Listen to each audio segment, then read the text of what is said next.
Hello. Hello, friends. All right.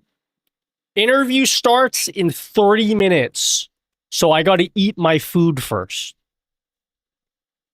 We got to get some munches Ay in. naku, that's enough anak. You calm down now or I'll take those video games away from you.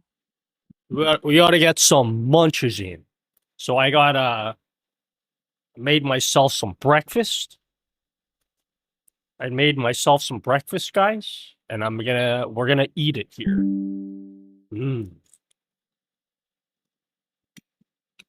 I got to eat fast because I haven't even set up the stream yet, so we need to set up the stream. We haven't even set out yet. Thank you. Thank you, Zero Places. Thanks for a sub. We need to set up. I haven't even set up the stream yet.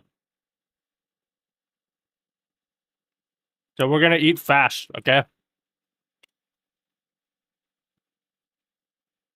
Don't worry about setting up the stream. There's a guy around here that is really good at that, homie. Hi, everyone. What do you want to do while we wait? Do you guys have any questions for the Meld CEO today? We are going to be interviewing the CEO of Meld. So if you have any burning questions that you'd like to ask him, I haven't prepared for this interview, by the way. So I don't have any pre-prepared questions.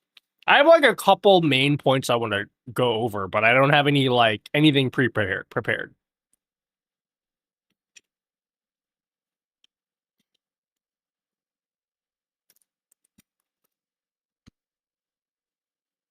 They don't hate you? They might after today. Same question on X. We'll read them. Why people choose Meld over an established software does what everyone needs. I want to throw up some hardball questions. I don't want to throw him a bunch of softball questions that are like easy. You know, I want to hold his feet to the fire. You know what I mean?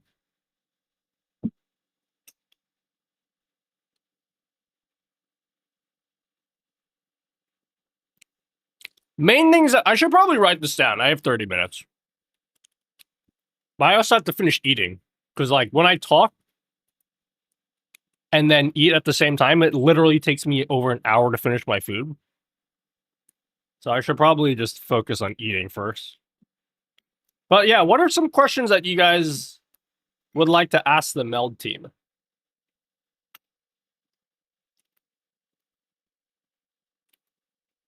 It's not about easy or hard. It's about will he answer the questions or will he dance around like a politician? I don't think it's gonna be like one of those interviews. I don't know if it's this isn't some kind of like congressional hearing or something like that. that's what you're expecting.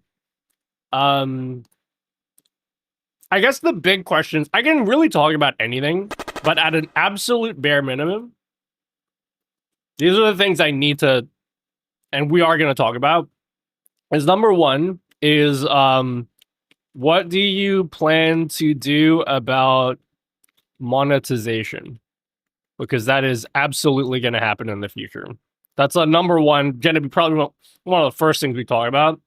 Second thing would be like roadmap of features. Those two things, as long as I can talk about those two things, I'm good. But if you have anything else you guys want to ask apart from those things, then yeah, let's talk about them.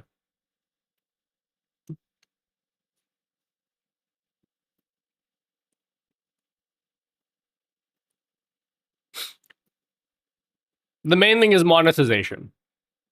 That's basically what sparked this whole interview idea in the first place, was to talk about the interview, talk about the plans for how they want to monetize.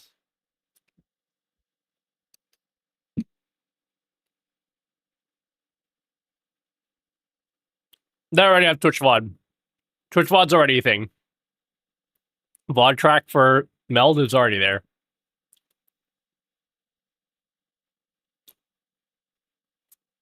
Guest invites for podcasts and interview shows. It's funny you say that.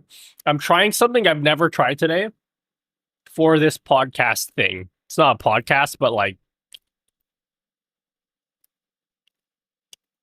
how would you guys do a podcast over the internet? How would you guys do it? I'm assuming most of you guys would use Discord. I'm going to be trying something new today for the first time.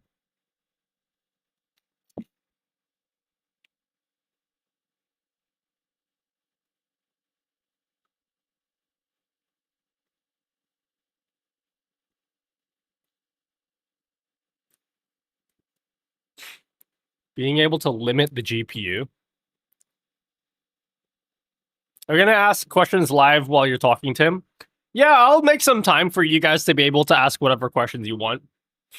I like I said, I don't have any structure for this whatsoever. There is literally zero structure for this interview.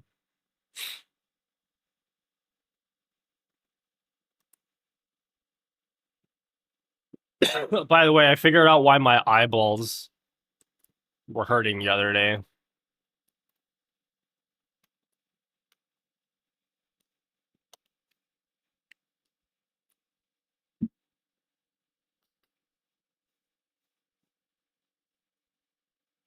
How long they plan to keep it free? I think the intention is to keep it free forever, but we'll see. Ask him his favorite breakfast. Oh, because I'm sick, that's why. I woke up the next day, I was like, oh, fuck, I think I'm sick. So, but honestly, I was gonna not stream today, but then I had the interview, so I'm like, I have to stream, so. Yeah, I didn't do any work yesterday. I still feel bad about that.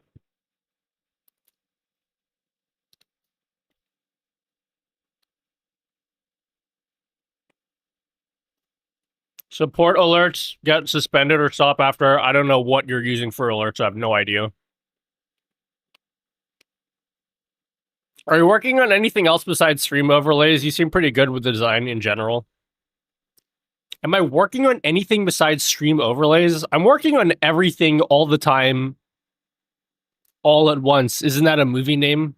I'm just doing everything. So I made this widget that you see on screen right now. I made this widget here. This widget down here I made. So I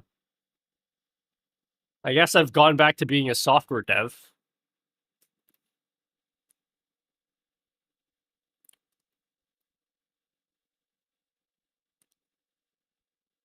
You guys don't have any questions to the Meld CEO? Bro, I gotta finish eating. Jesus Christ. Hold on. Let me finish eating real quick. I gotta finish eating. Jesus Christ. Like, no software, no softball questions, okay? Give me some hard-hitting questions.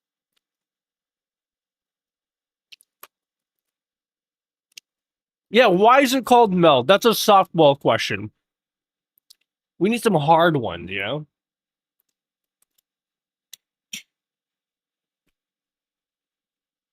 When's hardware encoding? It does have hardware encoding, but I don't know if it supports QuickSync.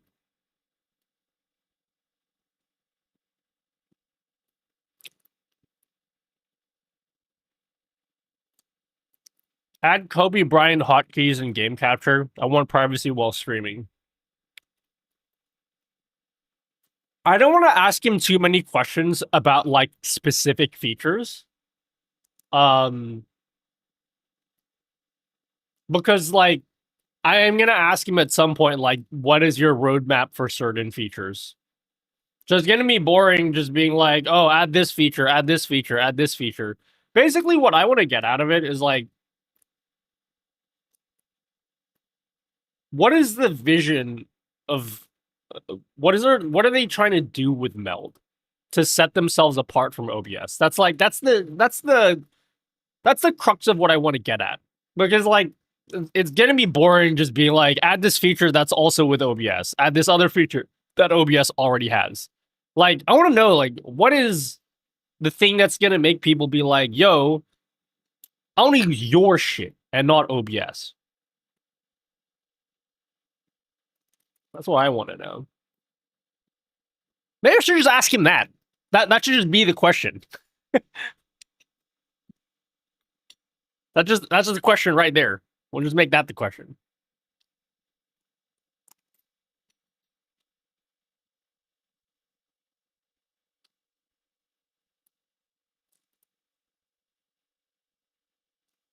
We had nutty widgets. That will require me working with them. Yeah, the big question is monetization. So we already have that. That's absolutely something I'm going to talk about. Why can be with free open source product and how does it differentiate itself from the market? Yeah, that's basically what I was saying. That question I definitely want to ask is, oh, I'm going to hold his feet to the fire about this, okay? Let's pull up some receipts. I'm going to hold his feet to a fire. By the way, I'm playing it up as if it's gonna be some like big how do I say it?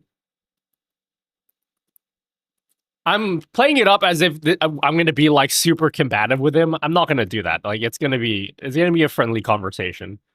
I think it's just, playing into the whole like, yeah, we're gonna fight each other things anyway. But I have a couple controversial questions I want to ask.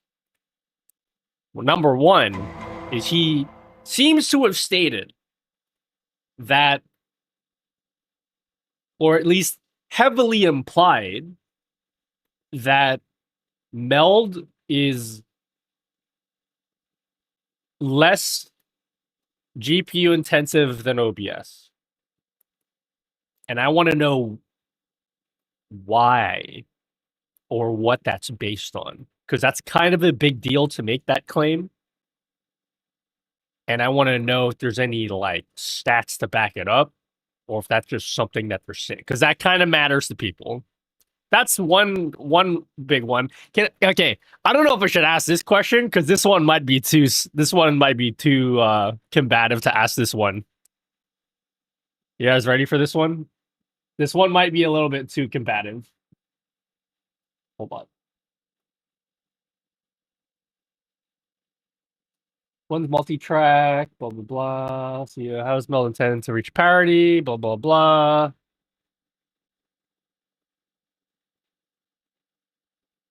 Questions.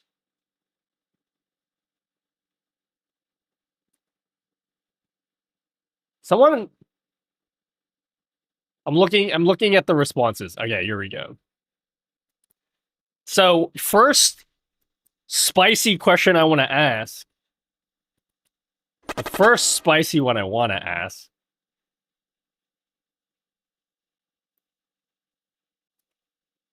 Meld will be more lightweight, and thousands of streamers already report that it is. This is something I'm going to hold his feet to the fire on, okay? Because that's a big claim to make.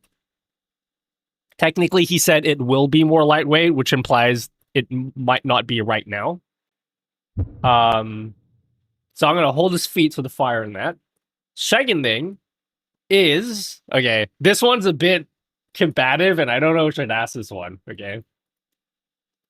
In my initial video on Meld, they actually, and they retweeted this again the other day. I don't necessarily have a huge problem with this, but basically they took a quote from my video where I said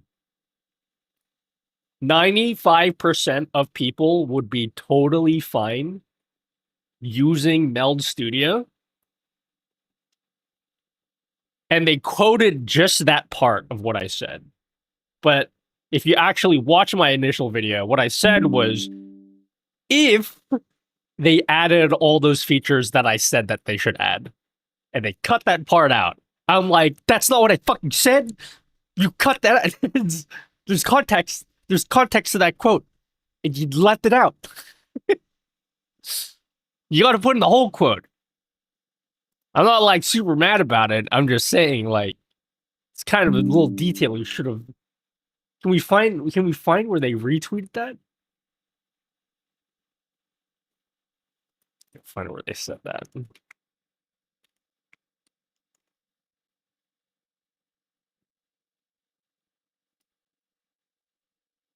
Yeah, find where they did that. Someone find the tweet. Someone find it.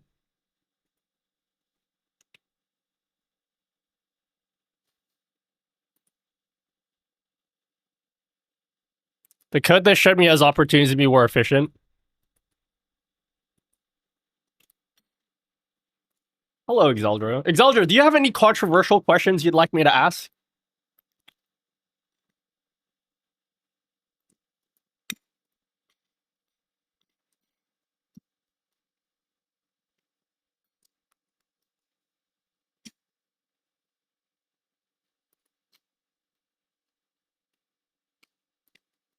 That's not libel. That wouldn't be. That's not what libel is. It's just a bit of a. I'm sure it wasn't malicious.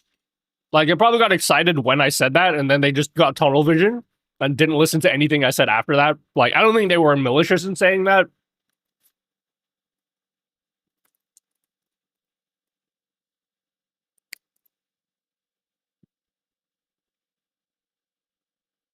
Who initiated the interview?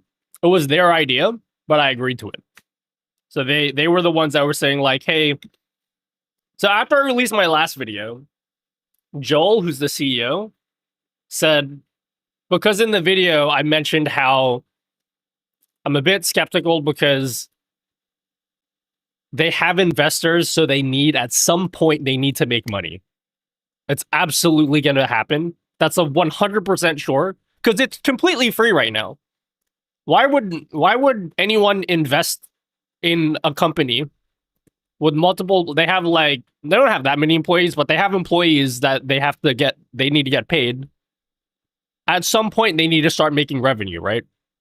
So that's basically the question that I asked. And it was like, hey, if you want, you can interview me and he'll answer any questions I have. And he'll be on record. And I think that's kind of cool, like having that kind of accountability. So like, I know I'm going to mention this when I talk to him. You guys got to chill a bit. Maybe this is partially my fault. I'll take some responsibility for this. You guys got to chill a little bit because you guys are trying to turn this into some huge, like, fucking exposed thing, and it's not supposed to be that way. The video was supposed to just be me being like, hey, this is what you should be aware of if you're considering using Meld. I'm not trying to be like, oh, this is a shitty scam company, blah, blah, blah. So if I ever gave that impression that that's what this is supposed to be, it's not that at all, okay? I feel like a lot of you guys are like chomping at the bit to be like, oh, time to expose this company. I'm not trying to expose them at all. It's definitely not. I'm not setting up this whole thing to like expose them live or anything like that. But what I am trying to do is I want to give them a chance, because that's probably something that I didn't do, and it's probably on my part. I'll take some responsibility in this. I made a video and they don't really have a chance to like defend themselves, I guess. Let's just say. Not that I was like accusing them of anything. I haven't accused Meld of anything. But like I had some what I think were fair questions that I had to ask, and this is like their opportunity to address those questions. And they're gonna be doing it. Like, it's kind of cool that they agreed to do it, number one, live, number two, on my platform. So it's not like something that they're gonna like do on their platform and then edit it to make it all look nice and whatever. Like, I just want to be super clear. I've had nothing but positive experiences with the Meld team. Like, I've not had a single hint of anything fishy going on with them at all, ever. So I want to be super clear about that, because I know a lot of you guys are waiting for like you guys are waiting for me to like dunk in them or something. It's not going to be like that at all. Yeah. Interview will be in like in 10 minutes. I need to finish eating. Shut up. Let me finish eating, okay?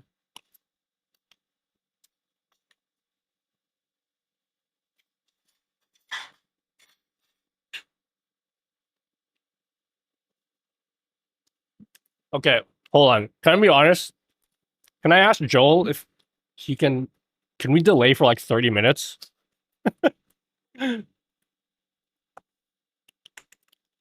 I'll just finish eating.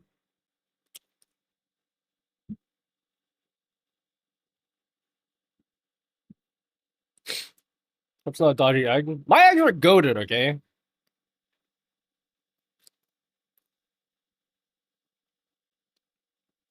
Um.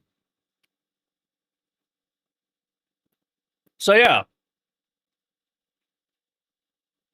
technically you're the only one talking, homie. Yeah, I know, but like, just judging by the way some of you guys have been asking questions on Twitter and even here today, like, I just like maybe I'm misreading things because it's just text on a screen, but it just sounds like really combative the way that some of you guys are asking questions.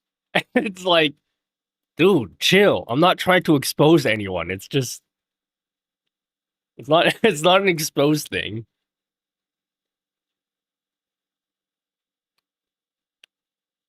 It's always going to be distasteful to only clip a small portion of what someone says. It's not being genuine to a bigger picture. I agree it can come across that way. Um, I don't think it was anything malicious. Like I said, like if I had like weird fishiness with the actual employees themselves, like I would tell you guys that. Oh my god, Nutty's paid.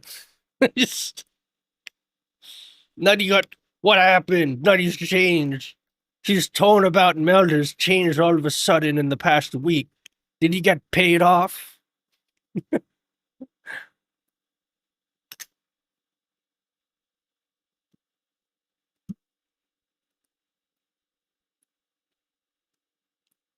Thanks, Martin. Martin, for ordering the last OBS recording Stream Deck buttons. Thank you. How much did you pay me? Now he pulls up in his second Bugatti. Dude, I don't know anything about cars. The only expensive cars I know are Lamborghini, Bugatti, Ferrari. I don't know any other expensive cars other than those three. Pagani? That's not real. Hey, dude, just driving up in my Pagani. Nutty, I bought a free item on your site and I don't like it. I want a refund. Sorry. It's mine now. Is Linguini a car? Hey, dude, just driving here up in the Hollywood Hills in my Linguini. Why is my cursor red that when I hover over your video on Twitch? Bro, none of you guys have any hardball questions. I'm surprised. That's fine. I'll come up with something on the fly. The red dot is this. You can click the screen.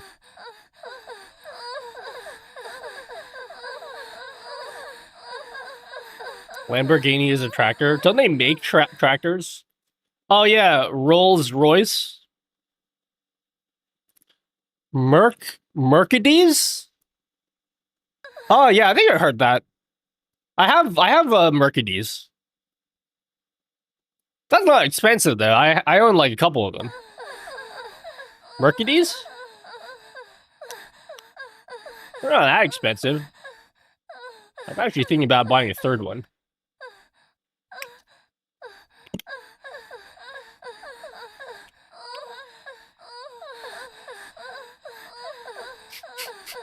Mercedes nuts.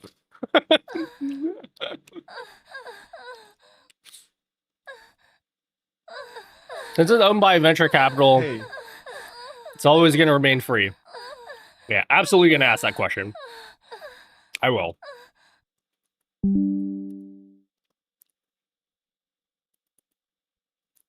If I multi-chat widget on my website for money.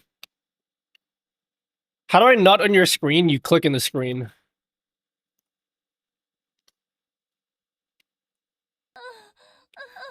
I appreciate that you're addressing the perceived expectation of social media drama, manufactured drama, and clarifying that the conversation is tended to be good faith interaction. Wow, Andrew WK, that is the most normal message I've ever received on a YouTube chat message ever.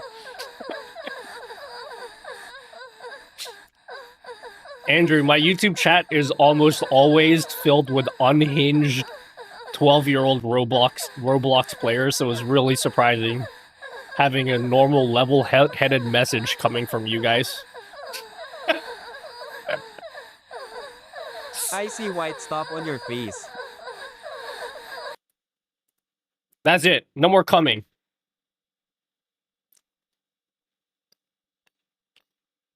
Hello, Mizu. I've run numerous programs and tools on Merge briefly. It's entirely reasonable to approach any new entrance into a space with critical and detail-oriented perspective. Correct, yes. Does it help them at work watching YouTube and come on the screen? And your boss is like looking over your shoulder. What you got there, son?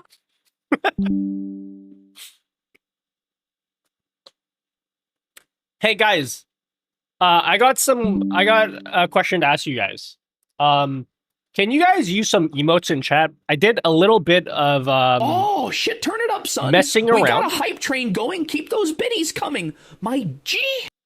And so people like put some text with emotes because a lot of people gave me some feedback that the emotes were too small. So I made some adjustments so that the emotes are 50% larger, so they look better in the overlay. So put a mix of like text messages that have text and emotes in them, and then is like the size of the emotes good?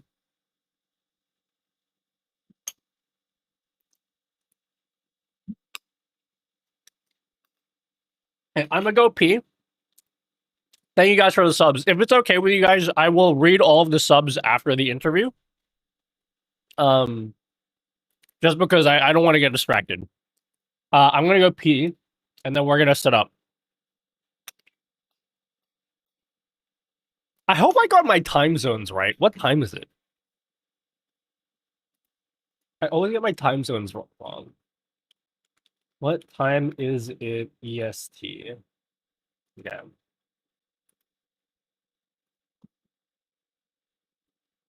What date is it EST? It's Friday, right? Because it's Saturday for me, technically.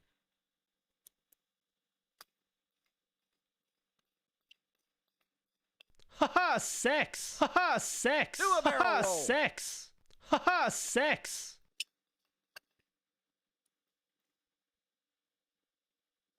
How will Meld differentiate from OBS, and what is their value proposition for experienced streamers while appearing to low experienced streamers? Okay, what does it appeal to OBS users?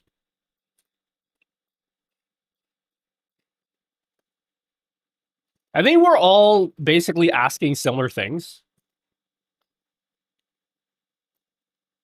We really don't have that many questions. I think it's going to be mostly him talking this whole time, actually. Because I really don't have much to say. I'll have a lot to say at the beginning, but like after that, it's going to be all him. I've never done an interview ever in my life, so this is going to be a first for me. All right, I'm going to go pee. I'll go pee, and I'll be back. And then we'll set up for the interview. Good luck, guys. You can do one quick words on stream. You can do 2 rounds of words on stream. I think I might like brush my teeth as well. Thank you, Kipit. I'm gonna do some yeah, I'm gonna go like brush my teeth and stuff, so I'll be back.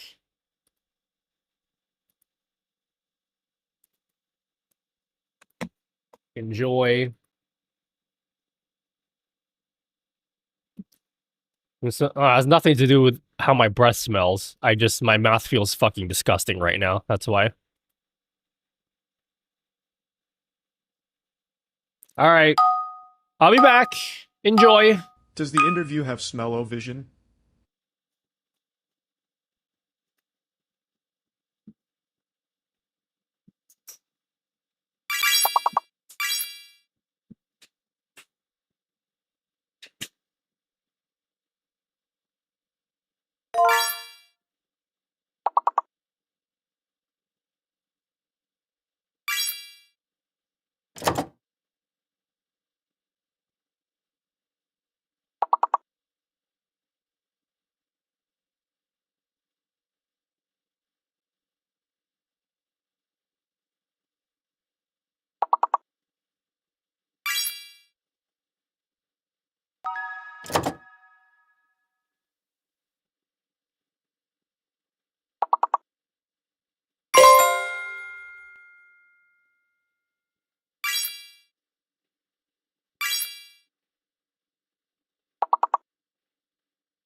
Haha, sex. Haha, sex.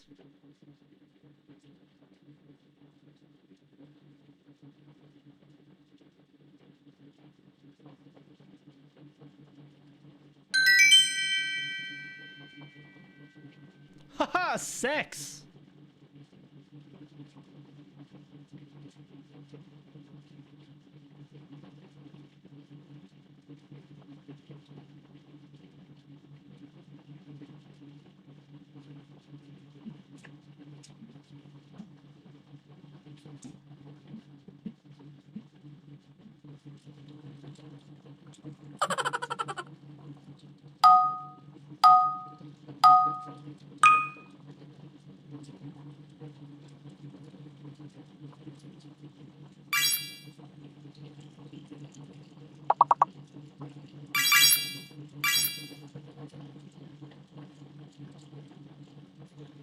Garib!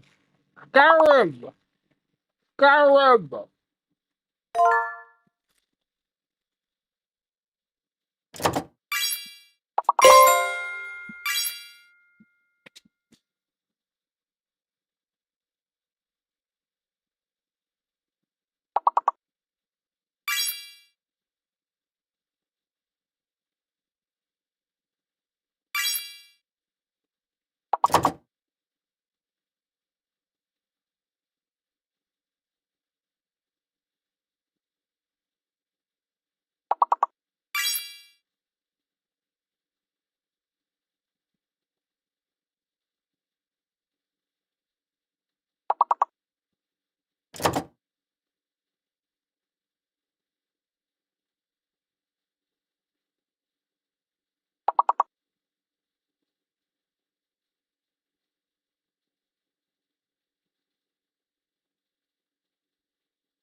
Ay naku, that's enough anak. You calm down now or I'll take those video games away from you.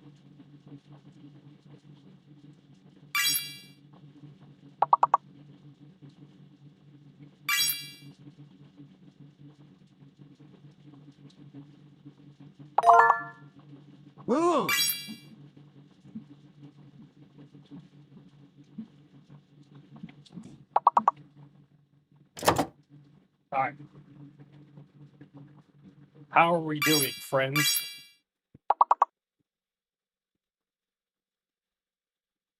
My main concern is what do the investor shareholders expect in way of repayment of their initial startup capital? Don't worry, I'll ask them that. Don't worry, guys. I will ask them.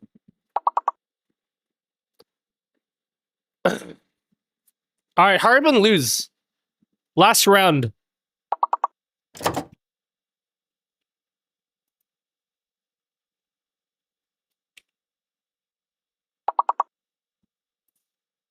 Harbin lose, guys. You're not even that good at the game.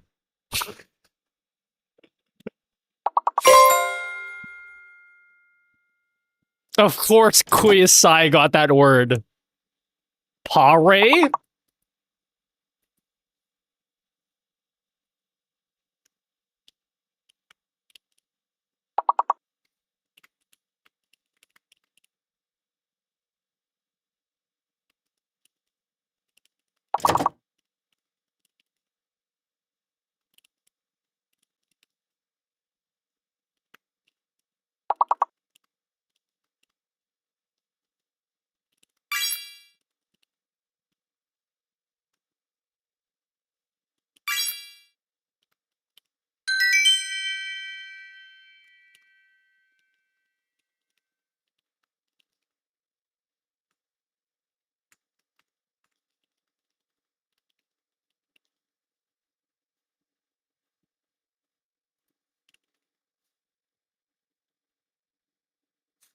All right, that's it. Over.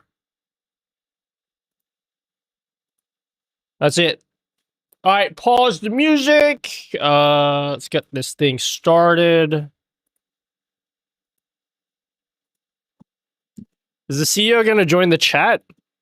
No, we're just gonna we're gonna communicate telepathically.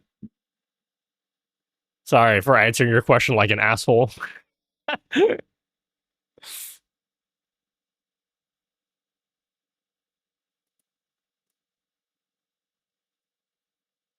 On the first link, then if you can join and share audio. Yeah.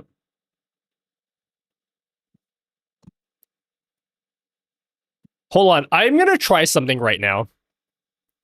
I have a second OBS setup that has this is dual 4K outputs. Okay, so this is 4K, and then underneath will be another 4K output, right? Can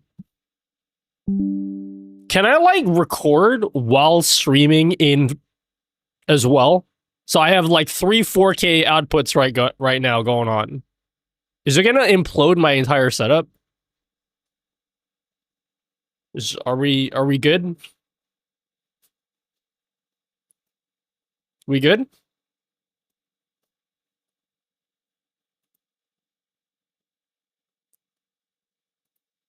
Possibly. Okay. Because I might turn this into a YouTube video, so I want to have both camera outputs super clear. Depending on your GPU memory, I have like 12 gig. How much memory does a 3080 Ti have? Yeah, I should run Meld in the other one. Good point. Okay.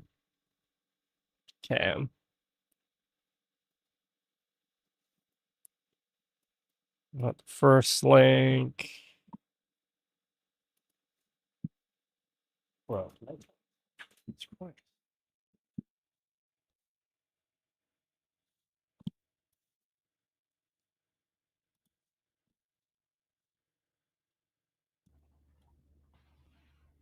oh, I think I got his.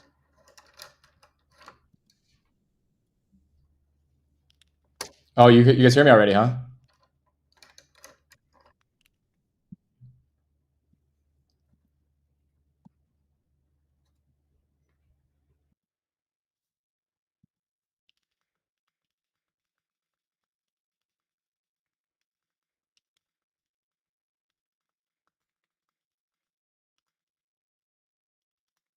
Okay.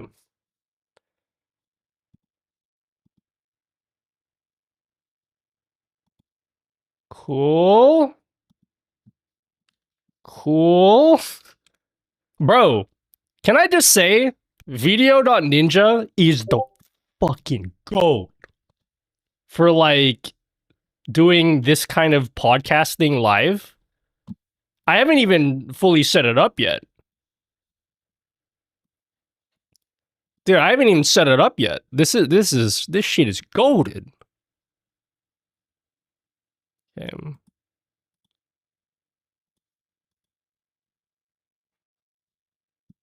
Like, look at this. I have 2 outputs here going on. So, like, wait. All right, Joel, you can't hear me. You can only hear me in the stream, but like, just say something. I want to see the meters move in this OBS setup. Just like,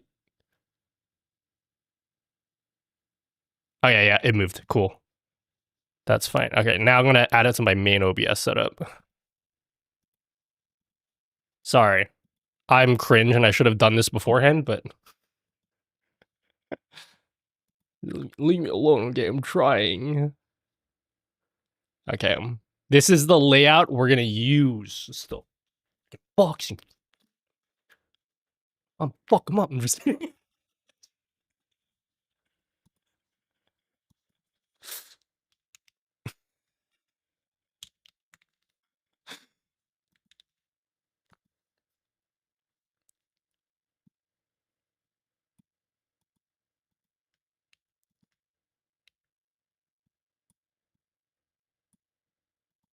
Okay.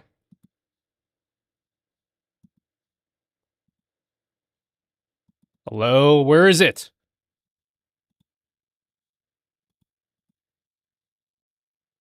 Bro, I added the link.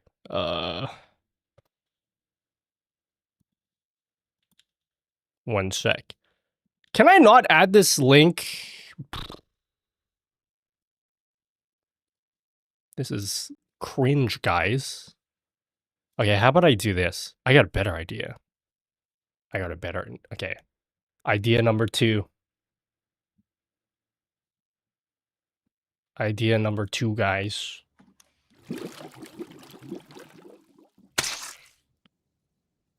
How about I... Oh, wait, no, you can see him now.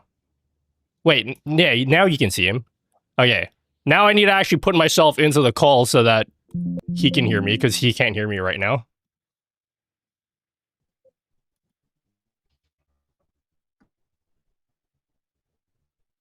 Actually, you know what? My idea is dumb as fuck, okay? Just ignore everything that I'm doing. Sorry. Joel's like, this fucking guy. This...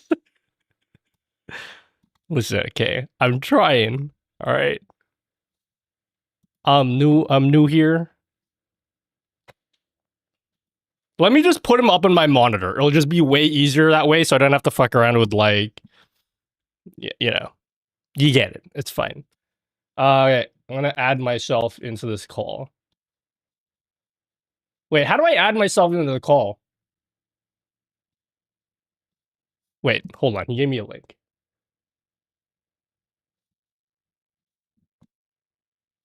It's dead? What died? No. I want to make this work, Tiff. Do I have to join the guest thing? Oh, dude, password. He gave me the password, don't worry.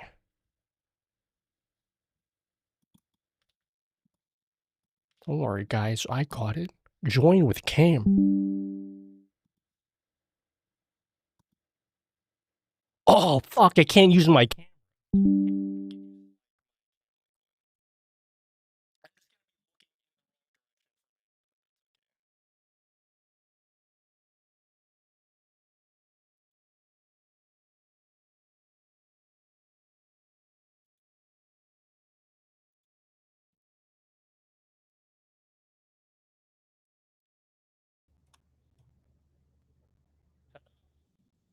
Okay, perfect. I can hear you. Can you hear me?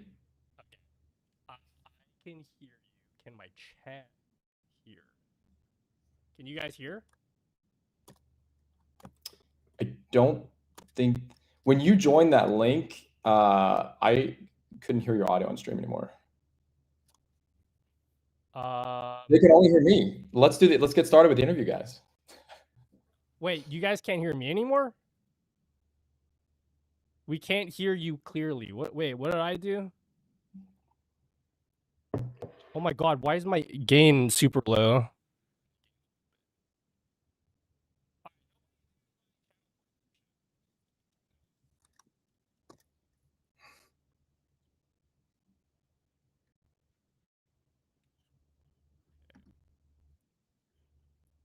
I was the one that insisted on using Ninja, by the way, because I was like, this is going to be way better. Trust me. I like it. I mean, you can control you can get pretty good video quality out of it. I think they turned up the quality when they configured it. In that director link, you can change the video settings for me if you want me in a certain, like, you know, how. Oh, okay. Wait. Are you flipping yourself? Is that you?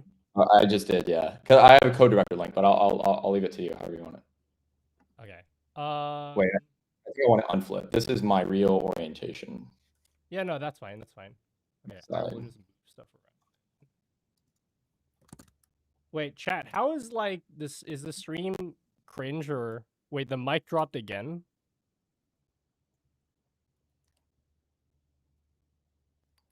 What is? Why does my mic settings keep changing? If you're using Stream Together,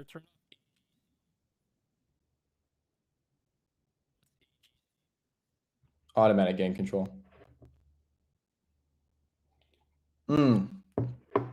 So whenever you join the Video Ninja link, I noticed your audio dropped out on stream. Maybe does that mic have a hardware automatic gain control? Because if it does, maybe Chrome turned it on. it's wait, how do I turn off gain control? Automatic gain control. Because it's set in wavelength. It just keeps on going down in wavelength. What's your audio source set to in Video Ninja? It's my wavelength. Mic in Wave XLR. Because I can hear you fine in CEO of Meld hacks into Nutty stream.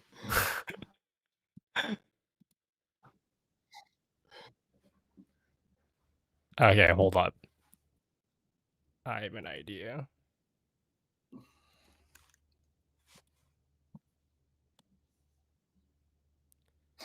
Go to OBS and make my audio work right. It's not OBS. And the conspiracy theories are running wild right now. I love it.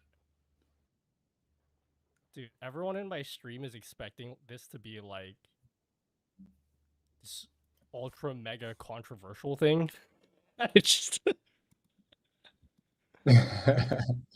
We can make it as controversial as you want, Nutty.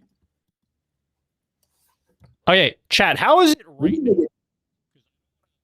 I'll just like, what the fuck keeps going down? It keeps on going back down to like 20 dB. Yeah, you're going up and down quite a bit. I mean, when I hear you in Video Ninja, I turned off your stream, so I can't hear it now. But yeah, but like dude, I was literally seeing it go down. Wait, okay, chat, tell me what is the shit that I need to turn off? My mic is a mess. Yeah, I know, because I can see it. It just keeps on setting itself low.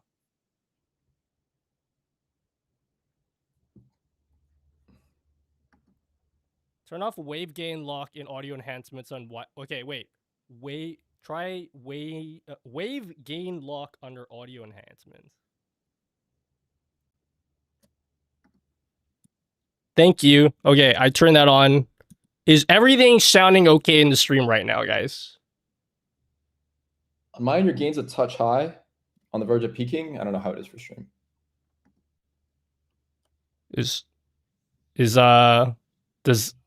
Okay, we'll do mine first. Does my audio sound fine on the stream, guys? Yes, it sounds fine. Okay. Cool. How does Joel's mic sound? How does Joel's mic sound? Testing. Yeah.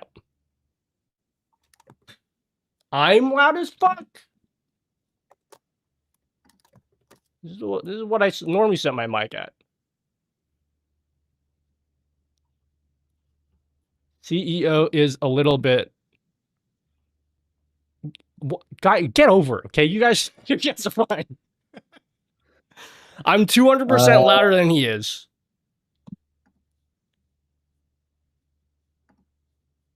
So who needs to go up, me or him? Do I go down? Testing. I can turn my gain up quite a bit, actually. I just need to know where it's sounds good at. You know, I never trust my audience whenever I ask them about audio questions. They're like, oh yeah, it's fine. I look back at the stream and it's like, the fuck are you talking about?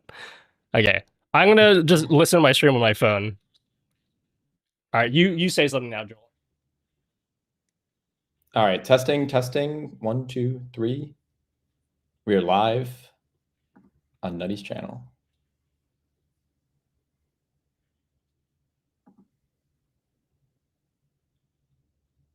Yeah, it's fine. You guys suck. I am seeing that the bit like something's going on with the quality of the video. I'm hardwired into a fiber connection, and I generally don't have issues, but I'm seeing even on my end that it's I'm only seeing 801 kbps. Okay. Is that a me thing? Are you seeing it that are you seeing that the bit rate's really low, like in the stream output where you've captured me? A little bit, but like the video looks fine. Did you capture? Are you capturing me with display capture, or did you use that embed link for the browser? No, I opened up the link in Chrome and I just doing display capture of my okay. of my screen. It's just easier that way to get everything up.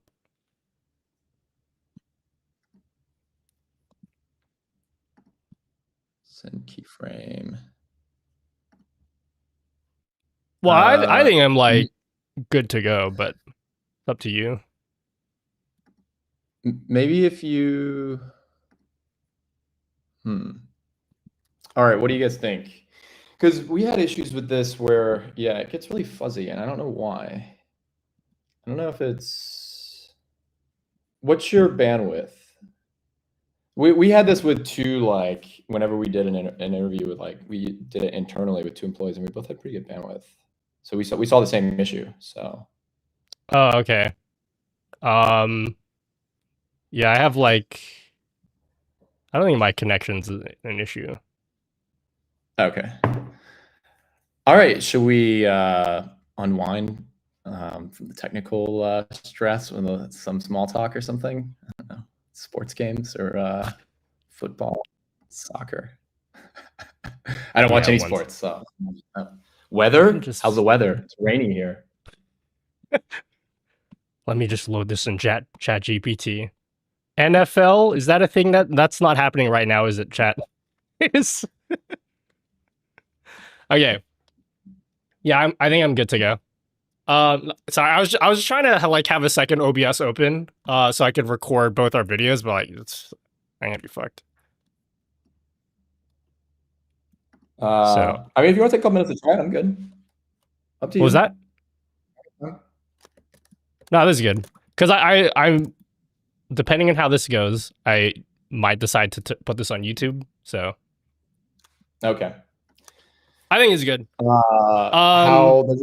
How does it need to go to put it on YouTube? Oh, I'm just gonna because I'm recording my stream at the same time. But I was hoping I'd be able to record my stream and then also have a second OBS going that's recording your video and my video, so I can like edit them together. But like, it's fine. No one's gonna care. All right, I think we're good to go. What do you want? I'm just kidding. So let me just start by. All right, let's just start because I don't have like a structure of how this interview is gonna go. But you didn't get the script. I sent you the script. Shh. I'm not supposed to say that one out loud. So basically, okay. Let me just set the table for chat so they understand like what's happening. So I made a video about Meld's. I think I put out a video like last week about Meld. And I'm sure most of you guys in chat know what Meld is. It's essentially it's an alternative to OBS, and I had a lot of mixed responses from that video. Mostly because like a lot of people are trying to. I think I'll get to why I'm phrasing it this way in a little bit. Let's just say a certain creator made a video on Meld, and my video was a little bit of like a response to that video. And the responses in the comments were a little bit mixed. Like a lot of people were a bit skeptical of Meld after I made my video, and then there were some people saying that I didn't do enough research on Meld, saying that like I had said things that were incorrect. And so I think you had seen that video, and then you reached out to me saying, "Hey, if I want to interview you, then we can set that up." And then that's where we are right now. So where I want to start is basically, what did you think of that video when you first saw it? By the way, like what was going through your head? Did you think? And you don't feel like you have to be in PR mode or say nice things or whatever. Like if you think the video was shit, or like you thought that I was completely incorrect about some things, you can just say it. So like, yeah, what were your thoughts on that? I don't know. I don't often think that way. I mean, look, anytime someone is creating a video about something you created, it's a little flattering, right? Yeah. That's how I see it. I saw it as I thought it was a little bit like a diss track, which I think is kind of fun in a way. Yeah.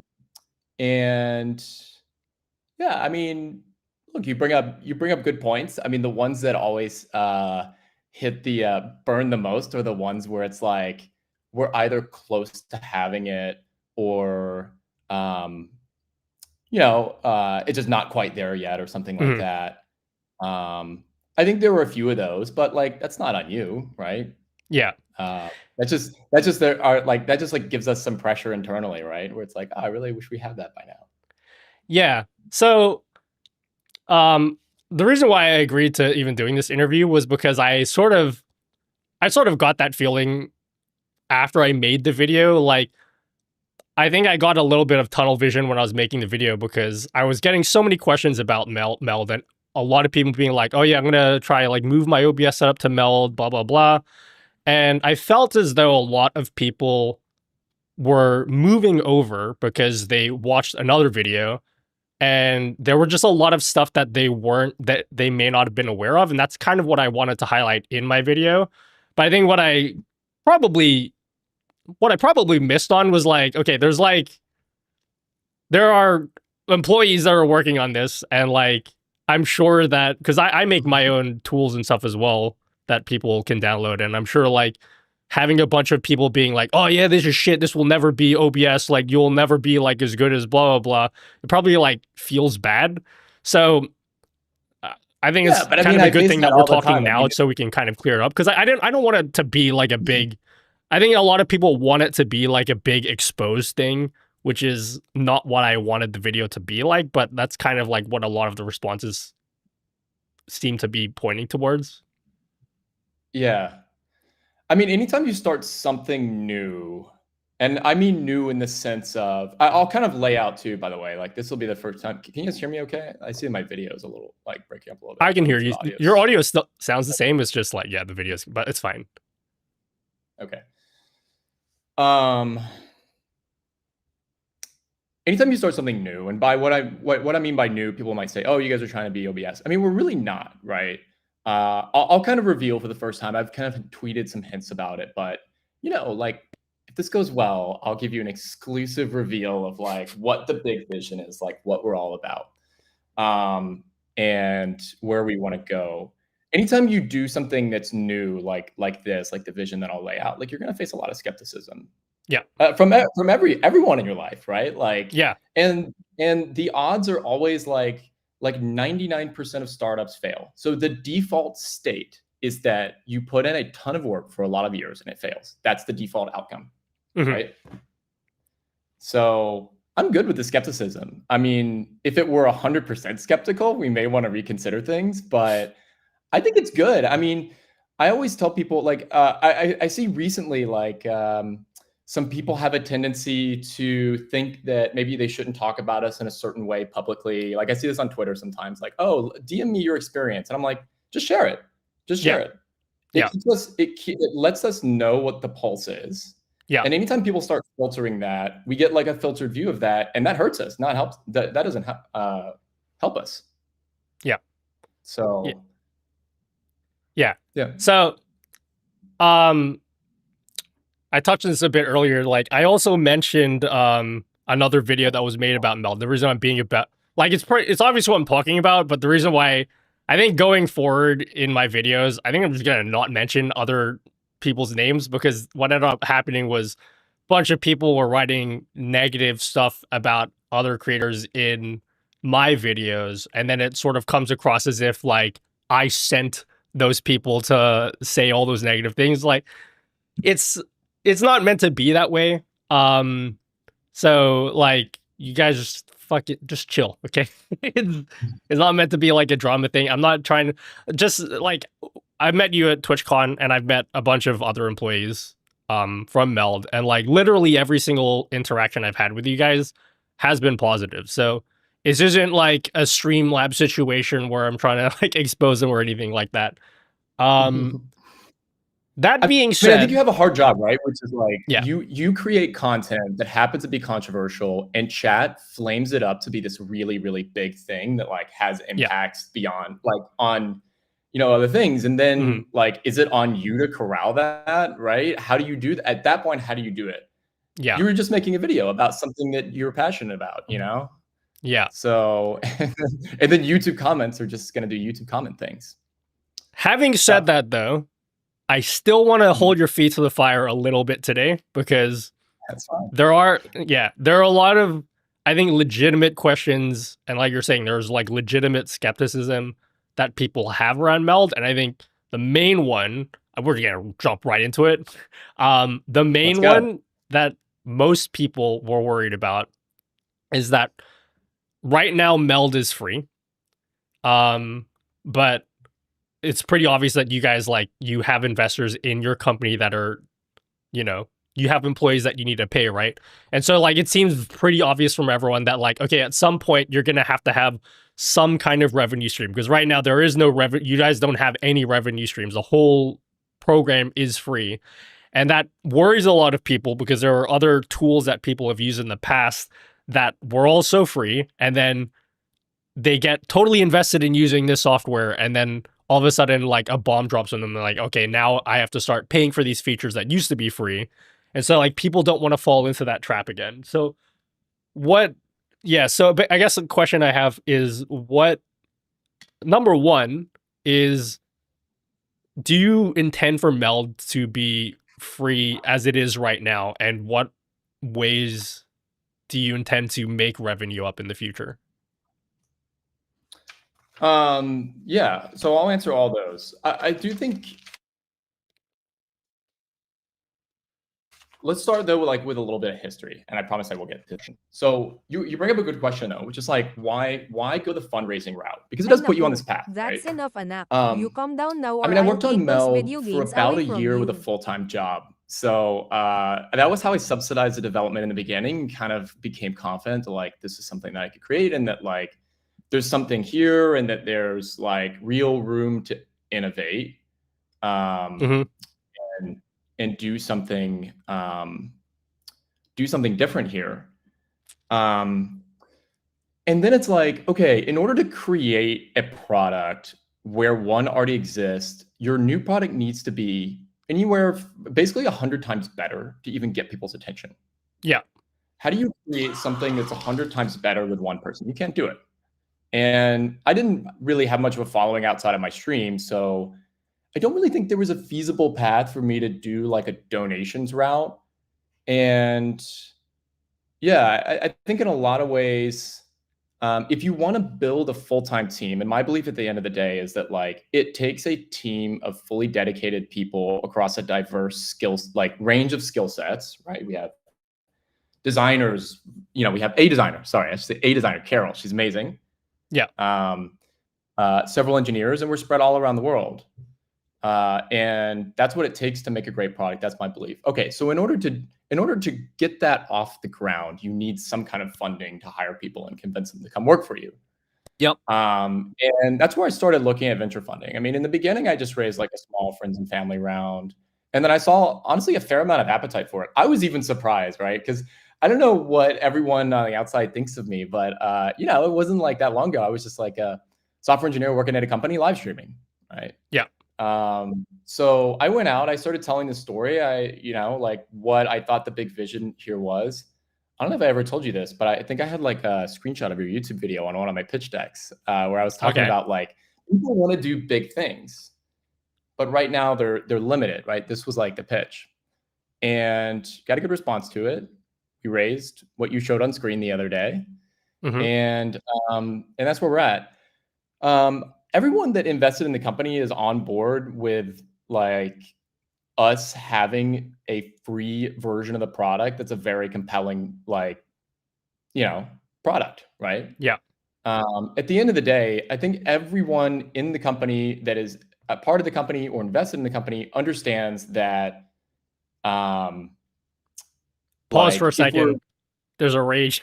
I gotta turn this off. Hold on. okay, Just pause for. Just wait for the thing to go. Thanks for the raid. I should pause my raids though. Chat, how do I pause my raids? that's hilarious. Chat. Oh man, this video is killing me. You should just have my face in there too. It's like, Pause it. Thank you for the raid. Oh yeah, you can continue now. Sorry. Okay, I'll switch back to your stream. Uh-oh, stream key leak. Okay. All right. So yeah, that's kind of does that all make sense so far? I mean, I'll get into, Yeah. like, So how I think- understand. Okay. But I would imagine. Okay, you can continue if you had. Yeah. Yeah, so like there are a number of ways to like eventually monetize something. That's always a tough bridge for companies to cross, right? Yeah. So I think people are worried. I think anyone that's seen our vision, that has like seen the pitch deck, like understands that there's a much bigger opportunity that we're after, that is a much more valuable opportunity than like turning a switch and trying to charge everyone that's using Meld today, right? Yeah. But not everyone has that information, right? So part of what I'll do here today is like share some of that. Okay. Yeah, so what people are concerned about is what I would call like the bait and switch method, right? Which would be, this is what happens generally when companies can no longer innovate. They go, okay, we can no longer innovate. We need to make money quickly, and we have a captive user base. People are using our product every day. So let's just put a paywall up, and some percentage of them will leave. A large percentage of them will get very mad, but some percentage of them will just pay, right? Yeah. I mean, that's an approach that I don't think would work. Like I don't even think it's worth trying. I think that we're in such a fragile state like today where it's like I've been at this for like 5 years, right? And we're like just now getting this footing. Like I think a lot of people like have this like impression that we're like this overnight success, that like we came out of nowhere or whatever these days, but like it's not the case. It's been a really long road. And I've got another 10 or 15 years in the tank, and to like see the whole thing through. And like rushing to charge and take away. I'll also say, like, we're never going to take away things that are free. We're going to clearly communicate whenever we have something that's paid. It'll be clear from a distance, and we're not doing these things with bad intentions, right? We're not going to like box you out of anything or like prevent you from doing anything, or any of these tactics that like companies do that people hate, right? That's a great way to lose trust. And we're just now like starting to like gain this trusted following, and it's a fragile thing, right? You can lose the trust overnight. Look at what has happened to some of the others in this space. Yeah. I'm well aware of that. So that's kind of how we think through it. So you said you weren't, so your intention is you're not going to take away stuff that's currently free. So what features would you add in the future that you would monetize? And like, do you have like a timeline for when that might eventually happen? Because like eventually, like if you have investors, like you're going to need to have revenue at some point. So like, is there like a 100%. timeline or? So people say, I mean, yeah, so we can get into the big idea either now or later, but I would say, yeah, people are like, oh, wow. I mean, the number of people in the beginning that told me like, why would you bother competing with OBS, right? We're not competing with OBS. We're basically going to be competing with every piece of video software in this space, from Blackmagic from DaVinci Resolve to Final Cut Pro to CapCut to all these things. We see a really, really big opportunity to combine capture and edit workflows into one tool. And we think it's going to allow you to do some really powerful things. And that's really the big idea. So the idea is much bigger than just like, okay, we're this like live streaming tool. Will always be a tool you can use to live stream. And the hardest part of what we wanted to build is the live capture, right? Because when you're capturing things live, you have no margin for error. When you're capturing things live, when a game is using 100% of your CPU and GPU, you also have even less margin for error. Yeah. So if we nail that, then we can do this other part much more easily. That's the general idea. Okay.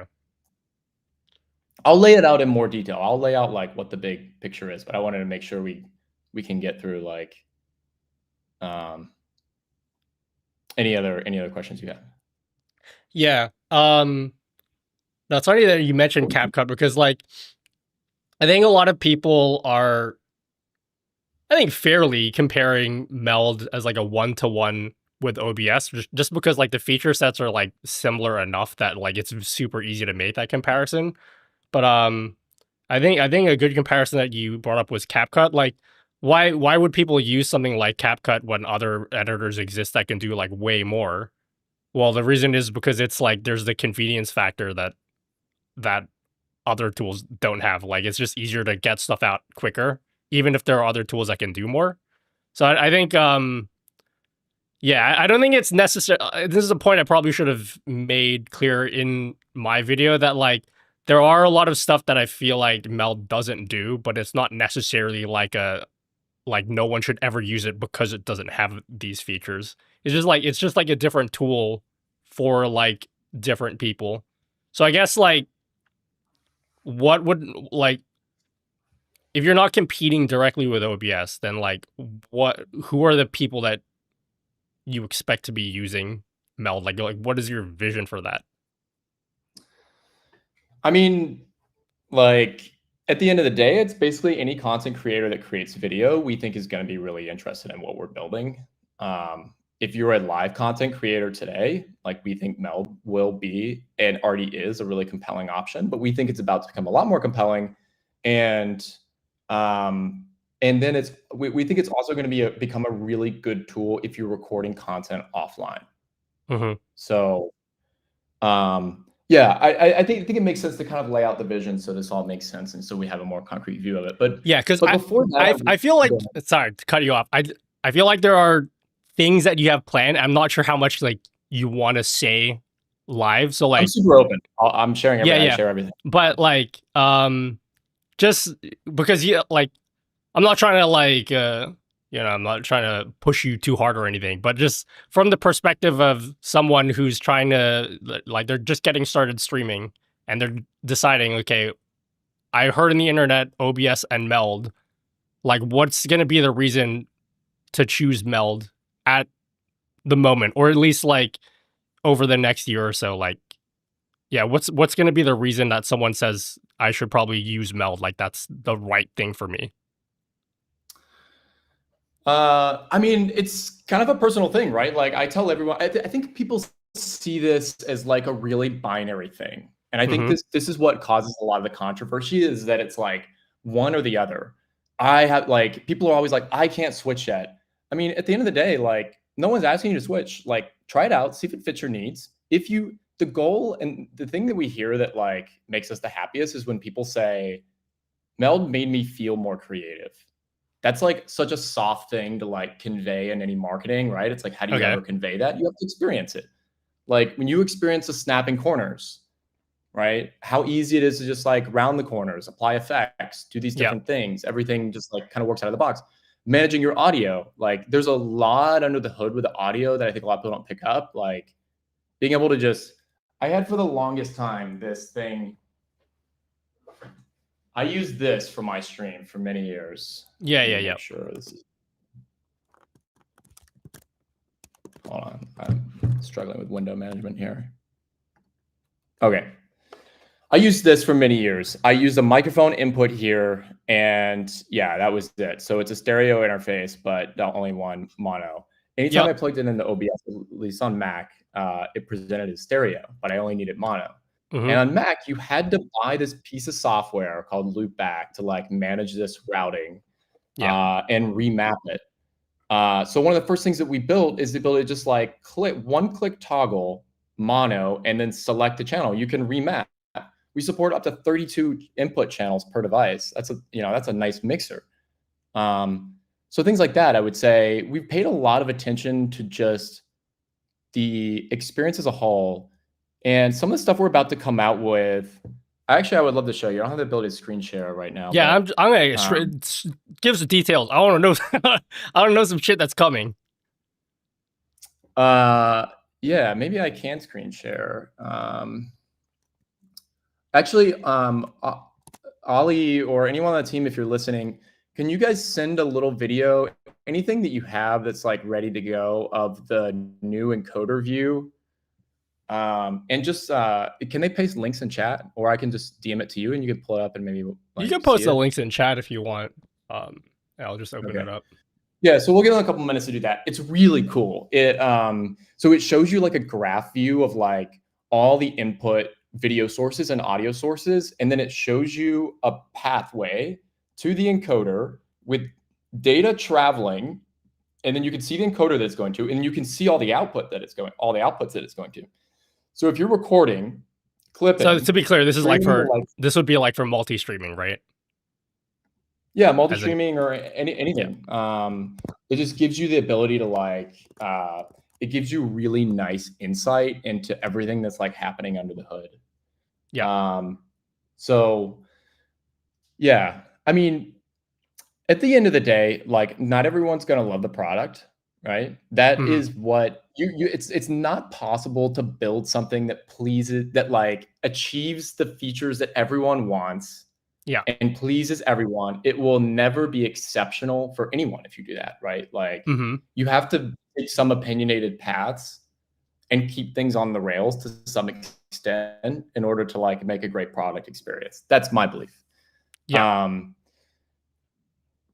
Yeah. So while we're waiting for that, I mean, I think it's also important to point out that it's my belief at the end of the day, and why I'm doing this and why I'm willing to spend so much time on this, I think it's really important that we exist. I mean, name one other full-time team in this space that's completely focused on creating software for live streamers. I can't think of one. Yeah. Apart from like Elgato, they do hardware, but they also make software. Yeah. So at the end of the day, it's really about choice, right? Like we're the I mean, I kind of see it as like, XSplit, I guess they're still making releases. Vmix, I mean, I guess they release once a year. We released 42 times last year, right? I don't think anyone's moving at the pace that we're moving. And our goal is to like innovate on the experience for creators.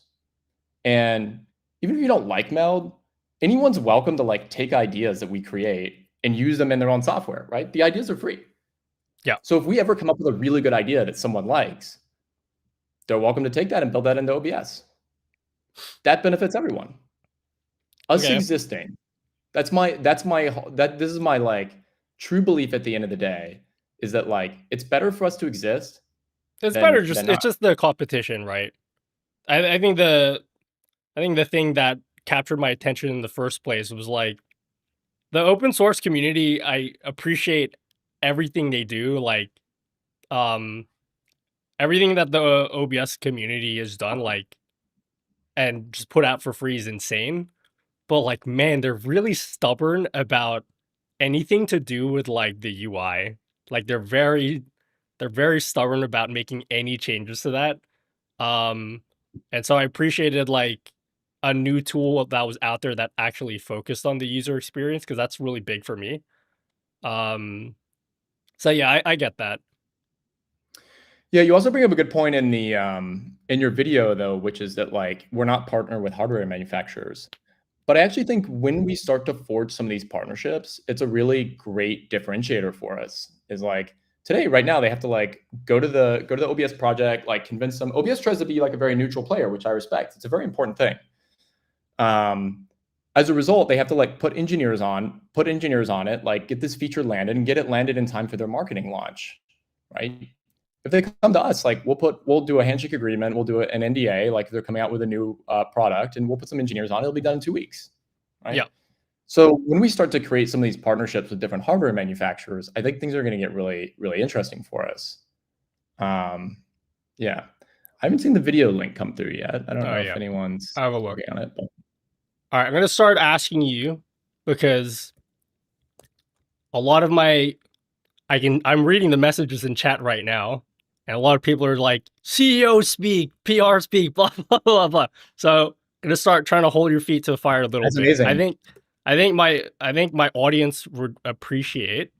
They want to know like things that are coming, features that are coming that are gonna set Meld apart from OBS. Okay, let's do that. But I have the video now. Let me see if I can. We'll look at your video first.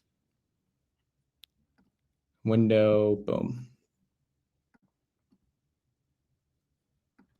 Where are you putting it, in Discord or? Oh, I shared it in the Video Ninja. I can send you the video as well. Is that easier? And you can pull it up? Yeah, just send it on Discord. Close window.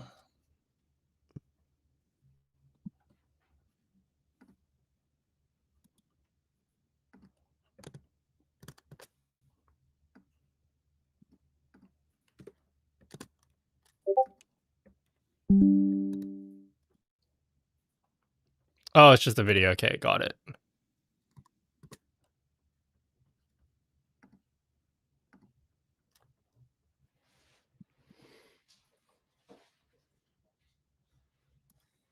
All right, let's have a look. So this is the encoder output.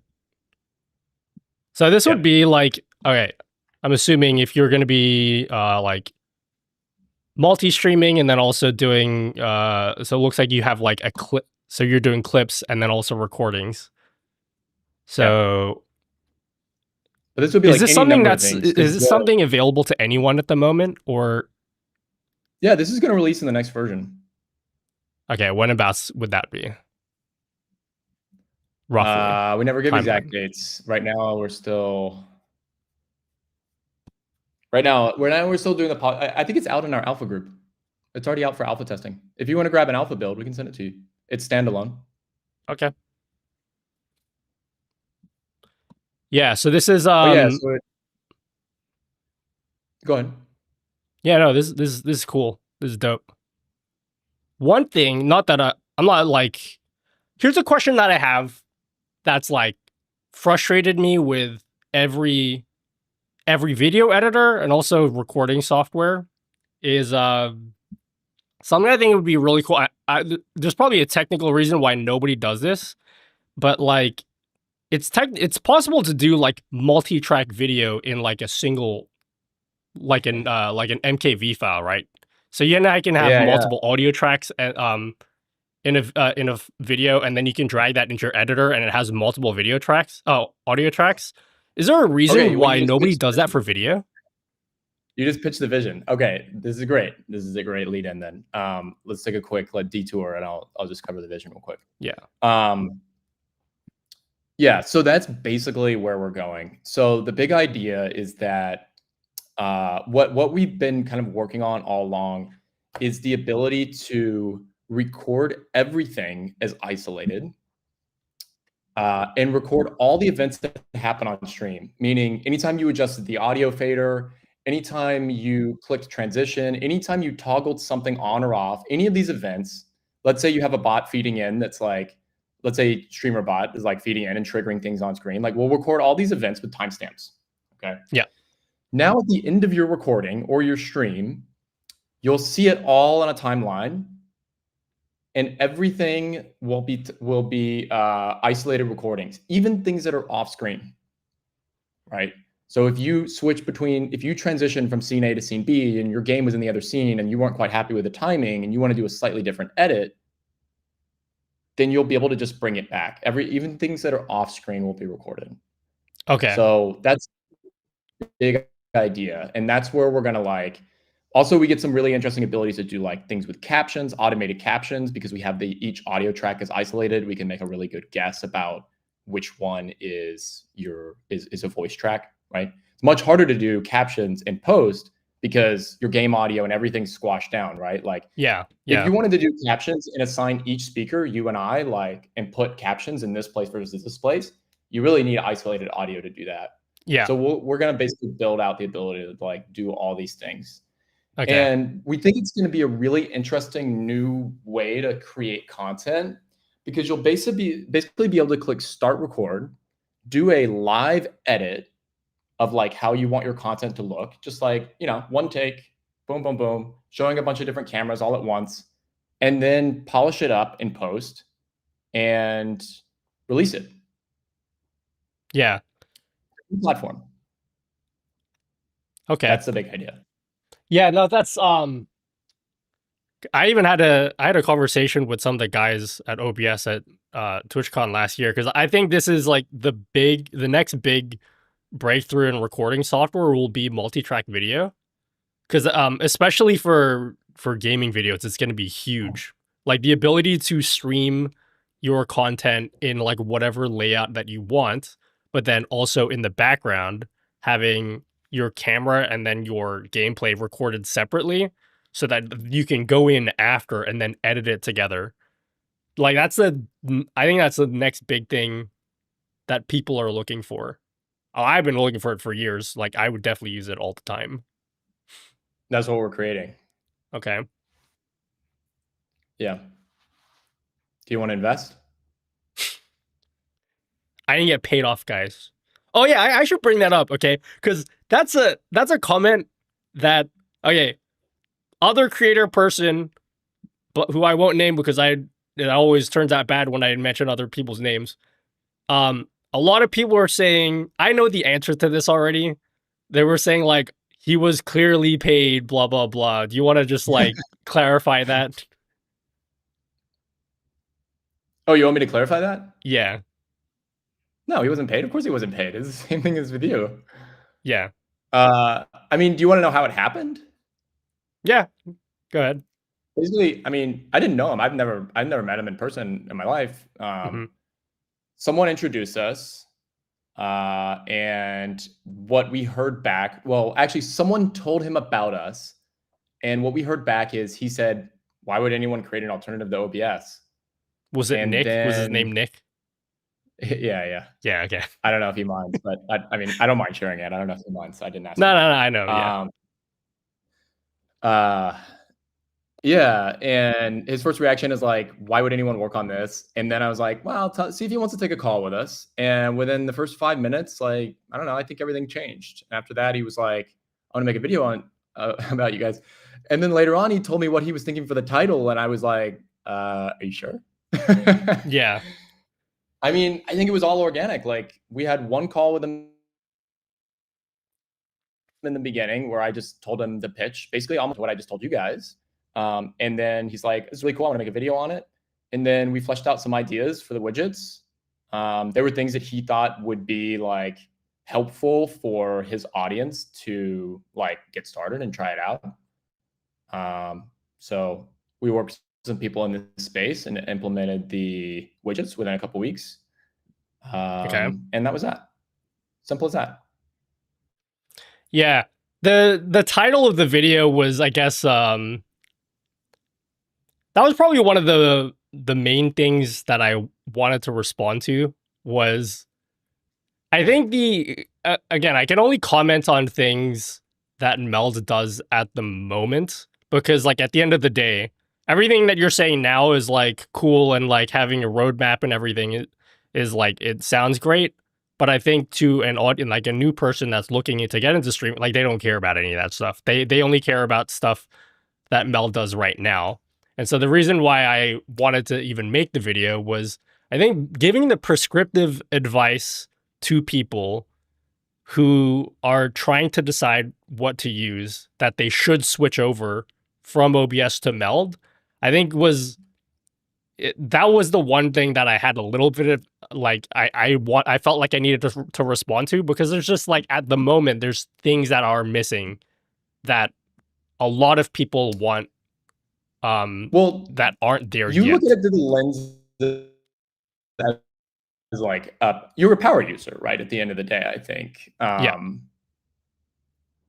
And I mean, I think we focus on things that. So basically, I mean, I'm sure there's a question that'll come up at some point, but like, how do we choose what to work on, right? Like, why are the things in the product today that are there today, and other things aren't? We Mhm. literally take all the requests, all the things we've had requested, sum up the total impacted users, and we roughly pick from that list, right? And that's how things have kind of rolled out. I'll be honest, I mean, we haven't had maybe a handful of requests for H.265. I mean, only recently did the platforms roll out enhanced RTMP. That's going out in our next update. Like the view you just saw, that update's also going to include enhanced RTMP. Yeah. But yeah, I mean, we focus on things that we've sort of heard from the community and the user base, and we're moving as fast as we can. Yeah, I had a lot of people asking about hardware encoding because you have a hardware encoding option. Does that work with like QuickSync and AMD cards as well? No, we haven't. I bought an AMD card actually.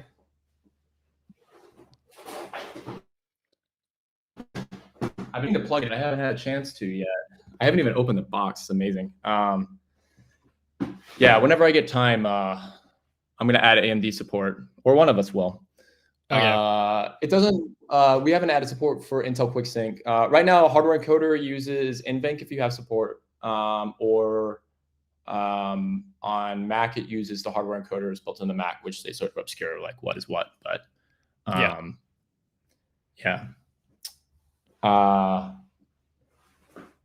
So yeah, and then I would say also to the point where, like we don't allow you to control every parameter of the encoder.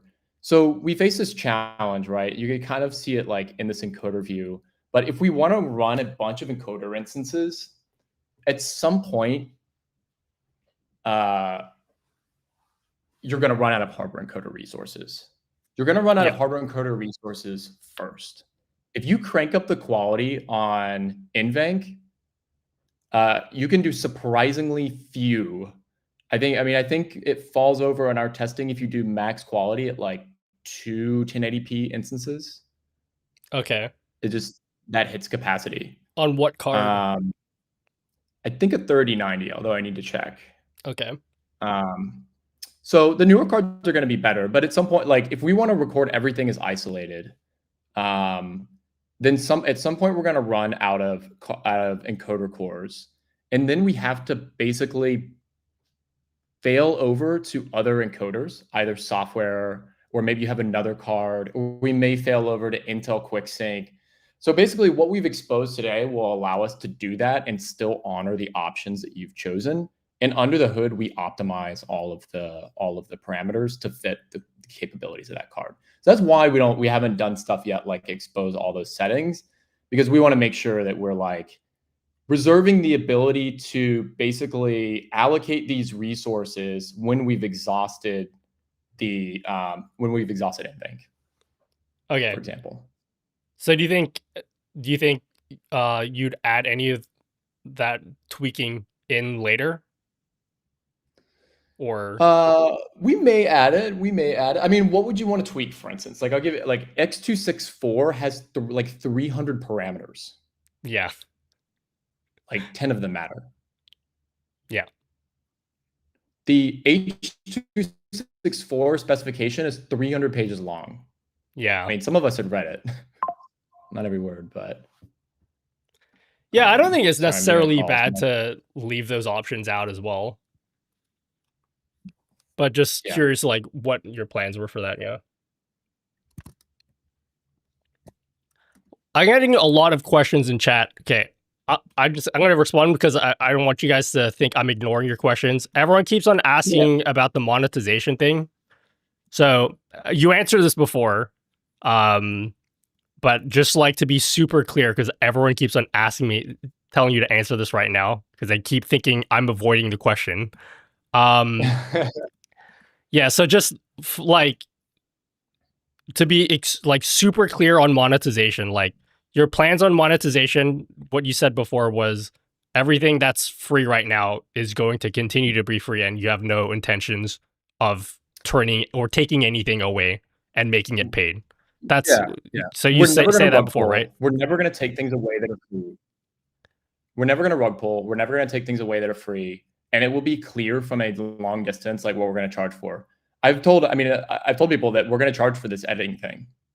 Yeah. Whenever you record, like Yeah. you'll Okay. still be able to use your single flattened output, right? So by the way, I've been comparing like the Vision to like an SVG, right? Or a PSD, right?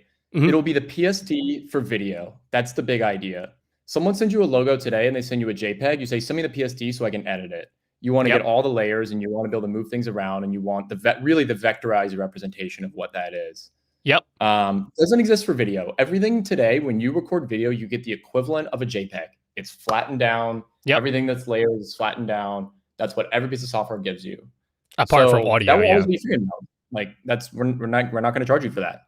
But we Okay. think when you see what you can do in our editor, and when you experience this, you'll pay for it. And if you don't want to pay for it, that's fine. So You can your still keep using your plan for monetization, to be clear, is whenever you roll out this video editing portion of Meld, which is going to be it's going to be like one program, right? Basically.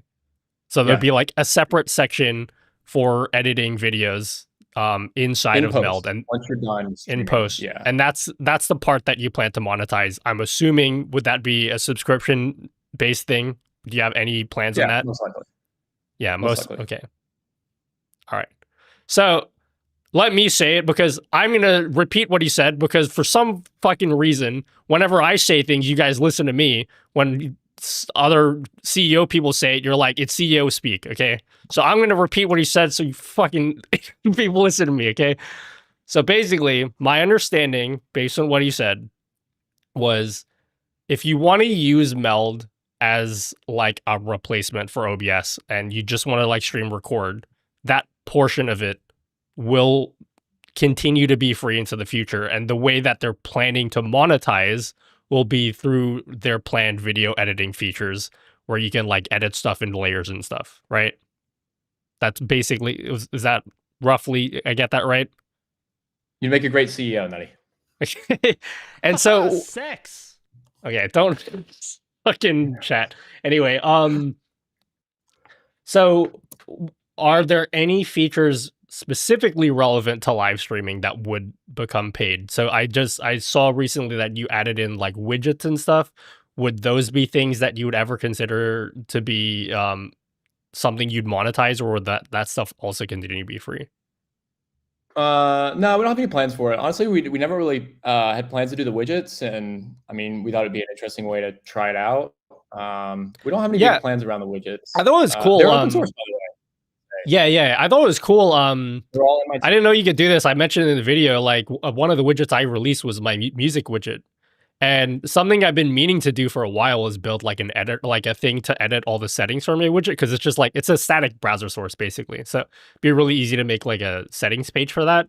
And that's something I've been working on. Someone just did it in Meld. Like I don't know how they did it. They just like took my widget and they built like a settings thing inside Meld, which I thought was really cool. I don't know how they did it either. We haven't even had a chance to document it. I mean, I guess it's pretty straightforward. Like if you open the HTML link that you paste in for our widgets, like you'll see at the top, it's like MIT license, and there's like a JSON blob that represents the properties.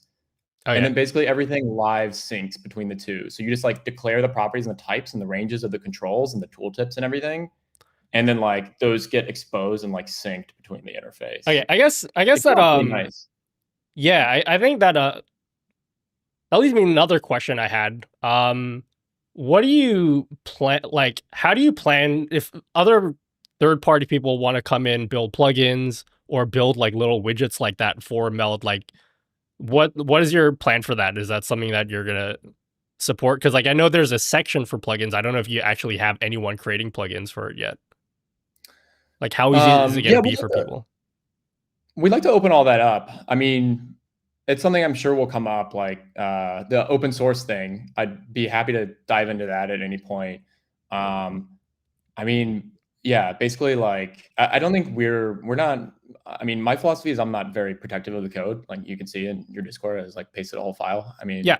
At the end of the day, my view on open source, and I can elaborate on it more, but it's like, if we're not set up to like take contributions and work meaningfully with an external community, it doesn't make a lot of sense for us to invest and maintain it. I worked at a company, the company that I worked at prior to this was an open source, Okay. It was supported Linux.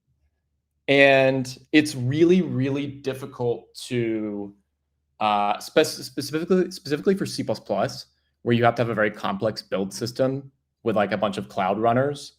And then now, like, for instance, our cloud runners, instead of paying AWS a bunch of cash, they just like sit under our desks. You can't do that whenever, you can't really do that whenever it's open source. You have to like have your runners kind of walled off because there's some security issues there. Anyways, okay. So what was your question? Plugins. Yeah, we would love to open it up. We just need to document it. The reason the plugins tab exists is because we always envisioned it. We designed it to be super simple. All of our layers are written as plugins today. So like the rectangle is like 100 lines of code or something. I mean, they're all pretty straightforward. Okay. So we need to do it.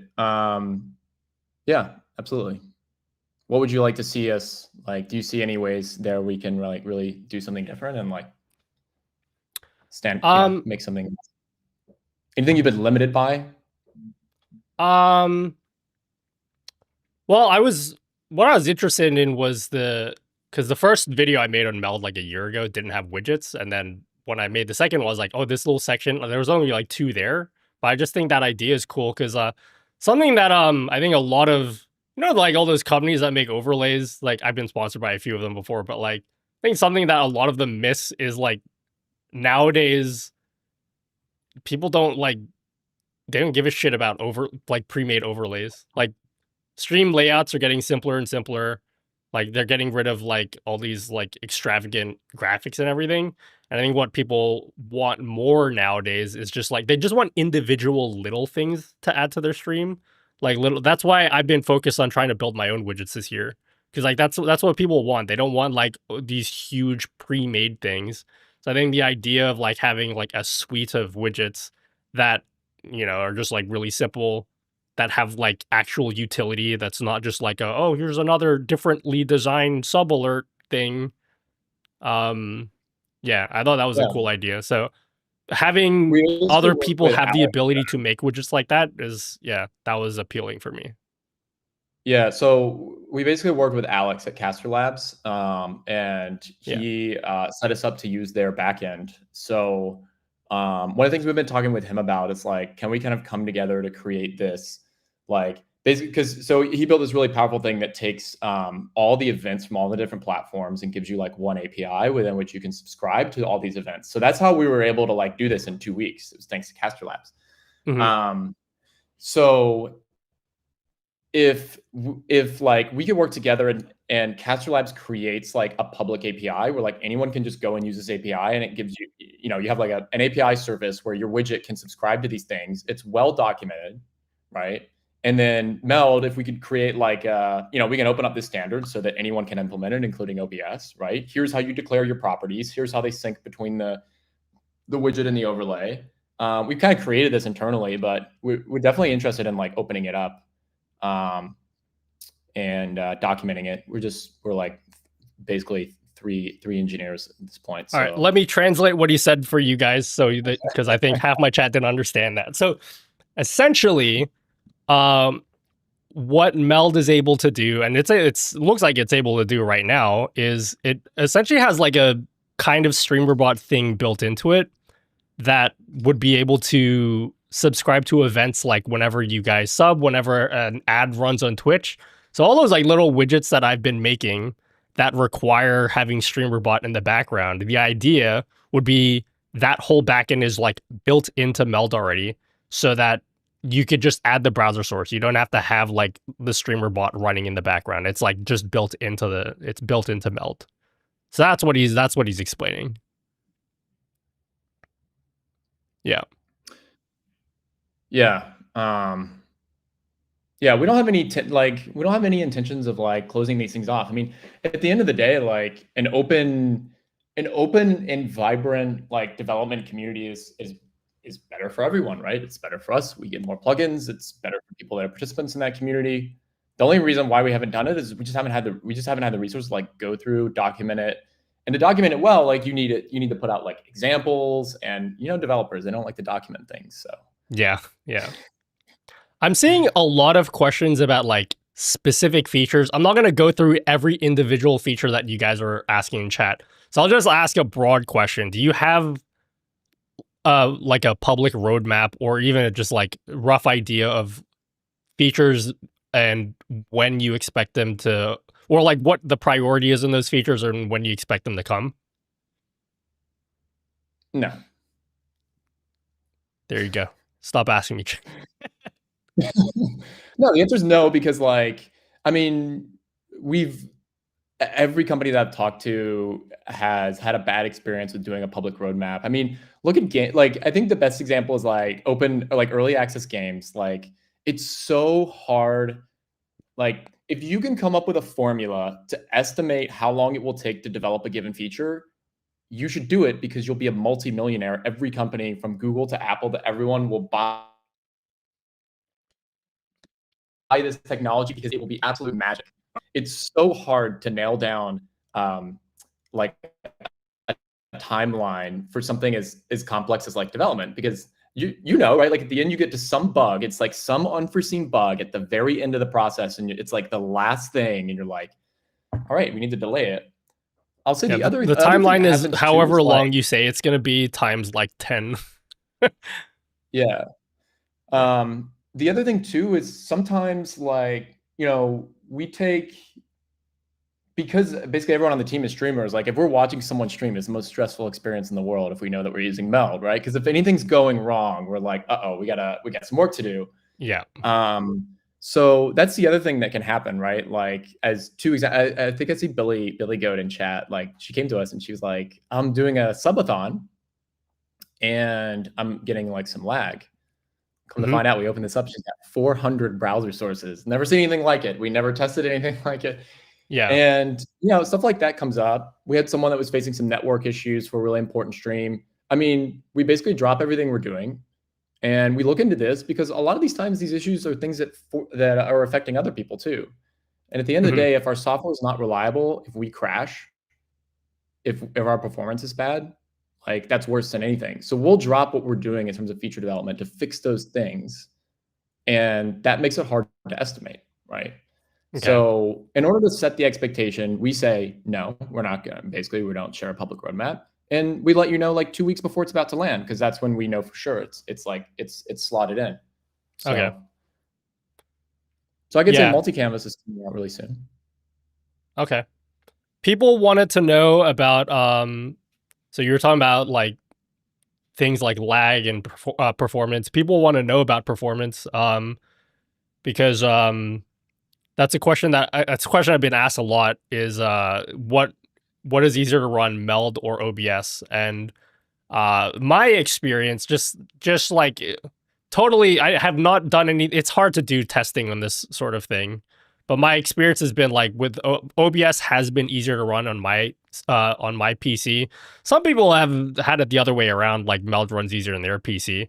So I think the advice of just like trying both and figuring out, just figure out. Something I wanted to ask you, in your video when you did the recording, do you have clipping turned on in Meld? I'm gonna check. I don't think I did.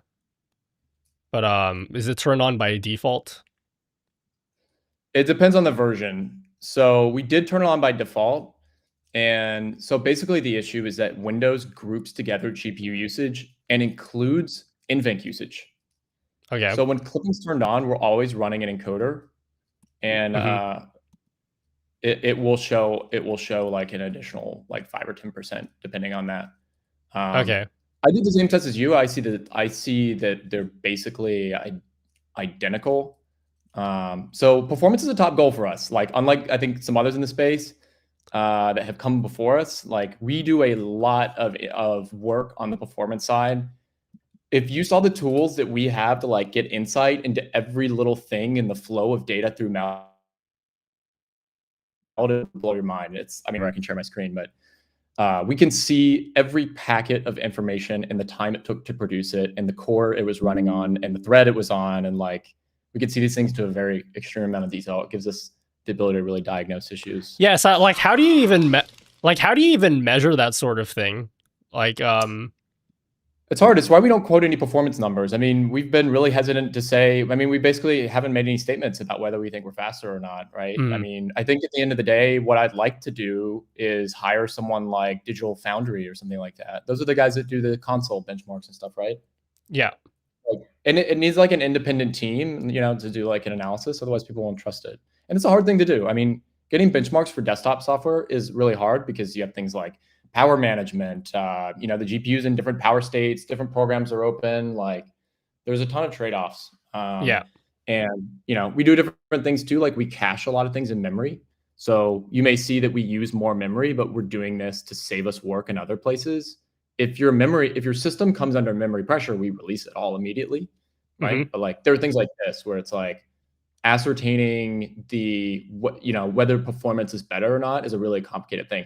It's similar to like estimating software, estimating software timelines in complexity. But yeah, at the end of the day, it's like, does it run, like try it out. Does it run better for you? I mean, I would, yeah, I'll leave it at that. I couldn't see, does Meld have anything that like a performance monitor for people to like, that's one of the things that, that once your setup starts to get complicated, trying to figure out like which sources are using the most resources on your computer so that you can remove them from your setup is really useful for people. Like, is there anything that Meld has that can help people determine like anything like that? Yeah. Or even things like just drop frames. Like, how do they figure that out? One thing that we rolled out, and we're rolling out like more insight into this. You could go to view and then do open capture device stats. Let me check. That was like one of the first things that we added. Basically what we learned with this experiment is that it allows people to kind of like diagnose issues on their own if we give them clear insight into the system. And that was a learning that we had that we took in, that was one of the reasons why this new encoder view exists, is like, we're going to use that encoder view to give you insight into how long it's taking for each packet to get produced. And that will allow people to like diagnose, because it's really easy to load your computer down, especially if you start falling back to software encoders. If you have max quality on NVENC and we have to fall back to a software encoder, it's going to use like 100% of your CPU. Yeah. Yeah. We need to, did the capture thing come up? Oh, open capture device stats. Yeah, I see it. Yeah. So, captured. So this is just for capture devices though, but like,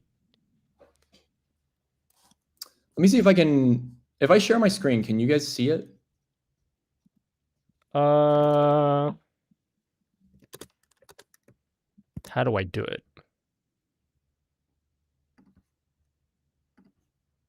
Oh yeah, they can see it. They can't see it. No, they can. I can see it. Bro, Video Ninja's the GOAT. But yeah.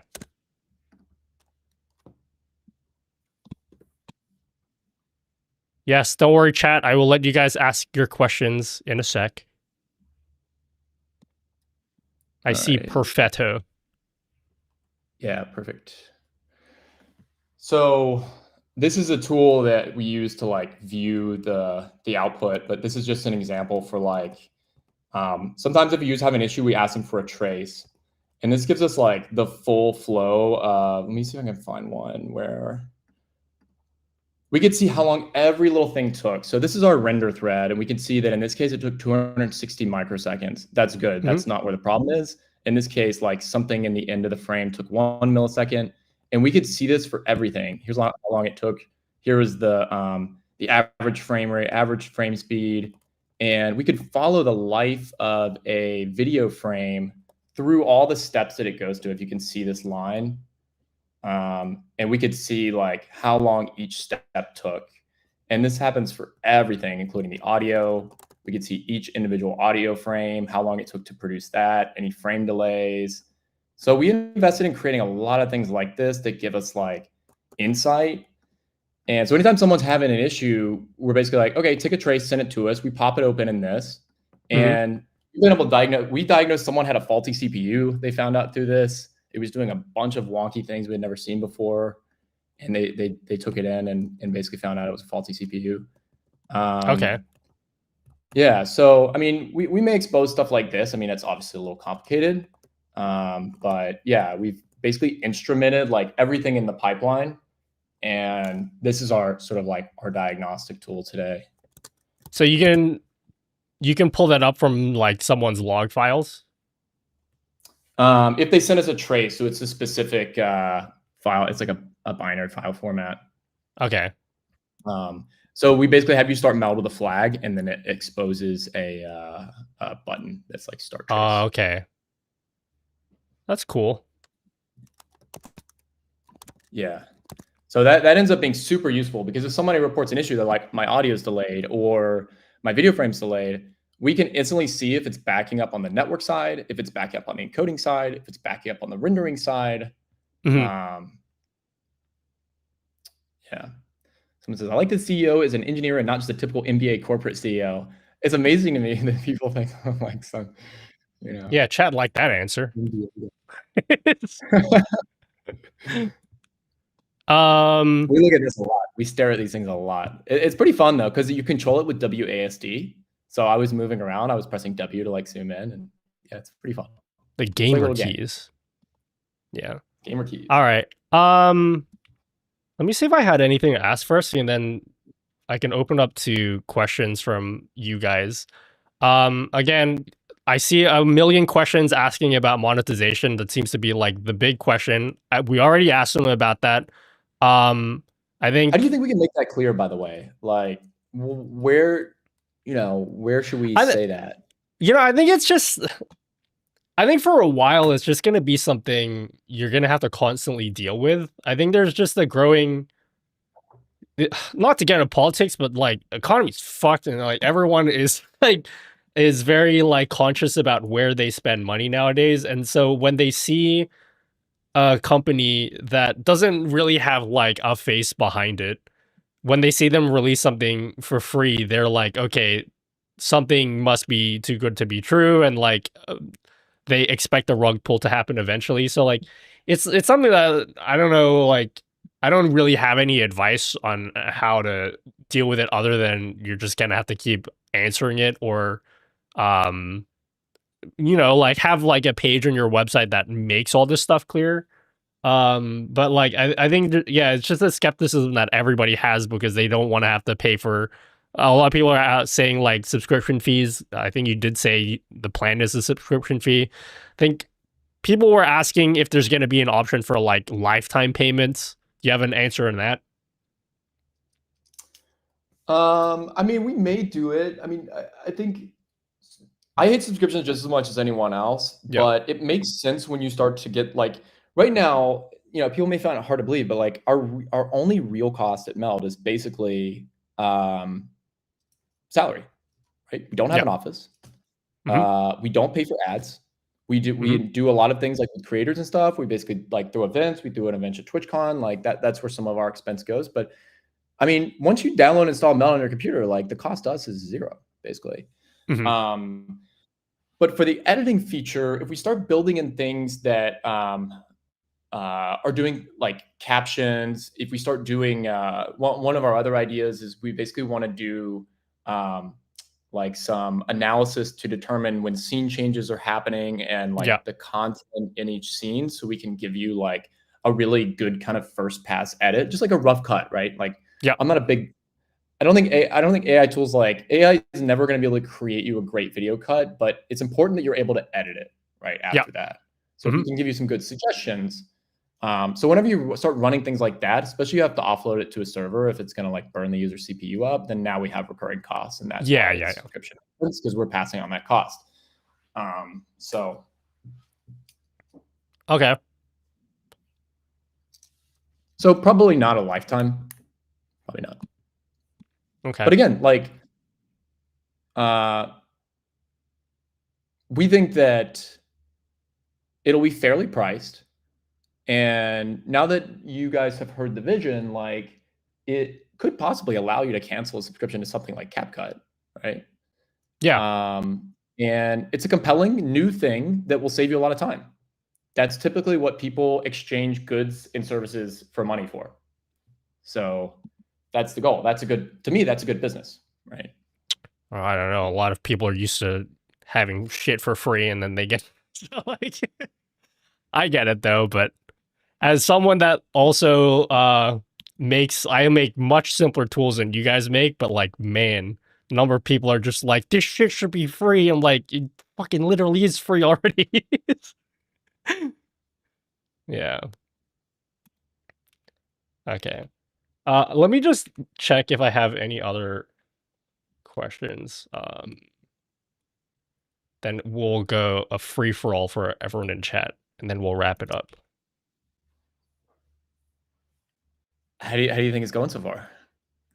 No, I think well, I was gonna ask you that. I think you've done a good job of being transparent.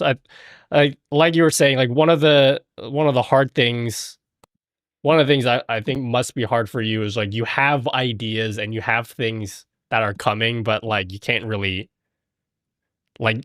show that to people yet, so it's hard to sell the idea to people. But like I understand better now where you are going with Meld, because I think from an outside perspective, just looking at the program itself, it just feels like a prettier version of OBS that has like less features. But yeah, I am actually pretty excited about the editing stuff because that's been something that's been on my mind for like a good while now. Just so you have an idea of like how I record some of my YouTube videos. I have some YouTube videos where I am like doing the whole recording my face and then my screen at the same time. And so I have like this setup where I have a canvas in OBS. I have like a 4K canvas, like dual layouts. So like I have 4K on top of 4K, and then it's a single video file that I split in half when I edit the video. And it's like, it works, but it's like super annoying having to edit a video like that. Like I just wish multi-track video existed. Same thing for like if I'm recording an unboxing with like different camera angles. I have like an 8K canvas in OBS that has four 4K videos on one single video file, and then I just record the video that way so I can split up and pick camera angles when I. Yeah, that's the way I do it now. But like it all just feels like it feels like just a hack for something that I feel like should just be a feature that already exists. But part of it will be like, what was that? Why don't you work with us on it? Yeah, I don't know. I just have the idea. I don't know. But here's the thing though, like, and you could tell us like what you think is a good idea, what you think won't work, and like help us. We're always looking for thought partners, like on this stuff. We talk to us, you know. Yeah. Okay.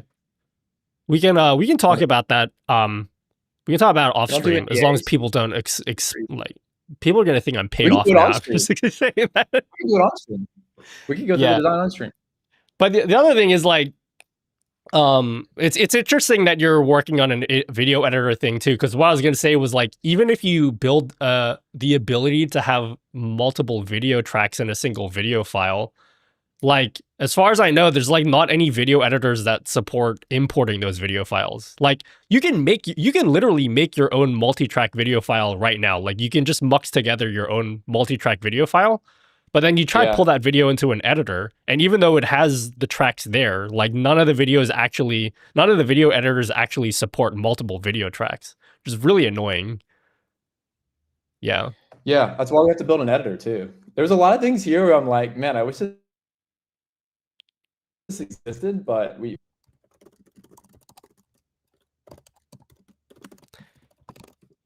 Your video cut out, but yeah. All right, I will open up the questions to chat so you guys can ask whatever controversial things the spicier the better, okay? So ask whatever you want. Just if it's a question that I've already answered throughout the stream already, I might skip over it, but yeah, just write whatever you want to ask. How much resources Meld Studio is eating compared to OBS? So we kind of touched on that before. It's something that's hard to measure. I might do a little bit of research on my end to see, but like it's hard to compare. I have a little script if you want. It basically just like pulls the Windows like APIs for CPU usage and GPU usage for a specific process over a given span of time.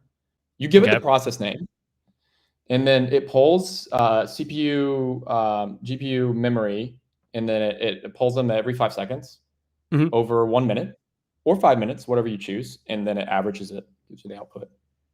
Okay. You can send that to me on Discord. I might mess around with that.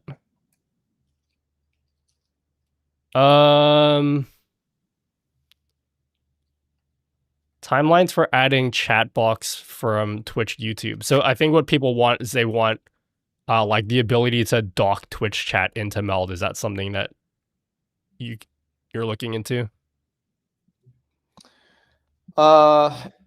Yeah, I mean, so it's a pretty highly requested feature. People really want the ability to they really want Meld to be a web browser. Yeah. We yeah, we're gonna do embedded panels, but the problem is what people really want when they ask for that, they want that and they want something else. This is the challenge with a lot of things. Is like people ask for one thing, but then you add it, and it's actually they wanted 3 other things too. Okay. They want the ability to do web-based docs, and they also want them to be able to customize the docs. And then as soon as you can do that, they want to be able to move other things around. So you know, we're working on that. We have some concerns about like if we allow people to rearrange things, then it becomes difficult for us to provide support. It's Yeah. much easier to do support when it's like, go to the top left and click this. That's how Yeah. you add a layer, right? Yeah. If somebody's got that thing toggled off and it's off screen, and now you have to determine where things are laid out, that makes it much harder. And so in our stage, we're still early, right? Like, and focused on providing a good experience. That's something we haven't totally decided how we're going to handle yet, but we're definitely going to come up with something that works. That's a good solution in the meantime before you can totally change the whole layout of the interface. That was something that was hard for me to understand until I started making tools for people, because everybody wants everything to be super customizable and they can make it however they want. And then what happens is you give it to them, and then one thing will happen is they will see so many settings that they won't understand what to do. They get overwhelmed and not want to use the thing anymore. The other thing is everybody has like a different setup that you have to deal with, and then when you're trying to help them out, they're like, okay, well, like it could be any like of these 20 other settings that you've changed specific to your settings. So I get that. The other challenge too is the more of these things you expose, you have to support them basically indefinitely. And so whenever you're rolling out new things that interact with these, you have to make sure that you're like migrating all the settings. So everything you expose has an ongoing cost. Yeah. That's I guess the pain point that I think a lot of people have is especially this has been super clear to me for the past 6 months. The big thing in streaming right now is multi-streaming. And so a lot of the tools, so it looks like you're almost ready to roll out like multi-canvas stuff for Meld. Like that's the big thing, yeah, support for Twitch and YouTube and like enhanced broadcasting, which I'll ask you that in a second as well. But the other side of that as well is like, how do people manage having multiple streams? Like, how do you change multiple stream titles at the same time? How do you like, right now, everyone has to have like 30 different dashboards open and it's like super fucking annoying. So I That's guess something like, we'd love to work with an external person on, because I mean, there's a lot of, you know, we've seen a number of good solutions for this from the community. So if anyone wants to work with us to like embed like a multi, you know, stream like manager, a multi-dashboard sort of thing, yeah. It's kind of thing like the web-based stuff, like building the web-based stuff like that's not entirely within our wheelhouse. I mean, we could certainly do it, but it's not our focus area. So we'd be open to partnering with someone on that. Okay. Someone was asking, so on the topic of enhanced broadcasting, is there anything going on with that? Yeah, we're rolling it out as part of the multi-canvas. Okay. eRTMP, I think version 2. Okay. There's 2 versions. The new one is, I don't think it's totally standardized yet, but we'll have support for it.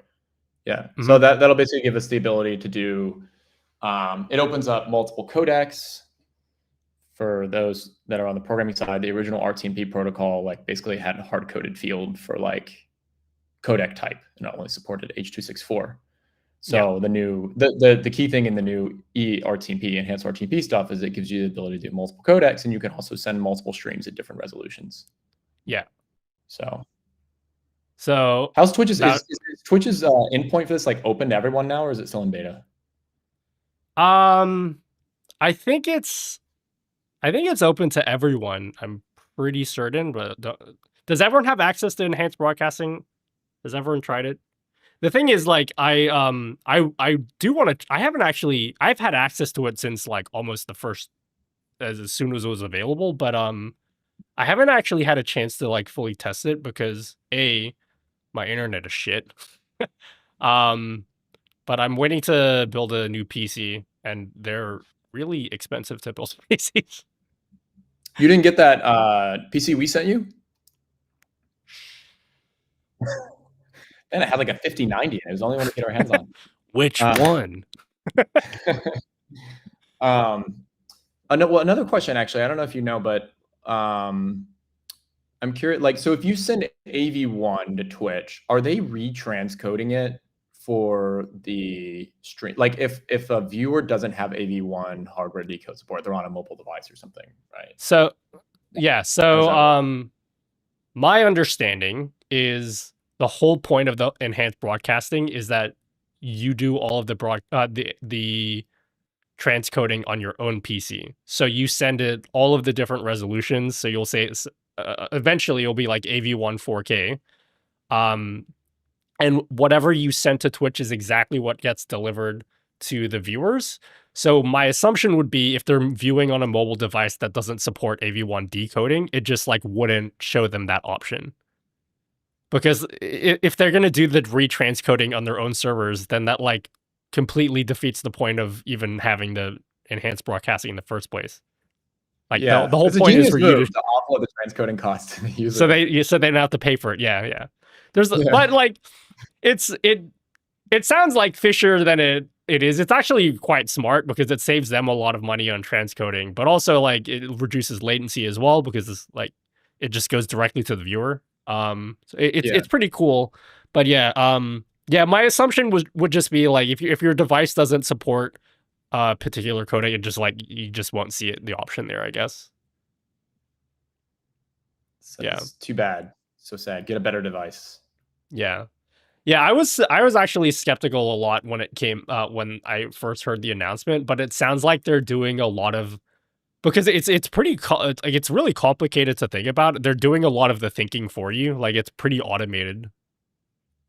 Like in OBS, you basically just turn on the enhanced broadcast setting, and it figures out all the settings that are appropriate for your PC for you. So, yeah. Quick correction: enhanced broadcasting won't be out in this next release, but in a future one. I guess we trimmed it. I think it was close, but this release is already late a little bit. That's why we don't give timelines. So it must have gotten trimmed, but it'll be in the next one. We typically try to release every 2 weeks. We're a little bit behind on this one, but so yeah, if it goes out and then 2 weeks after we should have enhanced RTMP. This is why we can't give roadmap estimates. See, I already got it within the span of 3 minutes. It's already been corrected, but it'll be soon. Got to let it bake a little bit more. Did we touch on multicasting? Yeah, it's we did.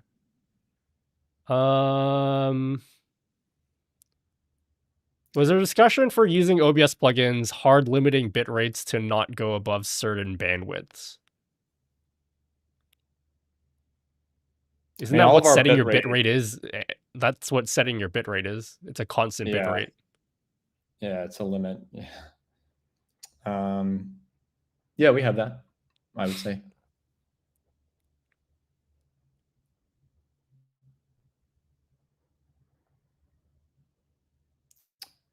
Anyone? Who just asked what my favorite ice cream flavor was? Probably pistachio. What about you, Nutty? I'm pretty boring. I go with cookies and cream or anything mango flavored. Okay. Like Not bad. any if I get like boba, it's mango. Mango is like the goat fruit. Okay. Please tell Meld to add noise suppression to the mic. We have it. It's in Magic Mike. I mean, Magic Mike's caused a lot of confusion. We were trying to be clever with the name. Yeah. And yeah, we probably need to redo it. It has noise suppression and automatic gain control. I think it does a pretty good job. I mean, we're gonna add like a neural network based noise suppression that will be better. Oh, another thing you pointed out is background removal. So the reason we don't have that is I wanted to roll out one that would work at the same time for people that don't have an NVIDIA card. Okay. And I've got this this model that I basically quantized, and it can run at like 60 FPS on even a CPU, and it's really good quality. Okay. So we haven't totally gotten to the point where we think it's good enough because it's going to use some GPU resources. It'll be about the same as what NVIDIA's uses, but it will work on all GPUs. And if you don't have a suitable GPU, it will even run on your CPU. Okay. So we try to do things like that where we roll out for everyone all at once. So, yeah, it gets hair. It does a really good job with hair. Like you could lift it up like this, and it will get the background out of it. I'd be curious to test it out. One of the things that's super annoying about my setup is I have a perforated chair, and like it always has a tough time cutting out the chair, and it always looks really bad. Also, because my chair's black and then my hair's black. So yeah. Yeah. Someone asks, is it on one or the other, not 50% CPU, 50% GPU? I mean, it's really hard to run a model split across two devices. Anytime you have to cross the PCI bots, well, maybe we don't want to get into this too much.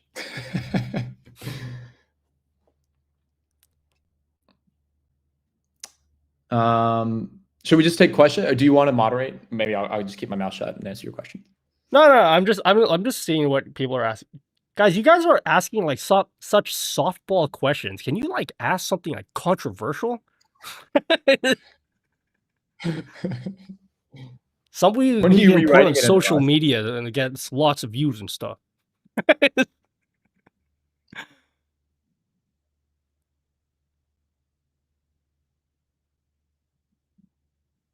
Plans Do for we have two plans? PC setup. Does Meld have plans to also make this easier? That's another question I had for people. Is like a lot of people had questions about like if they wanted to use their phone, for example, like pull up.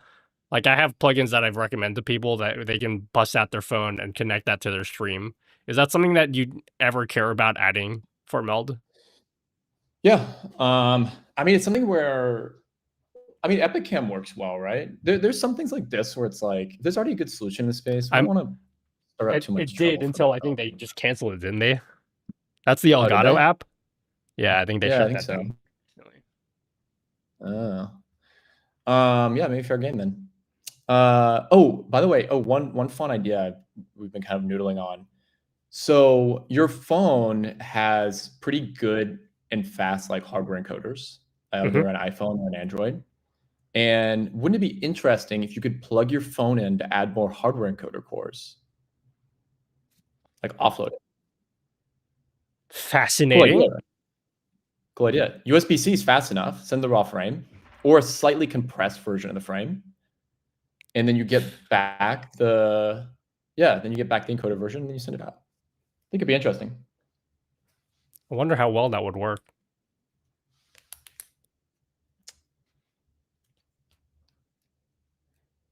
Using the phone to do the encoding. That would be it. You could even, I mean, your phone would work just the same. Like you could still use your phone.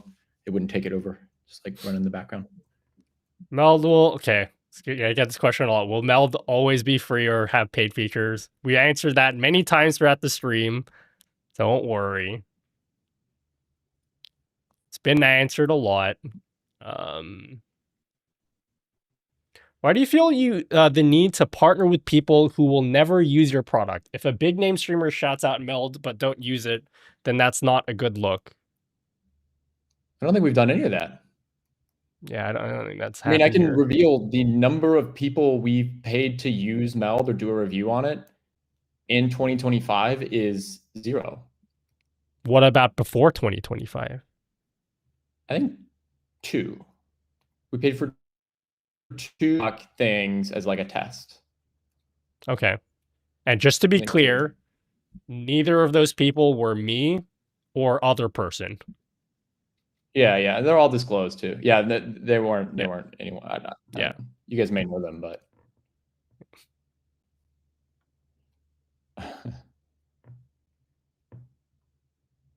Unless this was for editing part of Meld, is there any way to do ISO recordings on Meld that you can use in Meld post-production part? What's ISO recording? they mean isolated recordings. Oh, Yeah, that's the plan. I mean, the challenge is like, how do we record all of your layers and all of your scenes when you only have a finite amount of hardware encoders? That's the secret sauce we're figuring out. are you pretending like, okay, the reason why, okay, yes, it's fairly obvious who I'm talking about. The reason why I am making it a rule for myself to never mention anyone's name in a YouTube video again, because even though I feel like I didn't say anything that bad, half the comment section was like saying some very negative things about said creator, and then it makes it seem as though I'm sending you guys to do that. So I'm just gonna never mention anyone's name again. That's why. Someone says, my buddy works for Stream Elements and is kind of frustrated that I'm so interested in Meld. Is Meld planning on teaming up with anyone like Stream Elements? Look, our policy on this is like, we're an open door. I mean, if anyone has any issues or questions, I mean, they should just come to us directly. If they want to integrate with us, we're open to integrate with anyone. I mean, like a lot of the bots have integrated with us at this point, and they all came to us, and we give them the resources, and we open source our Stream Deck plugin so that people could use that to base it off of. And I mean, we'll open source other things too if it's helpful for people to integrate. So yeah, I mean, if your buddy works at Streamlabs, tell them we're certainly open to chat. I've never had a conversation with anyone at that company, so I don't know anything, you know. But Okay, I'll so certainly open to it. again, I'm seeing a lot of questions about like specific features. I don't want to get into like specific features and being like, when is this coming? Because like it's just it's gonna get annoying for you. So how about like, how do you deal with feature requests? Is there like a place where people can request them, or do you just go off the vibes? Like,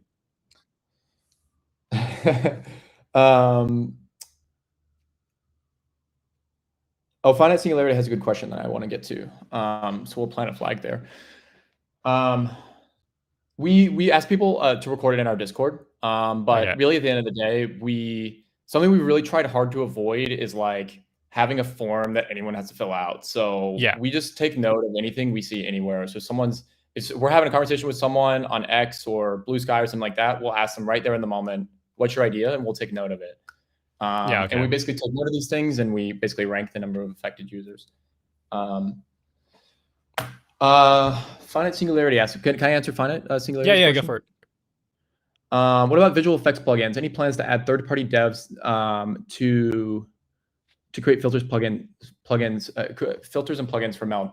Yeah, absolutely. That's something we've always wanted to open up. I mean, it's not until recently, I would say, that we've really had enough users for us to think it would make sense to even open this up to the external community. So like all this coming at us recently is like both good and bad, because everyone's like, oh, okay, why don't you guys have plugins yet, right? And it's like, okay, you always have a chicken and egg problem with something like this, right? Like the plugin developers only want to spend their time on something if there's enough of a user base. Yeah. So we didn't spend a lot of time on opening this stuff up before, but yeah, native plugins are going to be tricky for us because of a few reasons. I know finite singularity is quite technical, so I'll be a bit technical here, but we ship a custom libc++ that's like hardened. similar to like Rust. It has like balance checking and things like this. It's not API compatible with other versions of the libc++ SDK. So things like this make it a little tricky for us to open up an SDK. And it's something we can certainly do, but yeah, basically right now we build everything from source. Everything gets built from source, including Qt. And then we ship that. And we have to do that because of the ABI incompatibility with our libc++. If it's not a native plugin though, we do have like a runtime shader compiler. So we're using Skia on the back end. Skia is the same graphics engine that's used by Chromium, and it's used by Android, and it's created by Google. It's a fantastic project. And you can write shaders in what they call SKSL, which is really just GLSL, and it will compile it for the target runtime. So we use DirectX 12 as our backend, so it will compile it. So yeah, I mean, presumably we could open up something where like you write SKSL, GLSL basically. We give you the ability to like declare some properties, and then it runs, and then it would show up. So that's something certainly we're interested in doing. Sorry, I was just replying to someone in chat. Someone says I like that too because the more integrated plugins are, yeah. Native plugins are really, really hard. I mean, because so this is the reason VST is like an experimental, and I'm always going to be afraid to take it out of experimental. When you have the number one source of crashes in Meld today is basically virtual camera plugins. A virtual camera DLL runs out of memory or runs over a memory boundary and it crashes. This is a number one source of crashes. Anytime you let someone run native code in your process, they can crash you with bad code. And that's something we're really, really worried about rolling out. Probably what we'll do is run plugins in an isolated process. So you'll get an isolated process with a separate API. That solves our API boundary issue. And then your plugin can crash and it doesn't impact Meld. So we already do this to some extent. Whenever we're scanning your computer for VSTs, because we don't trust the plugin until we scan it, we do this out of process already, and we communicate over shared memory. Okay, we're getting a little bit technical, but You're good. You're good. I saw some technical questions. I got excited. Yeah. It's good. All right. How about we answer 3 more questions and then we'll wrap it up because I don't want to take 100% of your day. I really haven't taken a ton of questions from chat, I would say. Yeah.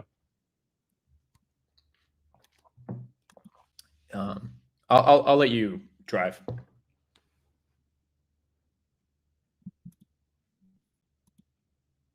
When are you rewriting in Rust? Never.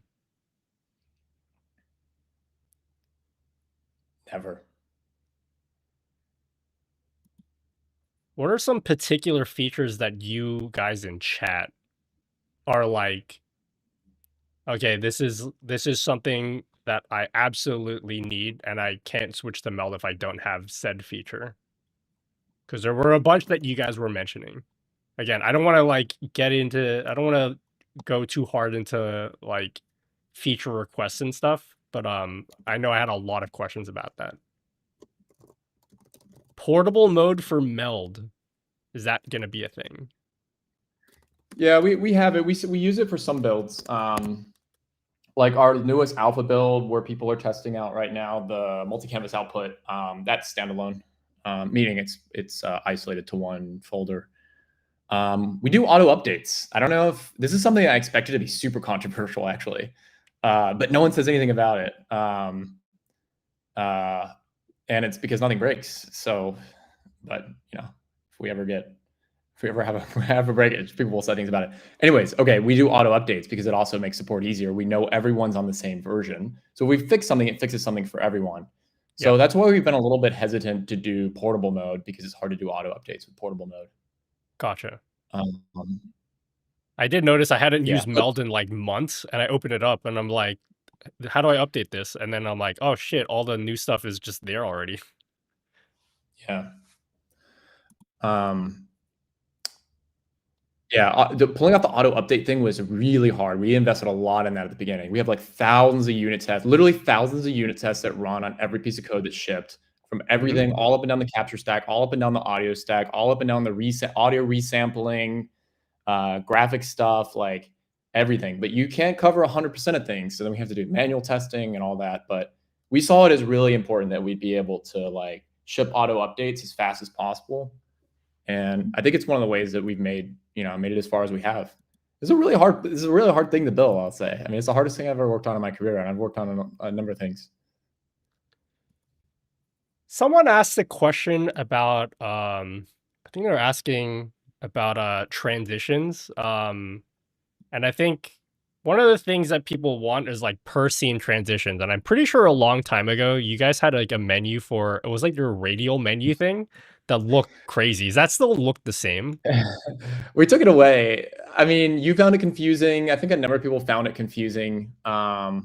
It's still in the experimental menu. We need to take it out. It doesn't do anything at this point. I think we're gonna rethink it a little bit. How do I access the experimental menu again? Hold Shift and long press the M. You should show chat. It's got a nice little animation. Okay, that's how I do it. Sorry, I was only single. Okay, so basically, I just want to show people, if it even shows up anymore. Basically, if you long press the M, am I doing it right? Hold on. Oh yeah, it's like bouncing up and down. Yeah, there's a radial scene switcher. Can you access the radial scene switcher anymore? Or no, it's taken out of the code. The switch okay. is still there. That's just like a remnant. But if you hold, you should turn on VST3 plugin support, and then if you restart, you'll get VST3. Yeah, I want to show it anyway because yeah, it was in my original video, but basically for everyone that's asking about like per scene transitions, that was a thing. They had like this super crazy. It looked really cool, but like it was like really confusing.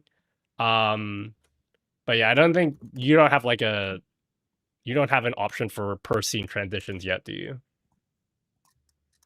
No, we have all the code, we have all the plumbing for it. That's what was being used by that interface. But yeah, I think a lot of people found it a little bit confusing. So we'll try something else there.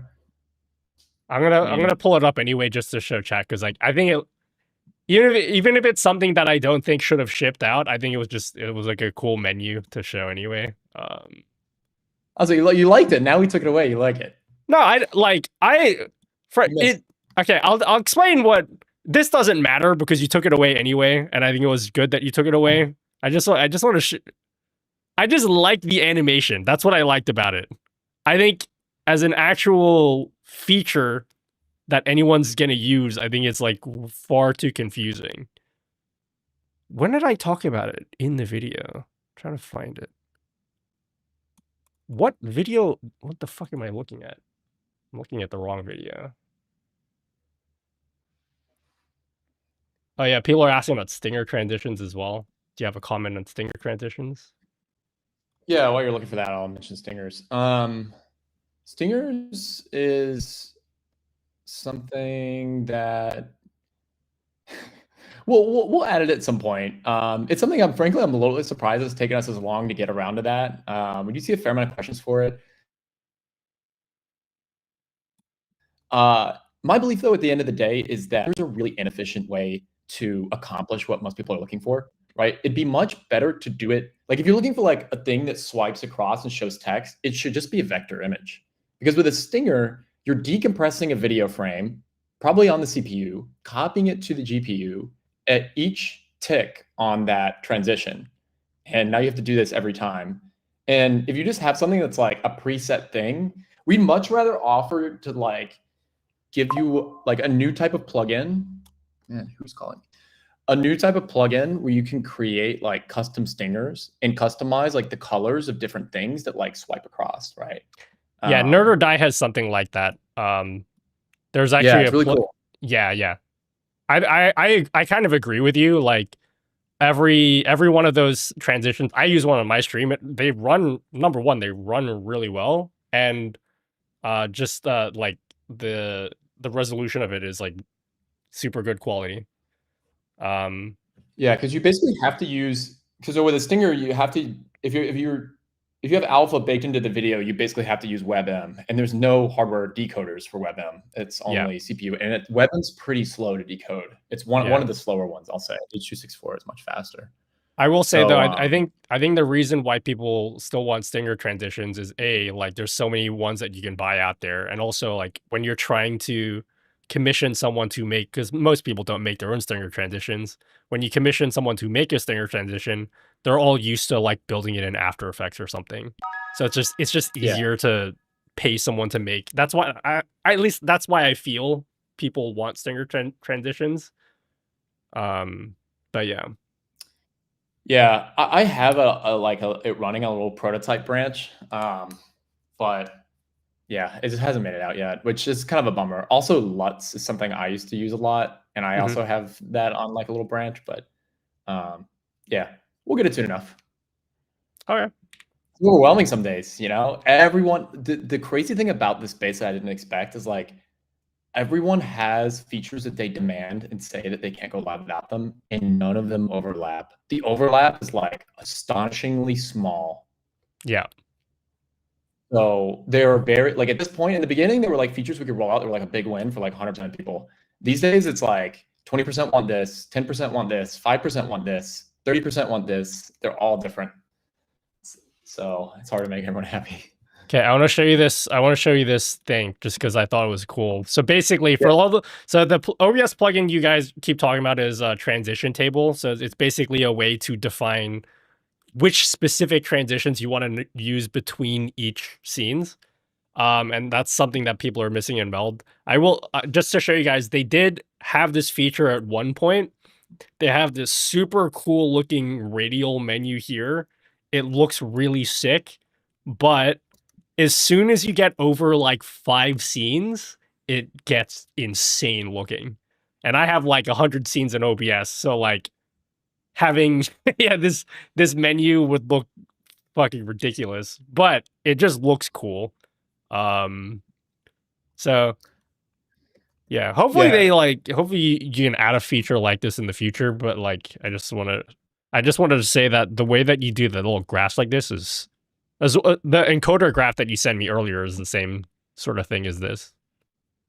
Yeah, I'm sure. I think Ollie's listening right now. He created this. A lot of these things start off as like developer tools to begin with, and then he'll show it to us, and we're like, "This is awesome. Let's ship it." So yeah, this was cool because you could pick the scene. So basically, the way it worked is like you would click the scene that you're interested in, and that's like now your the scene you're starting from, and then it would show you a path to the other scenes, and you could choose which transition was used to like play out that path. Yeah, it's way too in my as cool as it is, it's just way too much. So that's why it was taken away.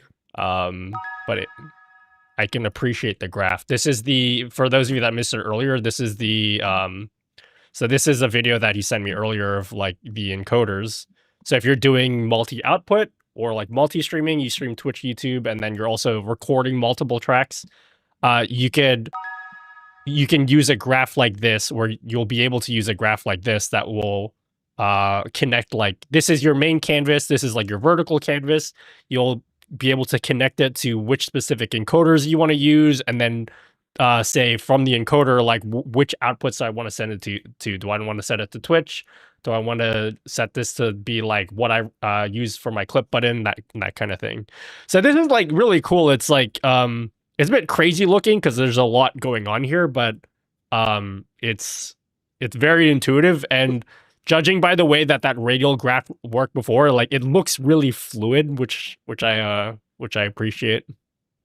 Yeah, so you'll be able to click any of them, and it will highlight the path all the way through the system. So if you clicked on like main canvas, for example, it would highlight the flow of the information. And over time, what we want to do is allow you to hover over it and show like the average time to produce each frame. And it may even change colors, right? Like if something is getting bottlenecked or something's going wrong, like, early on we tried not to expose much complexity to the user, but I think the thing we found in these experiments that we've had, like the first experiment we did with this was the the capture device output graph view. Mhm. And that allowed people to diagnose issues with their cameras that we weren't even aware were going on. Some people were like, oh, my camera was I configured it to do 60, but internally it was doing 30 for some reason, and it shows up in that. Yeah. So we learned that these kind of things allow users to get inside the system and diagnose for how it works, and that allowed them to diagnose issues on their, which saves us some resources on the supply. Are you still there? Yeah, your video just cut out for a little bit, but yeah. Just repeat like the past like 15 seconds.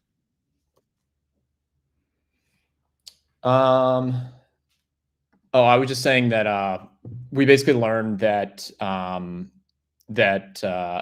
when people have better insight into how the system's working, they're able to self-diagnose issues that they're having. Yeah. And this is beneficial to us because it reduces support burden, basically. Okay.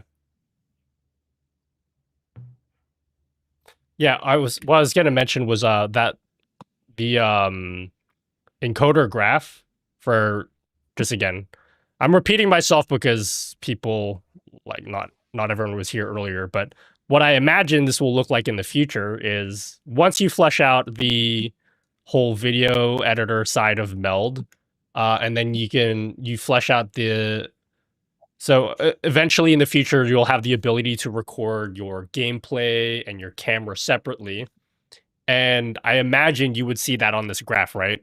So on the left-hand side, like your camera would be its own separate source, your gameplay would be its own separate source, and then you can connect that to whatever encoder you want, and then like there would be like the recording on the right-hand side, yeah? Yeah. Yeah. That would be pretty Great sick. CEO speak. Great CEO speak. What was that? It's that's very good CEO speak, as Chad would say. You know, you do this sly thing that all you CEO people do, where you do like our belief. When you start your question with my belief, I'm like, oh, this guy's good.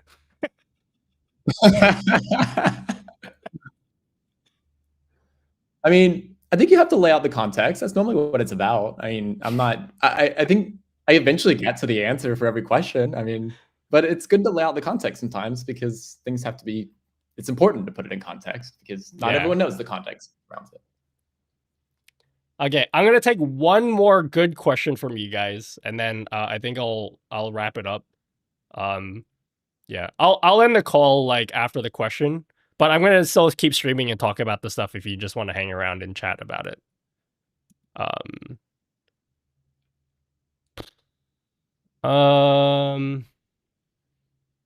CEO talk.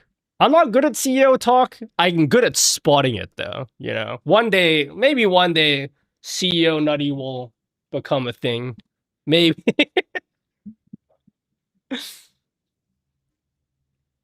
Yeah. Our core values. That's a classic one. Our core values are trust, transparency, and honesty. It's like, Yeah. Okay, All right. If you guys have no more questions, then the stream ends here. So like, hurry up. What was something good? We want an absolute KO question. Yeah. Meld story time. I don't even know what that means. No, Meld story. Wait, why does everyone keep... You want the story of Meld? Is that what you guys are asking? Why did you make Meld? That's a softball question. Ask a better question. Absolute softball question. Actually, to understand how Meld was created, it's important to talk about our core values first.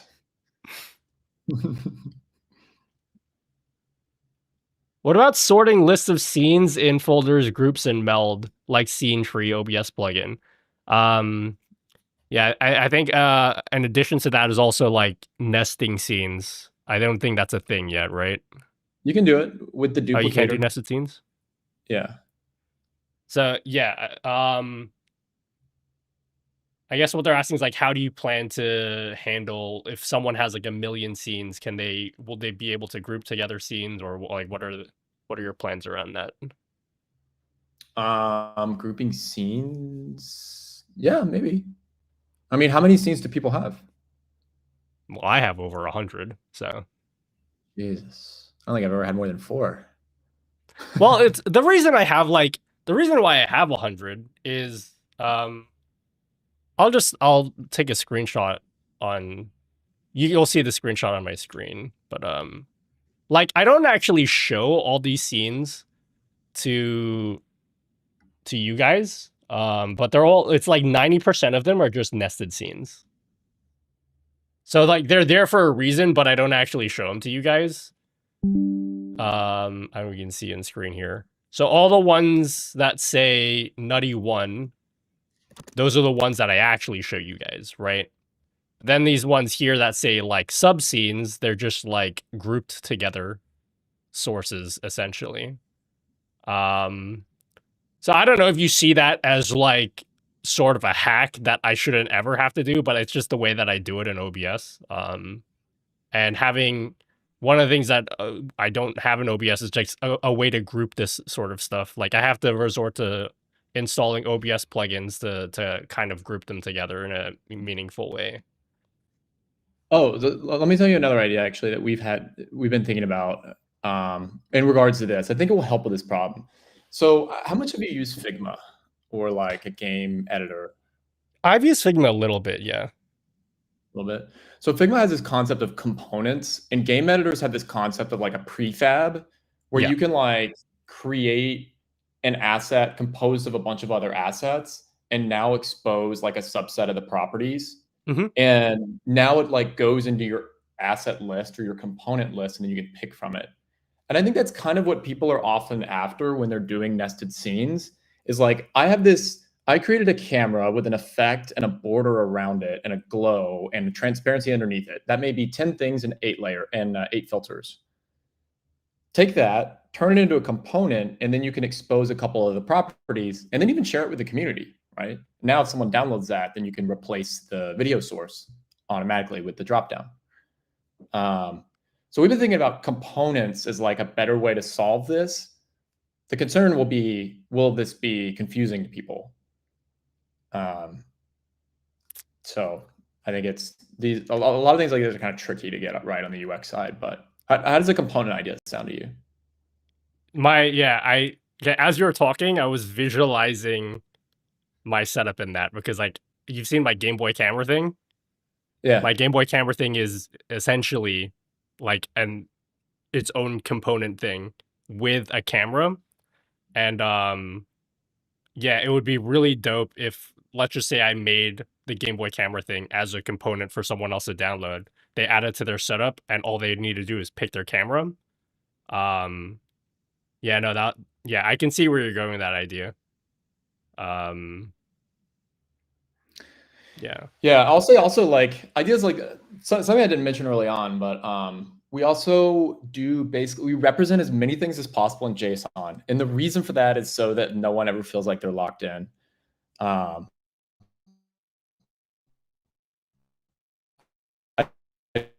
Really important to us is that we haven't He's cutting out. He's cutting out. Wait, you cut out.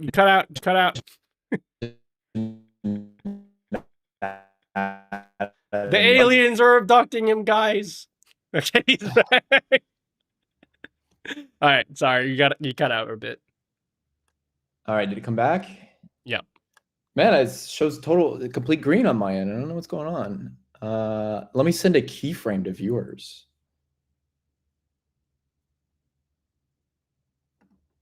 Yeah, the system heard JSON. Yeah, we create everything. So like these components would be just JSON. Like our effect right now, you can export effect stacks and then like copy and paste, drag them into Meld, paste them, whatever. Like those are all JSON too. So that's something we would do for the components. So like you could write a script to create a component. You could you could write a translator to convert a component to a nested scene in OBS if someone in the community wanted to do that. So that's something else that is quite important to us, is like having these open formats that people can just open and read and customize. So you like the component idea? Yeah. If you saw my OBS setup, you would see like 20 different places where that would be implemented in. Because like when I say I have 100 sources in OBS, like so many of them are really just components, basically.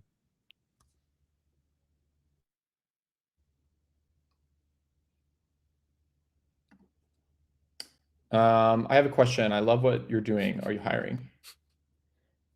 DJ Tio, I know your name from somewhere. Do you work with Tio is a machine. Do you work with a large streamer? Sushi Dragon. You know Sushi Yeah, Dragon? yeah. Okay, that's where I know you from. Man, you guys do some crazy things, actually. I found that super inspiring early on. Tio, if you wanna talk to Joel like after the stream, like yeah, Tio is he's Haha, sex. he's a mammoth. You can Come work with I us. trust Tio. Email me. Actually, don't email hi at. I mean, hi at goes to everyone, but you can email me directly. It's just my first name. First name. You know, I always tell people that. I'm like, you can email me. It's just first name at website. The number of emails I get is surprisingly lonely out here, you know? Really? Man, I got I'm like, guys, talk to me, you know? And then it's absolute crickets. So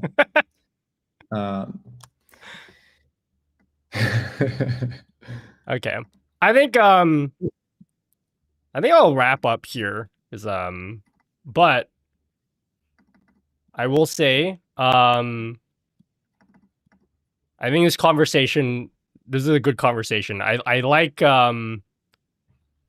I want to hear more about I think my position, like the things that I said in the video, I still mostly believe most of the things that I'm not gonna be a pushy and be like, I retract everything I said. I still think that I had made valid points, but I can see where Meld is going, especially with the video editor stuff. Like that is stuff that I can see is actually different. And I can see where how valuable that would be for content creators, especially people that make gaming content. Haha, sex. So it's very promising, but for my viewers' sake, it's at the moment just promising, which isn't a bad thing. I'm eagerly waiting to see what you guys can come up with. And even like, look, even if I am not someone that's gonna be using Meld personally, I still think it's super interesting to keep track of, and I will definitely be keeping an eye on what you guys are doing in the future. Yeah, I appreciate it. I mean, and honestly, like if you, I mean, so something we've always seen as a good opportunity is like work with us. I mean, if you have ideas for something you'd like to see exist, you know, we jump into design calls with users, and anyone that has an idea, we listen to it. I think we took like 100 calls as part of the design process for the new release we're about to roll out. Mm-hmm. There's a lot of tricky things, you know, the audio experience. We've done a lot of iterations on that, informed mostly by calls with users. Like, I would say we're probably taking more calls with users than any company in this space. Like, we take a lot of calls with users. Well, okay, if you're wrapping, I want to give a couple shout outs. First of all, thank you very much for giving me this opportunity to come on and talk. I had a lot of fun. And yeah, I very much would like to have you collaborate with us. There requires no exchange of goods and services, just ideas, just ideas. It's okay to share ideas, I think. Don't freak out. Yeah. And the other thing I'd like to say, I'd like to give a little shout out to my team. Our team's spread around the world. Some of us have never met, and most of us have been working together for like many years at this point. I want to give a shout out to Carol, who's one of the first people to join the team. Everything you see, we did a billboard in Times Square with the layout and design for our booth at PAX East and all these other conventions, all done by Carol. The entire product design. She's the one that's taking the calls with the users. Incredible. All-star. So shout out to Carol. Sergey, who did all the front end code, all the experience you see, everything in Meld. that you like interact with, and the UI done by Sergey. It's like 10 p.m. for him right now, but I think he's watching. Hey, Sergey. Ollie did design the radial scene switcher. He designed the encoder stats view, implemented all the code for this. Incredible. It's like probably 9 for him right now. He's based in the UK. Terry, our CTO, who does everything and way too much support, and deals with a lot of angry users, but does it with grace. And yeah, well, I don't want to take too much time to shout out everyone. Tiffany on the marketing side, incredible. We did a huge event this weekend. We flew some creators out to New York. She orchestrated the whole thing, had a lot of fun. And she's been a really great key person in like building up our relationship with the community and everything that we do. And Kayla, who created the term Nutflix. That was a good one. People love that one. People thought that was my idea. That wasn't my idea. They actually made that graphic. I just put it up on my Twitter. I thought it was fun. Did y'all like the graphic? It was good. Yeah, and you guys see it again. And Sage, if y'all haven't interacted with Sage yet, you will. If you come into our Discord, Sage is like the guy. You can schedule a one-on-one call with him if you need any help with anything at Meld, anytime. He's a pro, absolute pro. Yeah, I just want to reiterate again, because I know a lot of people like expecting an exposed thing. It wasn't meant to be anything like that. I've met some of the Meld employees when I was at TwitchCon last year. Hopefully, fingers crossed, perhaps again this year. Are any of you guys going to be at TwitchCon this year? US? We may do it. Yeah. We did a party last year. I don't know what we'll do this year. Yeah. But yeah, everyone that I've talked to at Meld has been like super cool. So like, if anyone got the impression that I fucking hate Meld, like that wasn't it. But yeah.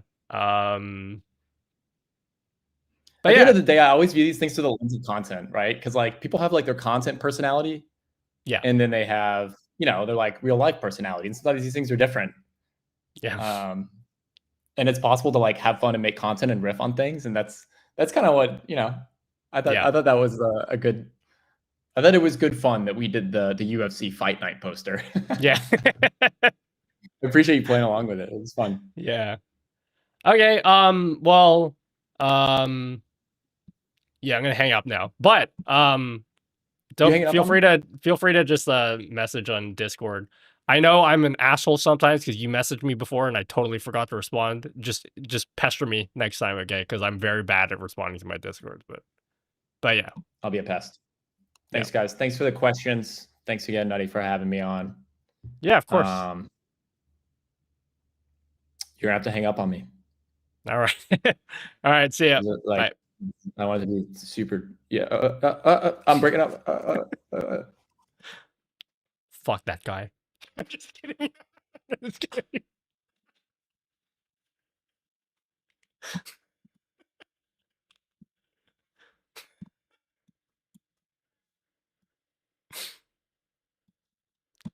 All right. Well, any thoughts, guys? It's 4:30. I'm gonna go to bed. Just kidding. I'm gonna keep streaming for like another 2 hours, knowing me. Any thoughts, guys? Actually, I'm gonna go pee first, and then we can talk about how that went, okay? And then I want to ask you guys if you were satisfied with any of the responses. I think I will make a YouTube video from that interview. Just with some of the responses, because he did have some pretty. What is this GIF?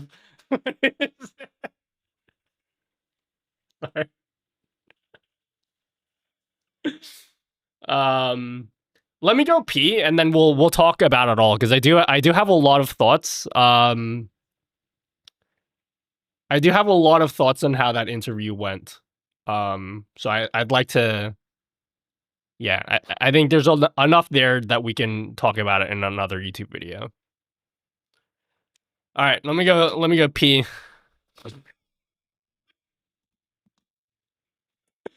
Let me go pee. Go piss, Gorl. Who you calling Gorl? All right. You guys can have one round of words on stream. I'm gonna pee real fast, okay? I'm gonna pee real fast. I'll read out the subs as well. Hold on. I think I got a message on my phone. What does the message say? Your Lambo gift order has arrived from Meld? What the fuck? Hold on, I gotta pick up something at the door, guy. I'll be back. 1 second.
Bassoon.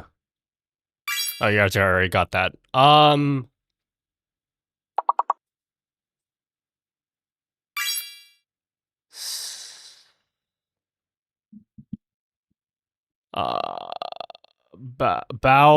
Fuck. I know. Oh, damn it. All right. What do you guys think? Any thoughts on Oh, dude, I really should have. I forgot to do a tweet beforehand, being like interviewing the Meld. I forgot to do that. Fuck, my bad. I should have tweeted beforehand that that was gonna happen. Yeah. What did you guys think about Interview Nut?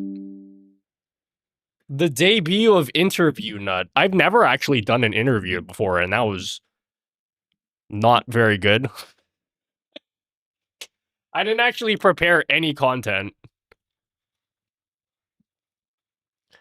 Thank you, Howlino. Thank you, Positif. Thank you, Joel.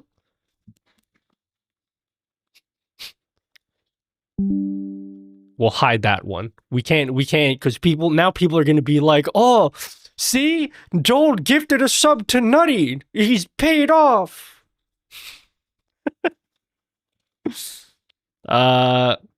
Cretinaro and Kip It 100. Thank you. All right, let me give you my thoughts. God, I'm so hot and sweaty right now. Let me give you my thoughts. How's my audio? Is my audio good still? Okay. In hindsight, I think I should have just done the whole thing on Discord. I tried to get fancy with it. That wasn't a good call. Wait till they find out Meld has been subbed for a year. I'll give you a summary of how that all went and where my mind is at right now. How about we just do that, yeah? They are all part of the team, the Meld team. The fight was rigged. It would have been fine if you had prepped for it. No, it wouldn't have. Would have been worse if I prepped for it. I think it was better that I didn't prep for it. I won't be too harsh, but in my very personal opinion, his responses didn't paint a better picture for me than what I had from the video alone. What do you mean? They didn't paint a better picture?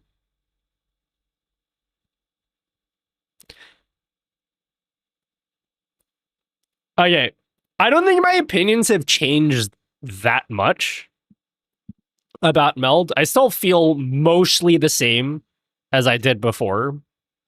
But it was interesting hearing where they plan to go. How's it looking for Meld? Even worse than before the stream. Just kidding. My opinion about the project didn't improve. Yeah. Okay, I'll get into it. So basically, here's where I started before the interview. Here's where my mind was before the interview. Right now, you have Meld, which presently offers mostly the same thing as OBS, except you just like have less features. So things like work, they're like prettier.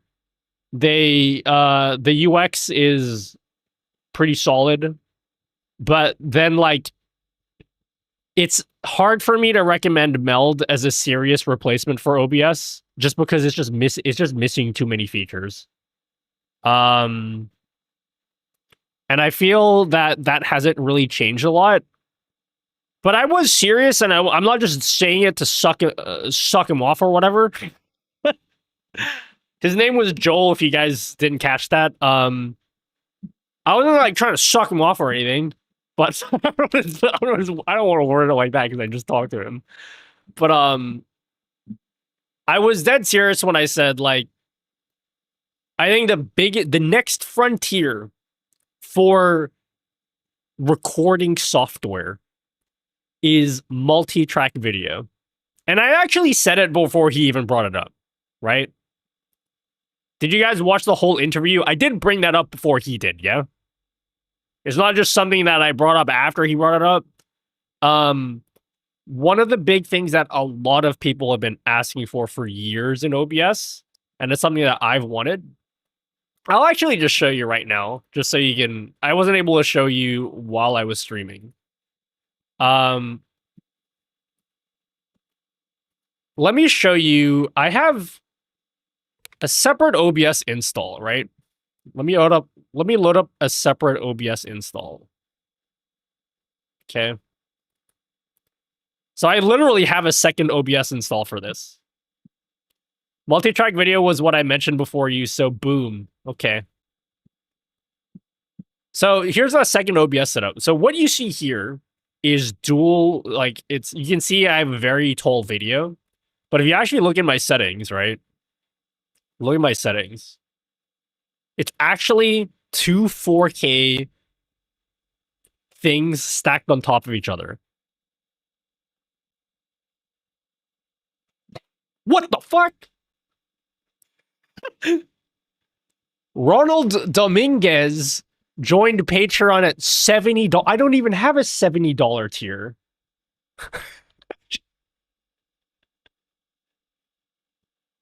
Wait, this has to be a mistake. Why did it show up? I'm so confused. I don't even have a $70 tier on Patreon. Is there... What the fuck is... Who's Ronald? I'm so confused. How are you giving me $70 on Patreon? I don't need... The highest tier is $20. Ronald, are you in chat? How do I check that? Money conversion? Oh, you think it's another currency? How do I check, like, where people are paying for stuff on Patreon? You give custom amounts? Why 70? How do I check how people give me money? I don't know how Patreon works, I'll be honest with you.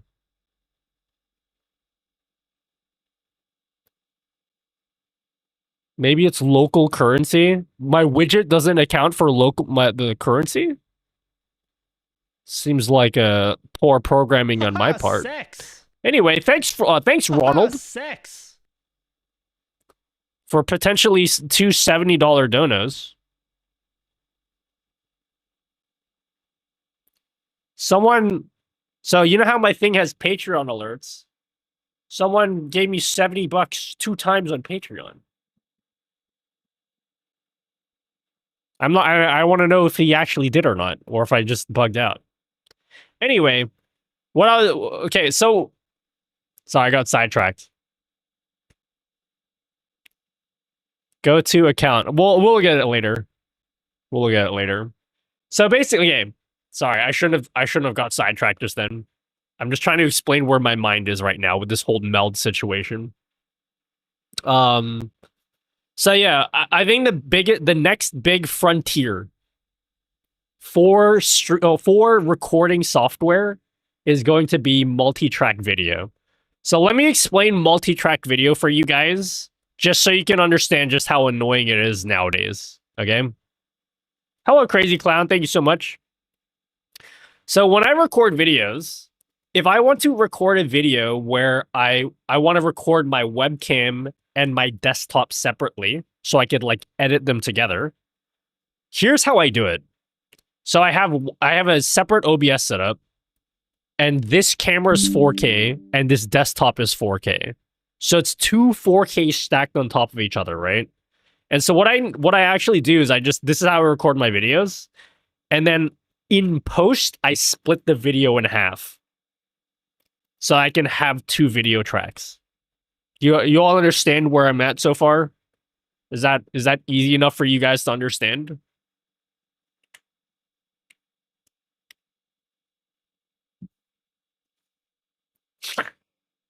Fuck it.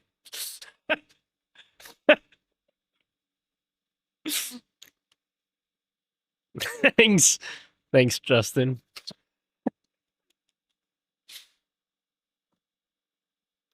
So basically what we have is I record a video that is two videos stacked on top of each other, right? What is this? I don't want to listen to this right now. Give me Hocus Pocus.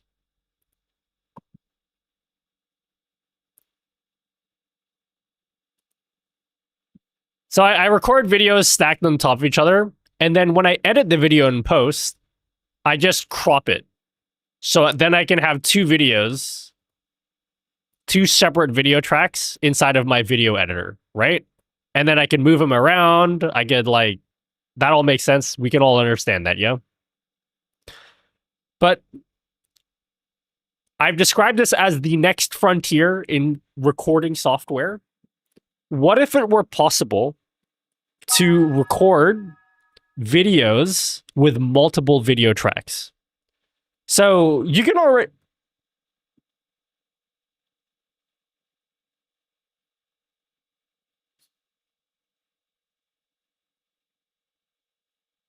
You didn't hear that, right?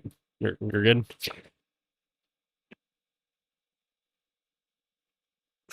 Okay. I think we're good. My voice is totally fine, okay? So what if it were possible to record a single video file? Okay? A single video file that has multiple video tracks. Now you can already do this with audio, right? You can already do this with audio. So you guys can record a video in OBS where your microphone and we hear nothing. Okay, good. Where your microphone and your gameplay and like your Discord audio, everything is separated into like separate audio tracks, right? That's what you guys already know how to do that, yeah? But the problem is your video track is only one single video file, right?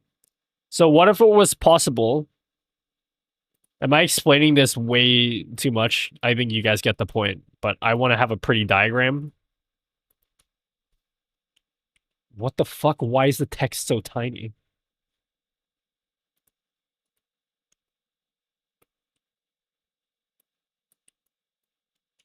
I'm just trying to educate you guys, okay? So this is the maximum you can do in any video editor right now, right? But what if it was possible to have multiple video tracks? So imagine while you're streaming, you could have your stream look how it is right now with your pretty overlays and stuff. But just in the background, you can have your camera recording onto a separate video track and then your gameplay recording to a separate video track, right? You understand that? So there's two problems here. Okay, before we get to the two problems, it's actually possible to do this already. Like, you can already make your own multi-video track video. Like, you can mux together, if you have an MKV file, it already supports multiple video tracks. Like, you can do that, right? We're not talking about video editors yet. Chamaquito. No, we're not talking about any video editors. We're just talking about the actual raw video file itself. So if you can have video files that have multiple video tracks. A lot of people don't know that. The problem is, even if OBS had the ability to record multiple video tracks, like, even if you had that ability, as far as I know, there's no video editor that supports importing those videos. I've tried it before. Like, I've made my own multi-track video and I drag it into DaVinci Resolve. DaVinci Resolve will only see the first video track. So there's two things that need to happen, okay? Number one is I'm going to use the pencil here. We need two things to happen for this to be a reality. We need OBS to support video tracks, which it technically already does, but you can't record to a multi-track video file, which is, I think, what Exeldra is saying right now. Like, you can't actually record to a multi-track video file. But the second thing is, which a lot of people don't know, is even if OBS can do this, your video editor, DaVinci Resolve, needs to be able to import those video files. And right now it can't. How do you access the second track in an MKV file? Same way you do for your audio. So you can literally construct your own one. I've done it before. You just record 6 videos? Yeah, but like, what if you didn't have to? So you see how, like, in your video player, you can right click and you can say video track. You see how it's audio track? You can select audio track. Bro, there's a thing that says video track. There's a lot of people who don't know this is a thing.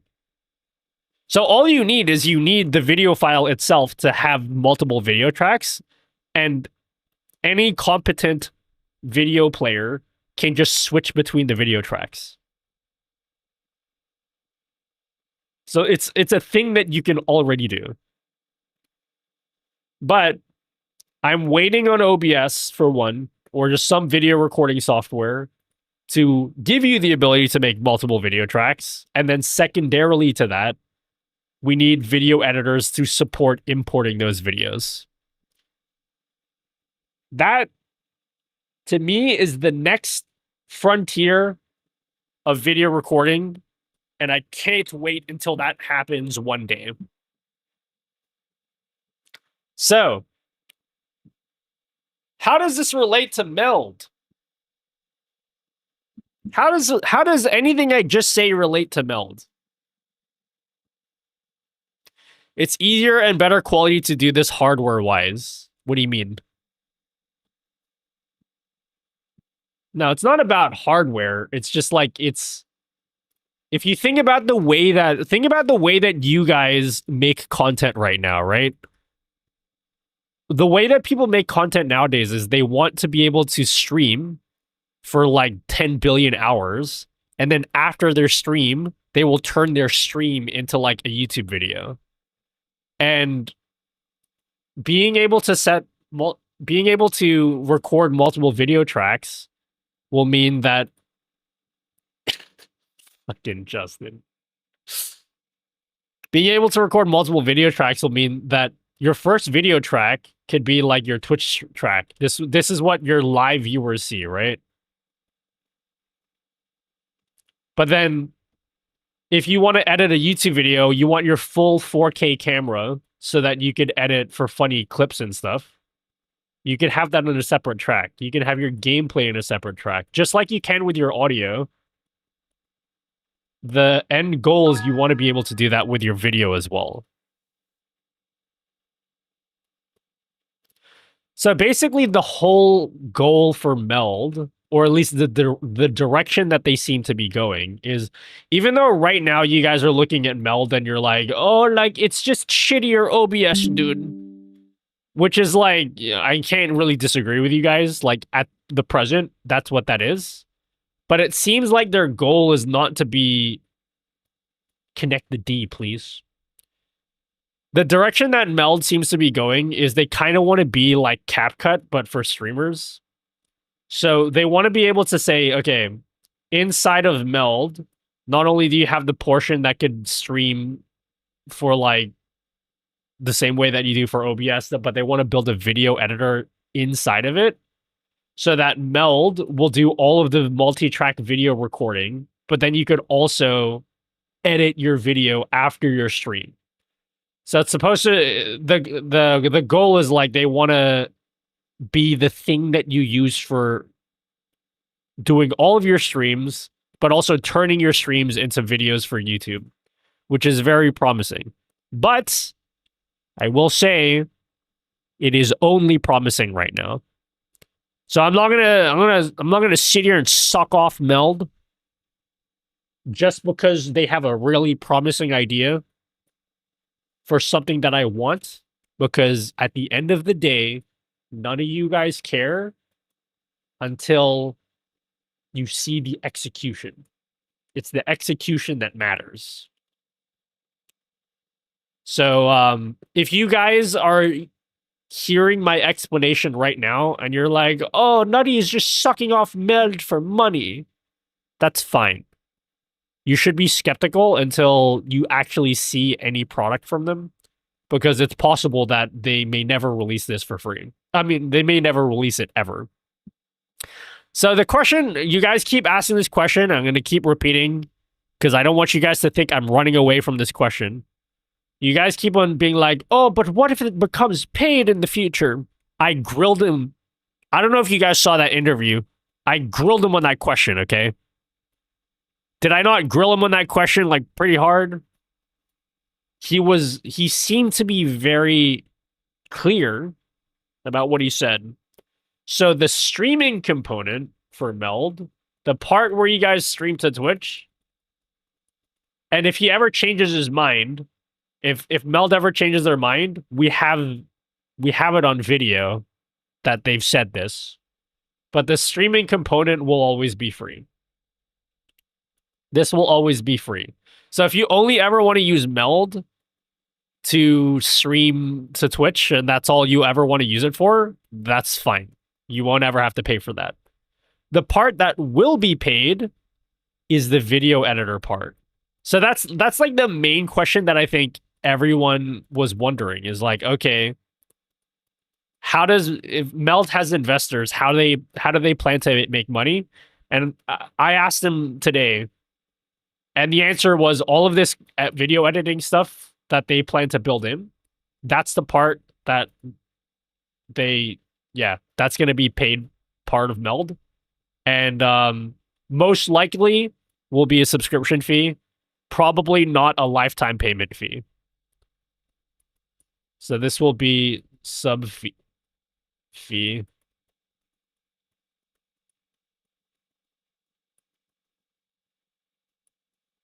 No lifetime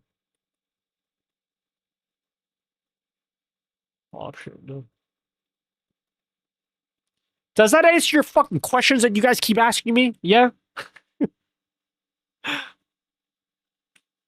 Does that make sense to you guys? If they can beat the CapCut price point, how much does CapCut cost? How much does it cost?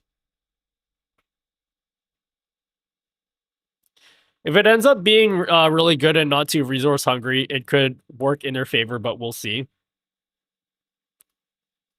I'm using my mouse to write.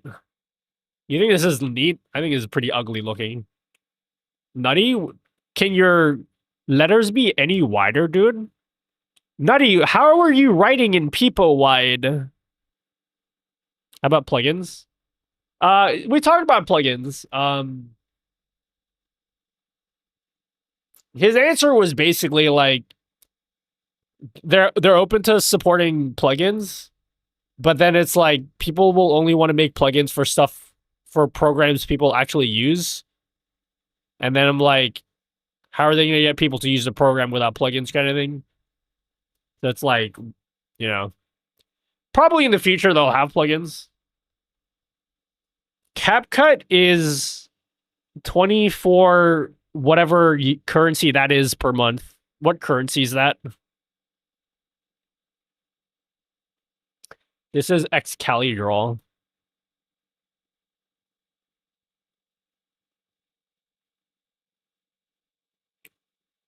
I'll have to look back at the stream at some of the things that he said. I can't remember. I can't remember what he said. I asked him point blank, would he ever charge for things like widgets and whatever? And I don't remember what his answer was.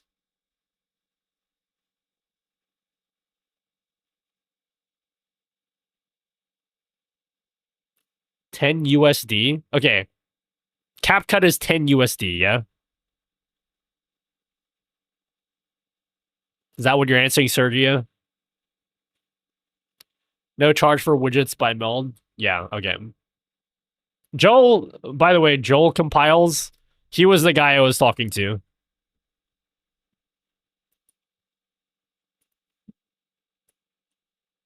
That's Joel. He's the Meld guy. Hey, don't move.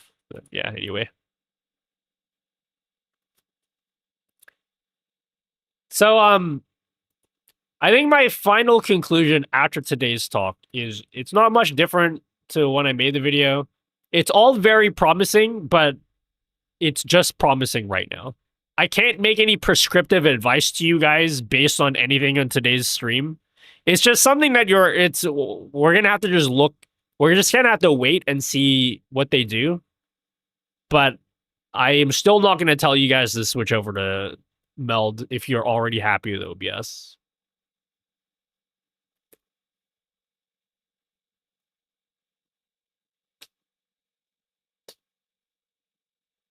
Y'all can do this in DaVinci. Man, Pops. Pops. You're the only one in chat that wants to fight me on this. I want to see more about what Pops has to say. What did Pops say? You can do all this in DaVinci Resolve. So I made this argument. I even mentioned it before. It's not like, why does everybody use CapCut? Because you could do all that shit in OBS as well. Like, there's something there that people use CapCut for. There's a reason why people use it. I love Resolve. I'm going to continue using Resolve for everything. And by the way, the one thing you can do in Resolve is the thing that I said here. Like, you can't do this multi-track video stuff. This is stuff that is... Today, there is no solution for doing any of this stuff that I'm aware of. Otherwise, I'd be using it right now.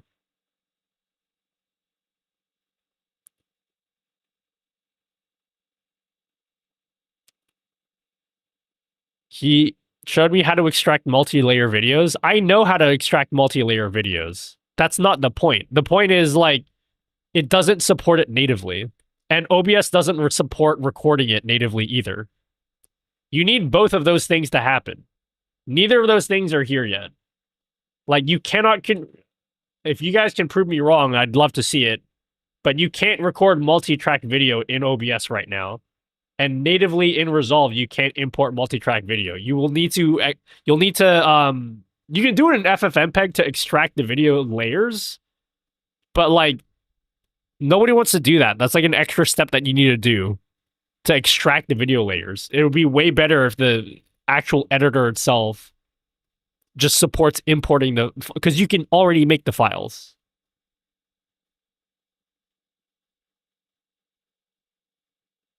You can, bro? Where? How? Tell me. How do I do it?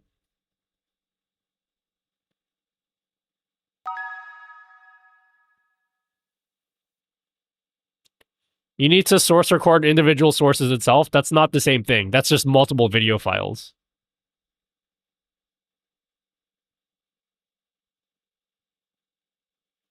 Right click, drag, and drop similar to recording multiple audio tracks. Thanks for the interview.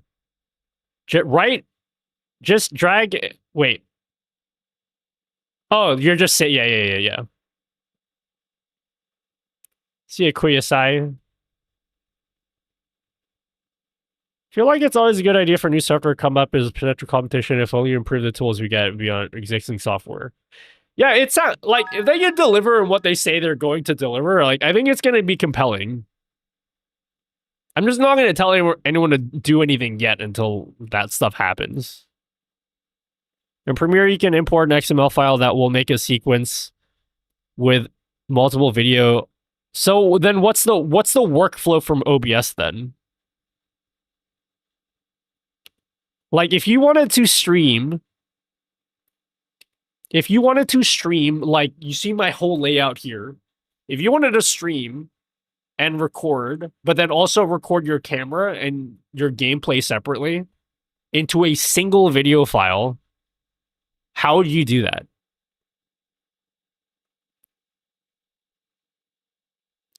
Source record, remux to one file, import, add to timeline, extract. Source record makes separate video files. So you have to remux it yourself after. Import, add to timeline, extract. In Resolve, how do you import multi-track video in Resolve?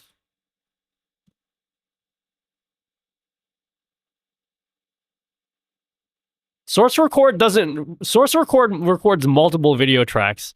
And it's annoying too because the problem with multi-track video, the problem with doing separate video recordings, and this is the reason why I don't want to do it this way, is because you have to sync the video files, which is that's the annoying part when you're making a YouTube video. You don't want to have to sync your video files afterwards.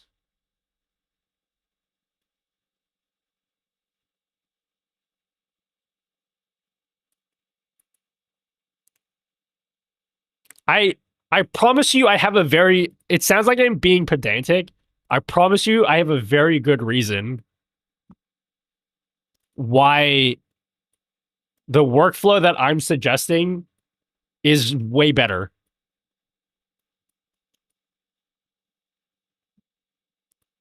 OBS recording portion is missing. You can record two separate videos and then remux them together later if you know how to do that, but then you still need to sync your audio. You still need to sync the two videos if they're multiple video files.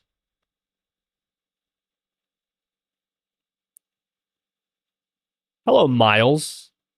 Because I'll tell you why. I'll tell you why. Because when I record, this is how I record my videos. This is why remuxing my video files will just never be a thing I want to do.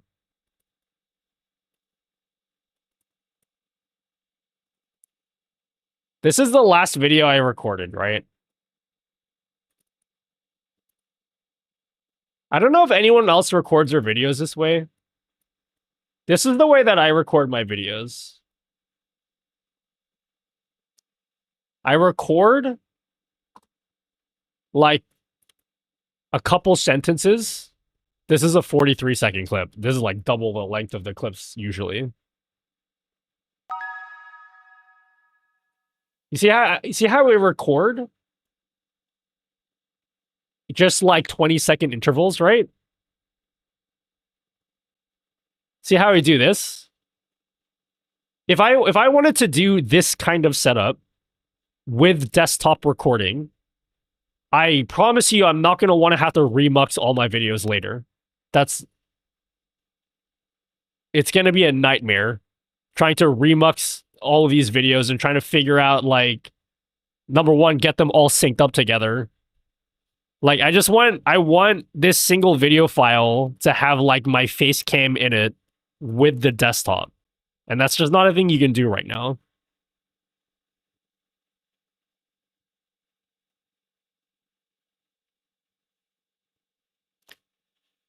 I think it gets to be annoying at your level of production. The power users are the ones having more issues. No, I think like even normie people are gonna have the same issue too. Like normie people don't even know what remuxing means.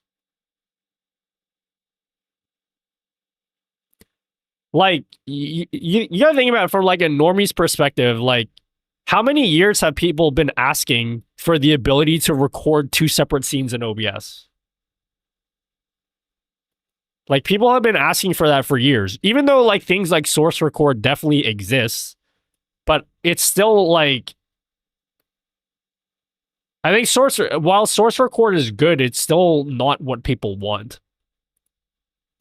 I think multi-track video is gonna be the thing that people want.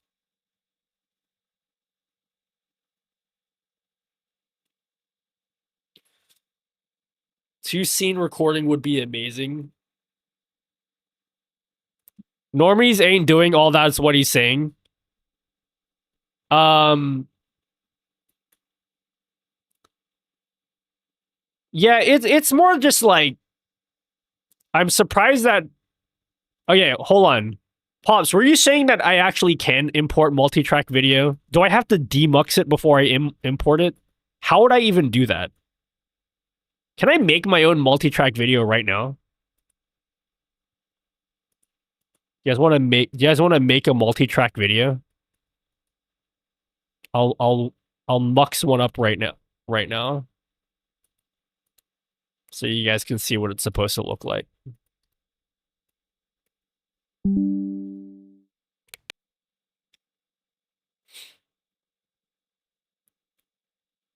It basically just means combine stuff together. It shouldn't be something that's thought of as high production value problem. Having this capability as a tool would mean more creativity. Yeah, I don't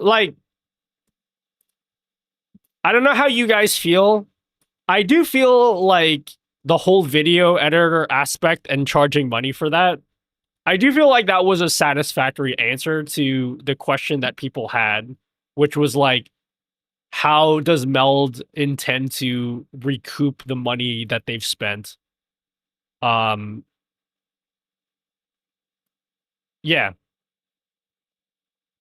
Or how do they plan to, I guess, pay back their investors? And I feel like that was a pretty decent answer. Does anyone have any, not people who agree with me, does anyone disagree with what I just said? I'm curious to see if I am short-sighted in any way, because I could be. There could be something missing where they're trying to scam me and I don't see it. I feel like it was a good answer, though.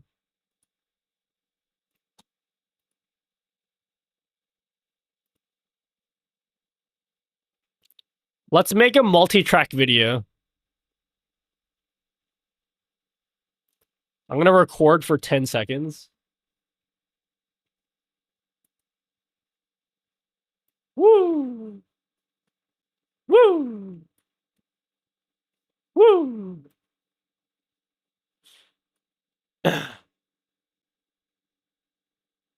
Okay. Let's record 10 seconds of, oh, I can't use my camera. Woo! Woo! Woo! All right, let's mux this together. Let's mux those 2 videos together in one video file so you guys can see what I'm talking about. If they can manage to be an all-in-one, literally meld the process together, I think is the best outcome. I see, like, again, everything that they said is only at the moment, the best thing I can say is it's a very promising idea, but that's all I can say right now. But it is super cool if they can pull out off what they say they're trying to pull off.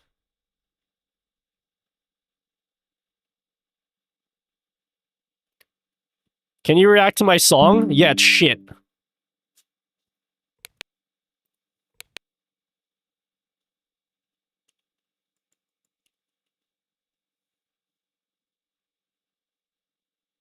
Oh, thanks for the super sticker. It's a regular super sticker.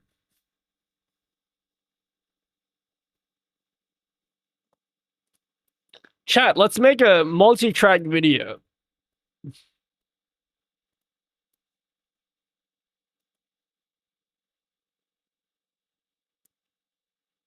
Is this how I did it before?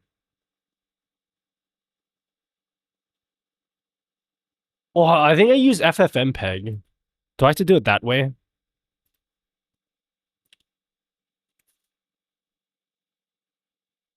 Select the imported clip in media pool, right-click and choose clip attributes and do the same for audio. Well, you don't need to do it for audio though, right? Because it already accepts importing multiple audio tracks.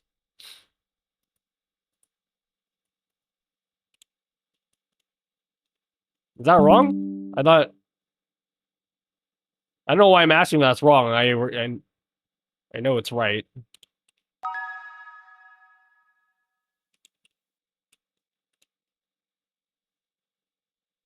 Yeah, thanks for the super chat of 10 R dollars. Rodrigo Vortis.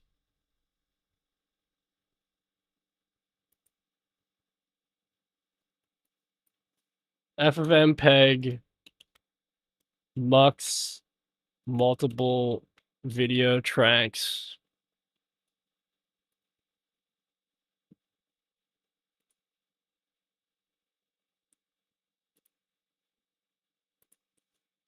FFmpeg.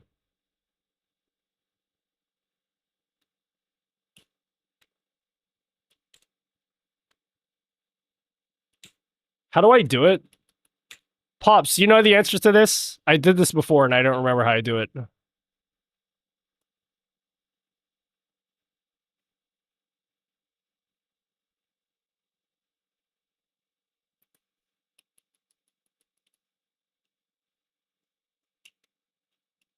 You have layer 1, layer 2. Is it map 0? I think just map 0.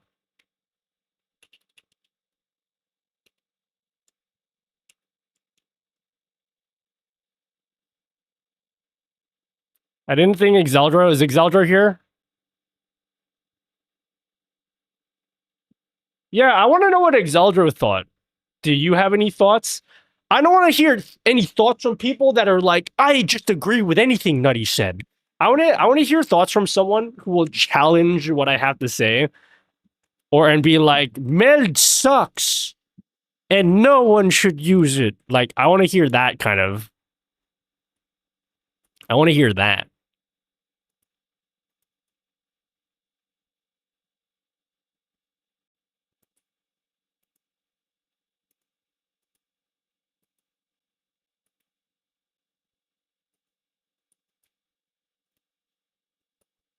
Make multi-track video.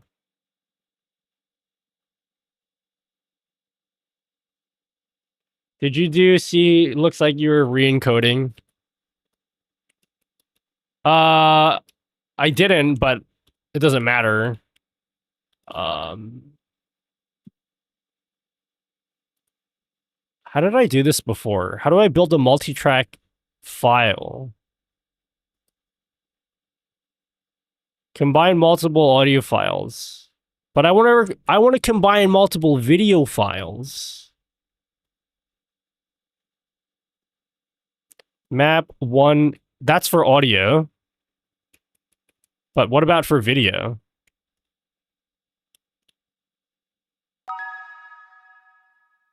First variable is track 1.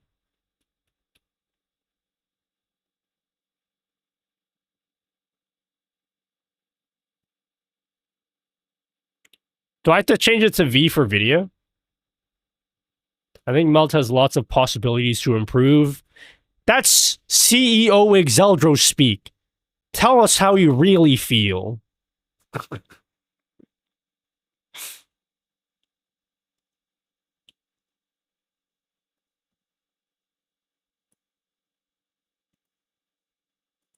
Okay, that... What the fuck? Why is it so small?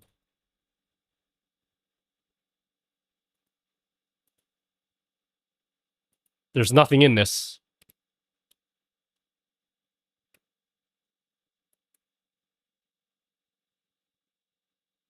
Our core values are very against Meld for the current time being. Have you ever interviewed OBS CEO? They don't even have a CEO, do they? Do they have one? Bro, can I tell you? Okay, when I was at TwitchCon, I've told this before, right? When I was at TwitchCon, you see all of the booths for all of the big companies. You see Elgato's got a massive booth. You see, like, Stream Elements, they got a huge booth. They have all these, like, the vendors and stuff on the show floor, right? And you think to yourself, okay, what about OBS? Like, OBS literally carries the entirety of the streaming community. Like, everybody uses some form of OBS or some fork of OBS, or someone is carried by OBS. You got the big ass booth of, like, the Streamlabs booth. Okay, you got, like, the fucking... I can't even zoom out enough. Like, you got the... What other booths were there, right? All in the show floor. Massive booths. Where's the OBS booth? You have to go up to the second floor, inside this hall, this, like, room that's actually for another big event, and there's just a fucking tiny-ass table. It's just a tiny-ass table with 2 people at it. And that's it. That was the entire presence of the OBS team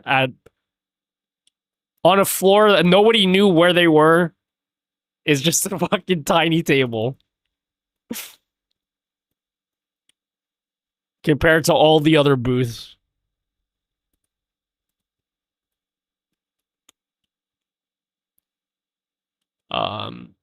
Isn't that what Map Zero does?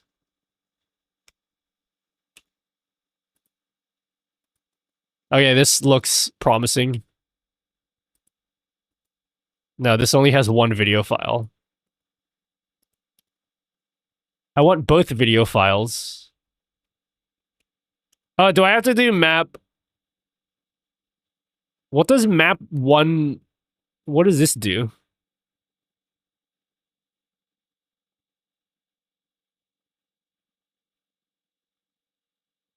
I did it with a V.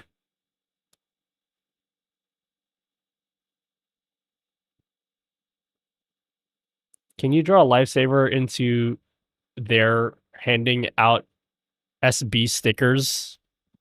Dude, I feel bad. I was supposed to hang out with Lifesaver. I hope I get to hang out with him this year. Lifesaver is super nice in real life. Well, he's nice on his stream too. He's basically the same in real life.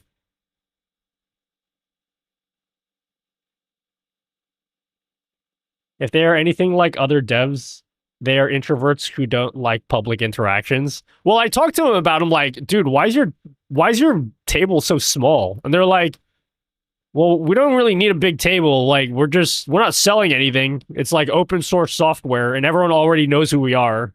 So they're like, we don't really need anything. So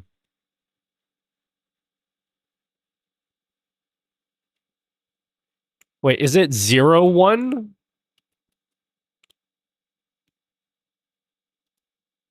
Oops.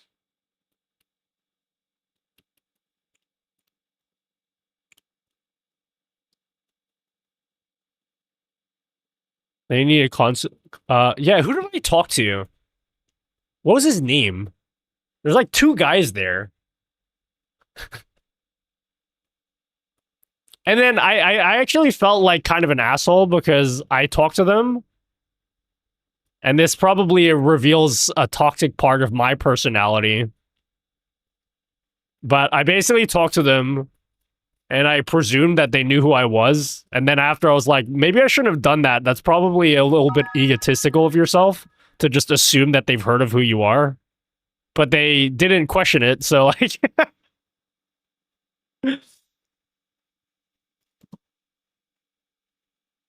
Did you input the file? I input both files. I have 2 videos and I'm trying to mux them together in 2 separate video tracks. Oh shit.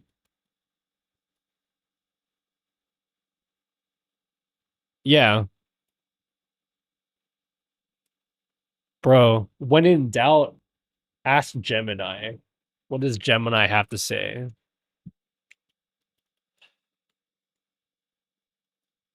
In FFmpeg, how do I mux together 2 video files called layer1.mkv mp4 and layer2.mp4 into one single video file that has 2 video tracks?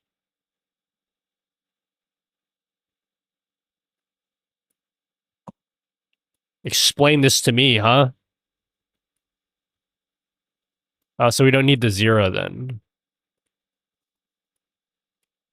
Wonderful.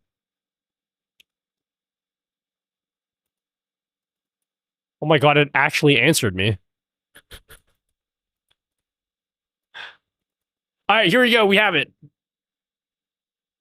Here we go. We have it. So here I have a single video file. This is what I want. This is my end desire. That's not even a word, but we're going to go for that. This is my dream in recording software. You see this single video file here? It's a single video file. I forgot to copy the audio into it. That's fine.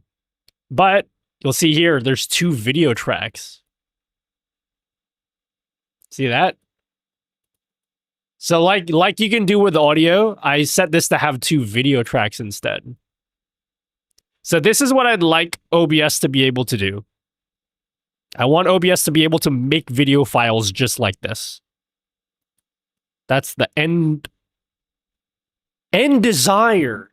I think I combined end goal with something else. So yeah. So now that I have that, Pops is trying to school me and say that you can import this into Resolve. Let's see how to do it. I still am never going to I'm never going to actually do this until it's built into OBS, but I want to see how to do it. Let's open up DaVinci Resolve.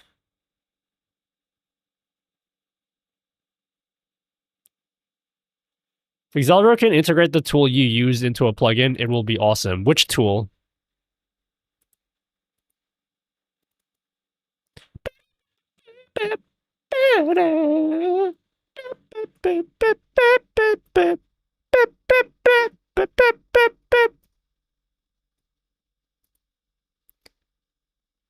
You see, when I drag this onto the timeline, there's only 1 video track.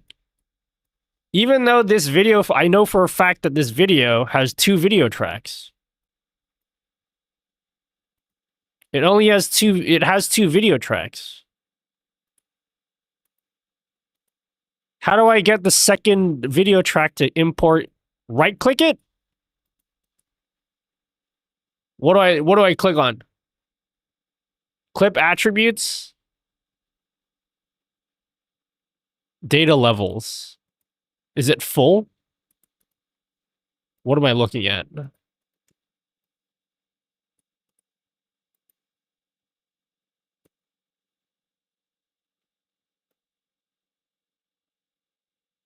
There's a couple extra steps, but not much. Kind of like correcting for mono audio. I would imagine it's in the video thing, right? Name.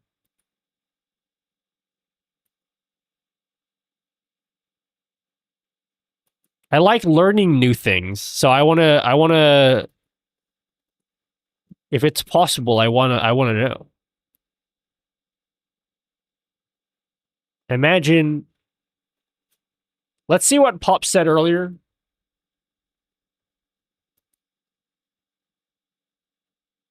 I'm at work, otherwise I'd be playing along. Wait, how about we ask Gemini? Hey, Gemini.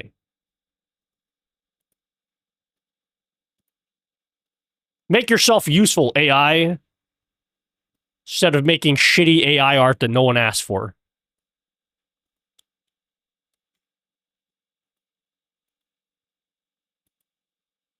Gemini knows all. In DaVinci Resolve, how do I import all the video tracks of a multi-track video file? Doesn't automatically import video tracks. Okay, I knew that already.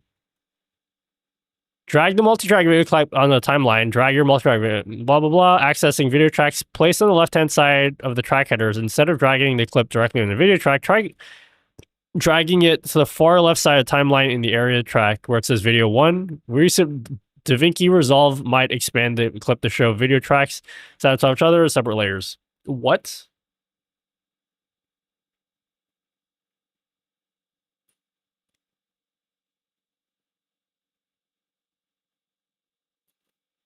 He's got 19 studio. Oh, do I need to be on 20? Yeah, I'm on 19. Do I need to be on 20? Clip attributes, select timeline clip, choose clip attributes, video tab, blah, blah. Select, deselect individual video tracks within the source file.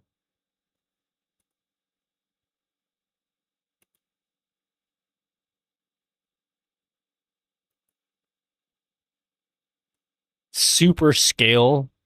Oh my god, I didn't know you can do this. Is it time code?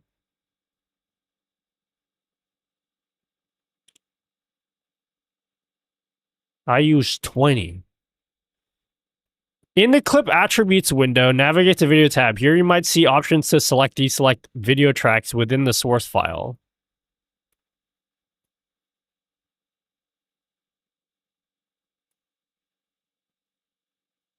It's got to be on the timeline.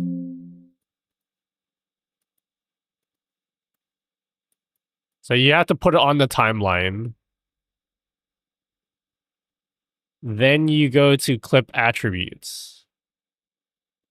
I don't see an option. What's it supposed to look like?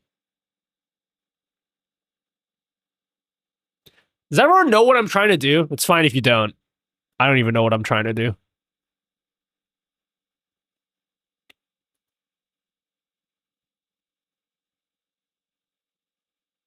Might is doing a lot of heavy lifting. Data levels full. I want to access the track.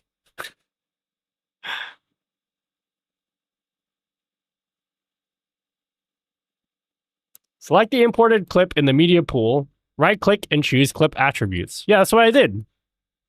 Am I doing something incorrect?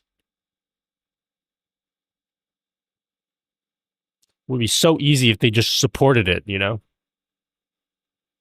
I know you're trying to do it. I'm trying to see if it pans out.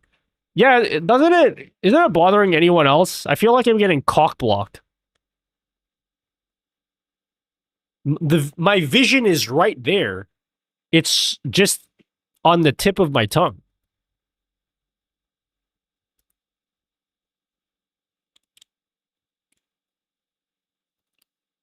How about we do this, okay? You ready for this?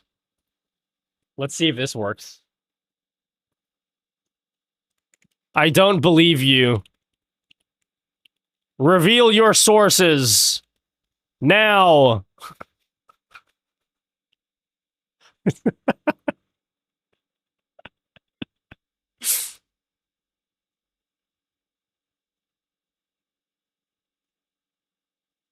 Import your video track using import button or by dragging onto the media pool.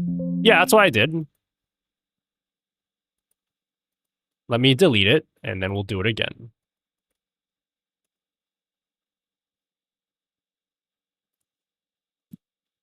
So just so we're clear, this video has multiple video tracks. We can confirm this, yeah?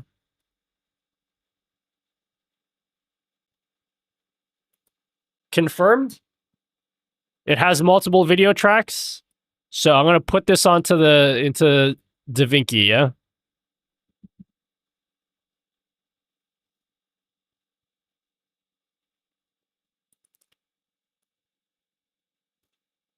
And then I go to clip attributes, yeah? This will be game changing if I can actually do it. Can you pull the video file to timeline twice and then set each one to the video track? Yeah, but like, how do I set the video track? That's the thing. So I put it on the timeline, right? And then you're saying make a duplicate of it. How do I change which video track?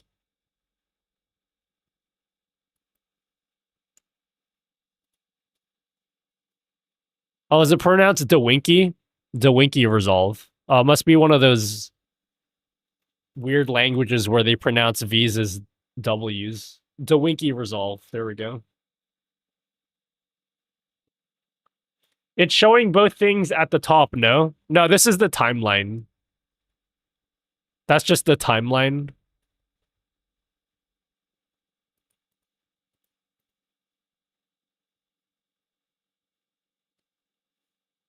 You should see a list of tracks from the attributes. I don't see them. Where do I see a list of tracks? It's not that I don't believe you, because Gemini told me the same thing, but I just don't see it here. DaWinci? DaWinci. Doohickey resolve. Doohickey. Tracks in the bottom left? Where?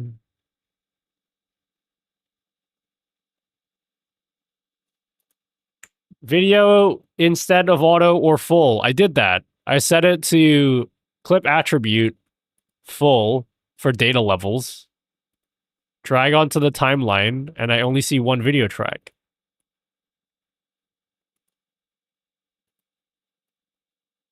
Next to edit index.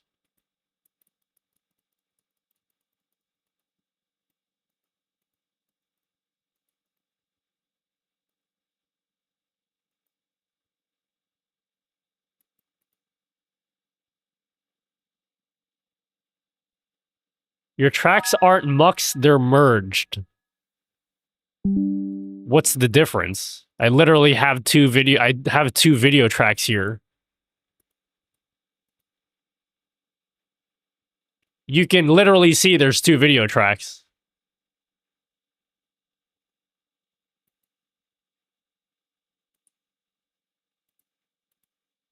Is this not correct? You can see it. There's two of them.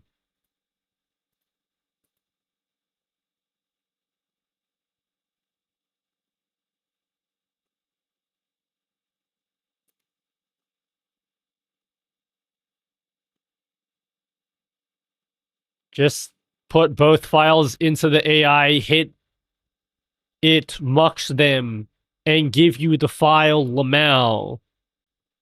I kind of already did that already. I have a multi-track video. What's the difference between merged and... They are muxed together. I don't know how else I could show this to you. I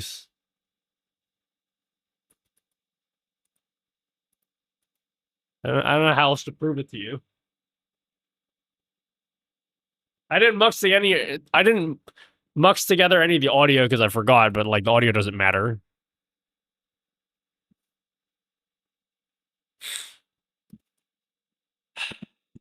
I think it said use video, not full in clip attributes.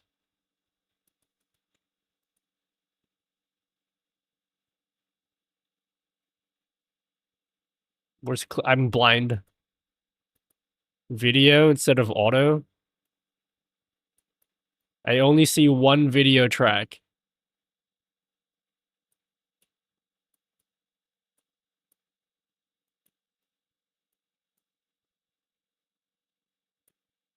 Even though I'm 100% sure this has more than one video track. Convert to stereo.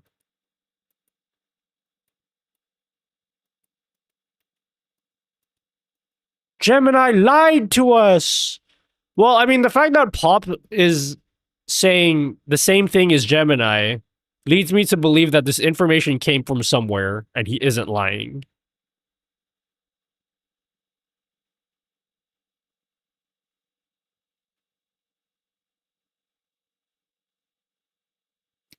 Isn't it showing 2 videos and tracks? No. There's only one. Here, let me prove it. Drag. Boom. There's only one.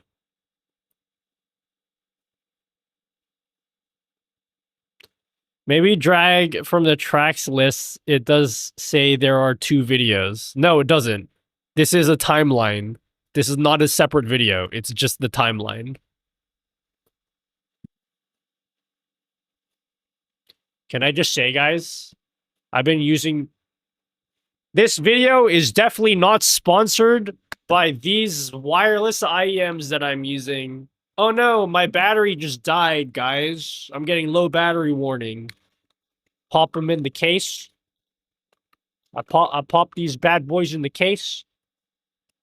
And they charge, baby. And then boom, I got a second pair. Boom.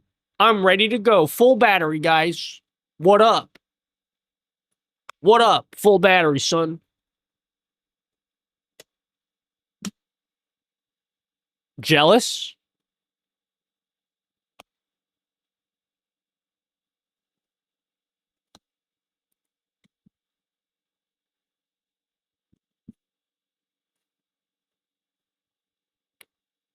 Yeah, this song is the GOAT, guys.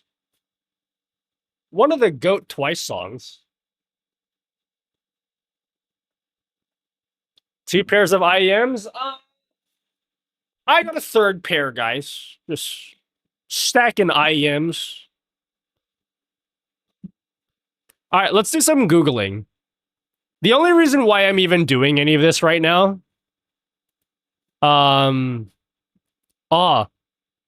Dan. This is such a loser story. This is a story that... One of the stories that you should not tell the chat. I'm gonna tell you guys anyway. Basically, I got a wedding coming up, right? Not mine, someone else's. I'm going to a wedding, and I'm like, you know, everyone brings a +1. I'm a fucking loser who's not bringing a +1. So on my invitation... on my invitation... They put as my +1. They put as my +1 Momo with a little picture of her.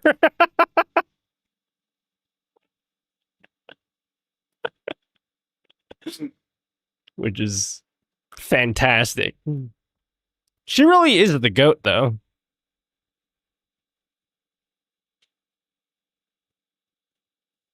All right, let's DaVinci Resolve import multi-track video file. Imagine they have a cardboard of her there. I'll let you guys know. Okay, this is from 5 years ago. When you do that, it will place all your video on the timeline stacked top each other. Sorry if that's a bit difficult to understand. In short, drag multi-video clip from media pool on the far left side of the timeline, other side of the vertical line separator, and you'll see it expand. What? Don't believe their lies. Doesn't work with Adobe. Yeah, my understanding this whole time has been it's not possible. And the only reason why I'm looking at this right now is because I was assured by Gemini and Pops that I can do it.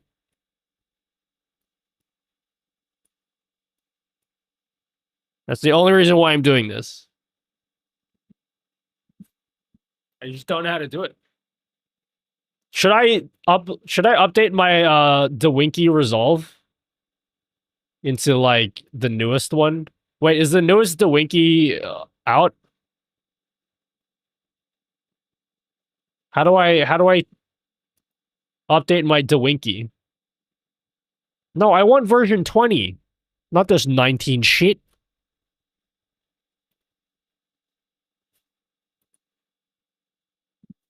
I don't want to listen to this song.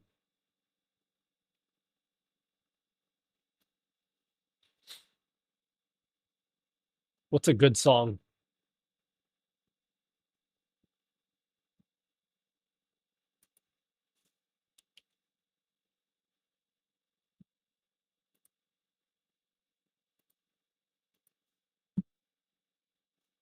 It's a beta, so you have to manually download it.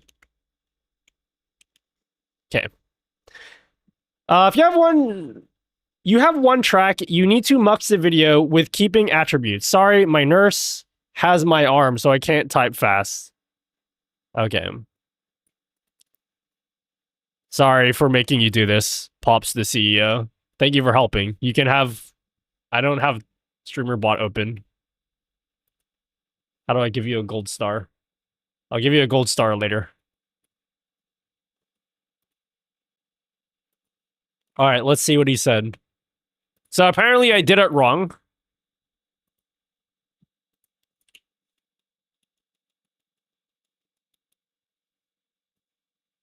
You guys need to be meaner to me. And when I do something wrong, just be like, nutty, you idiot. That's not how you do it.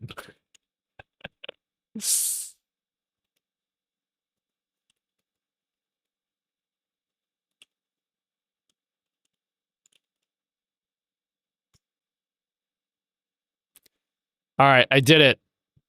Just kidding. It's 0 bytes. Oh wait, it hasn't... This is re-encoding. Gross. I don't want to have it re-encoded.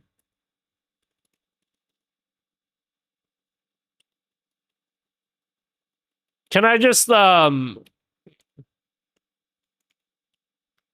I do this without re-encoding?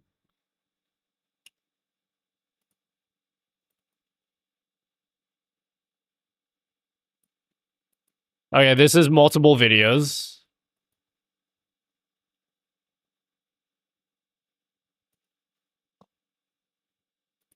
I did it without I did exactly the command you did. I just copied. Yeah. I just did it without re-encoding.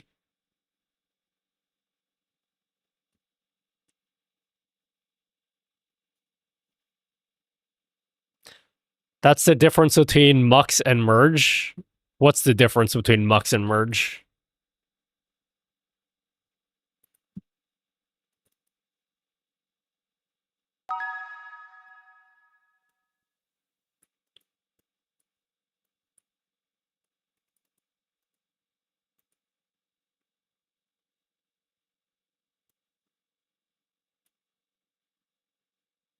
Mux is encoding. No, it's not. When you remux a video, you are not encoding it. So when you remux MP4 to MKV, you are not doing any re-encoding.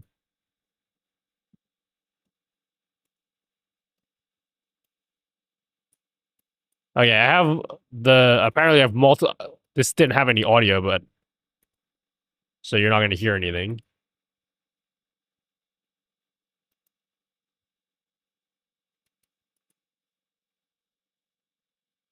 I see audio because now there's audio here, but I still don't see anything in video.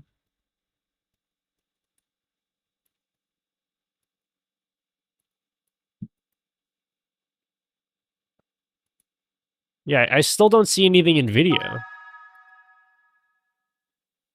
It has both video later still now. That I promise you, it has the video file I made also had both video tracks. I don't know what you guys are saying. I've literally shown you here. There's both video tracks. We'll use the one that Pops made me make. It has both video tracks. Like, they're here. You can see them. They're both there.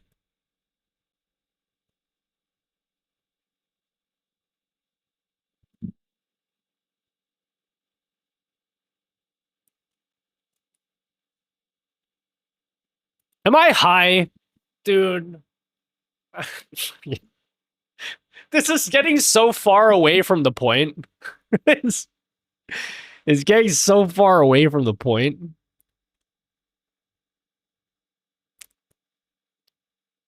There was an overall point I was trying to make.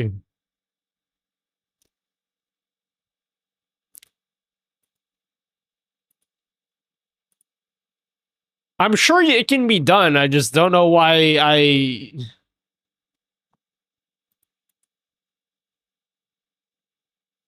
Does it work if you try to grab video from the index to the timeline?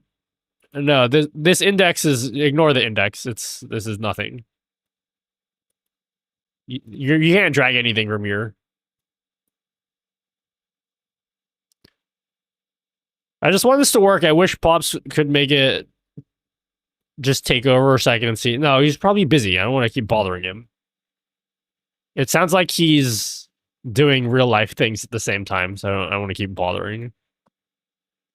Let's Google. There was an overall point I was trying to make and how this relates to Meld, okay?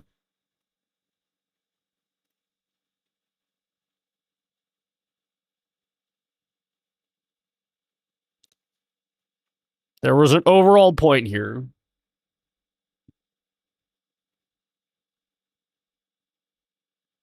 Export multi-channel audio.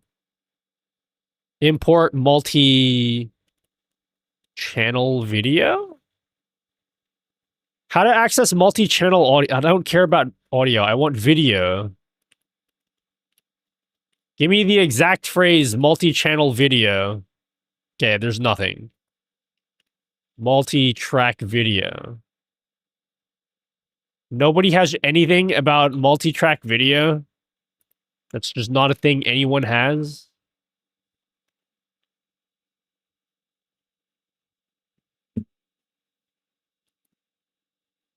Does DaVinci have an FAQ? It's not going to be in their FAQ. Literally no one asks about this. That's why they don't have the feature. I saw it from removing user if multiple chats are sent by the same user. Like it, it's named per message. I'll have to code that in. Yeah, boy. Wait. GPT just said something to try. What'd they say? We've gotten so far away from the point, I don't even remember what the point I was trying to make. Right-click the clip in the media pool and choose Brain. Create new timeline using selected clips. Number of video tracks. Wait. Click, check, use custom settings.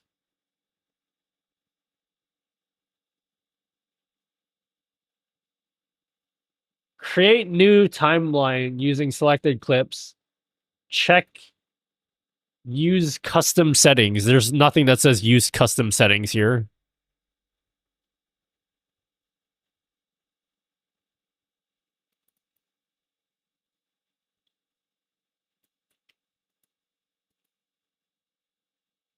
Nope.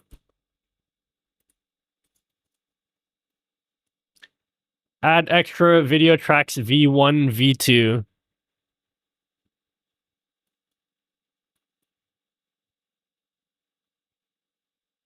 Gonna see if multicam timeline somehow makes it work. I feel like it's just not possible. You know?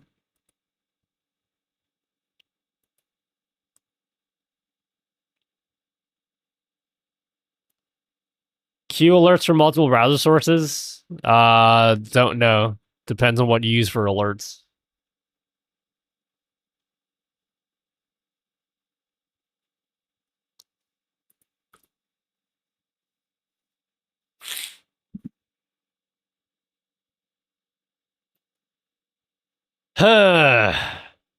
Fascinating.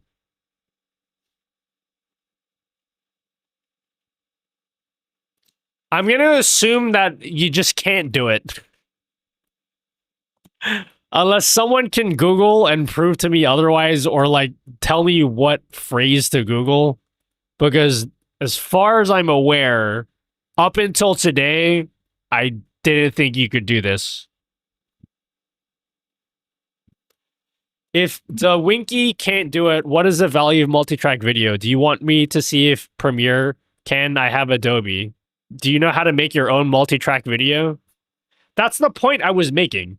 Okay, can we bring this all back? Yes, let's come back to the table. And why was I even having this discussion in the first place? Okay, the reason why I was having this discussion in the first place was I think the next frontier of video recording will be the ability to record multiple video tracks and then be able to import that into your video editing software. And in order to do that, we need two things. We need a there doesn't even need any cooperation, but we need an update to OBS that supports multiple video tracks, which I don't feel like it's that hard to do for OBS because like it's all there. It just needs to allow you to record two scenes into like separate video tracks. Like you just need to add that feature. And then once OBS allows you to have that feature, we're not done yet because we need the video editors themselves to support that feature. So we need both of these things to be updated. Both of them need to be updated.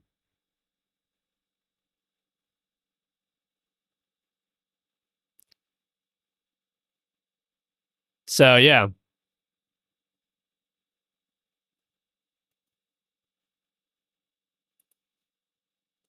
Anyway, I'm going to just assume that you can't do it. That's it. Until anyone proves me otherwise, I'm going to assume that this is just not possible. Now, the reason why this whole thing ties back to Meld is because the interview that we had with Meld today, or the Meld CEO, Joel, the direction that Meld seems to be going is they want to build a video editor into Meld that has this feature. So Meld is basically going to be like OBS and like DaVinci Resolve. Probably not Resolve, but like it's going to have some video editor capability. It's all going to be built into one thing. And that's like an interesting... It's an interesting concept that sounds very promising, but like I need to see it to believe it. Let's just put it that way. I need to see it with my own eyes before I suck them off, you know what I mean?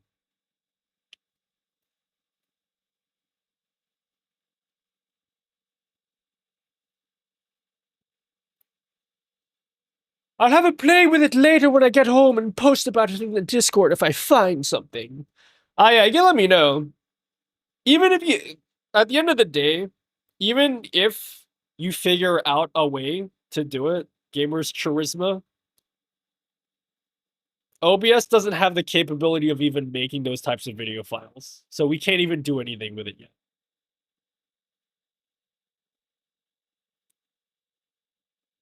Do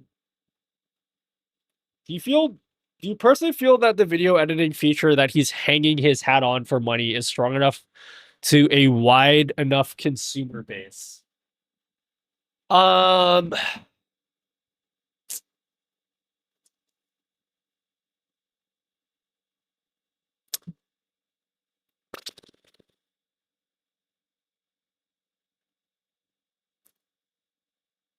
That's a really good question. I actually don't know.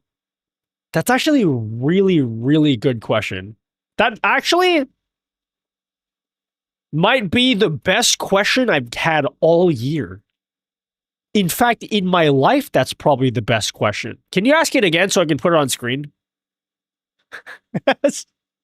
Type exactly what he said so I can put it on the screen.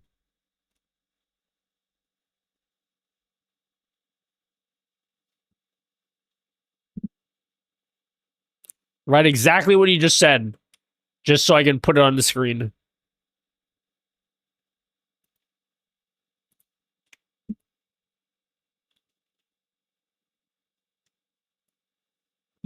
Yeah, I don't know. It'll be interesting. Like, I guess it depends on the execution. Depends how they do it. Like, what's the workflow going to look like? Like, if it works the way that I imagine in my head and the price is right, I could see it being a big deal. I legitimately could. But then, of course, you guys probably don't believe what I'm saying because, like, half you fuckers are going to be like, you got paid by Meld. Or you guys think I'm trying to suck them off or whatever. At the very least, like I think it's a good idea. I just don't know if it will actually be executed well.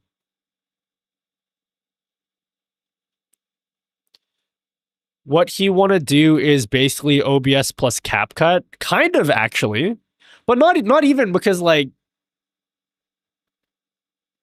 because there's a little bit of StreamerBot built into it too. That's the other thing. Like, imagine, okay, you gotta imagine this, all right? The big thing that I hate the word meta, but like the big meta in content creation right now is people want to stream for 1 billion hours, okay?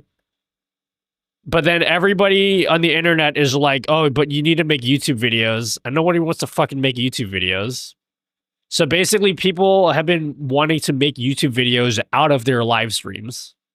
Like, that's what they want to do. And so basically, the idea of Meld seems to be like to handle that whole workflow for you. So imagine that you're streaming. Okay. You're like streaming inside Meld, right?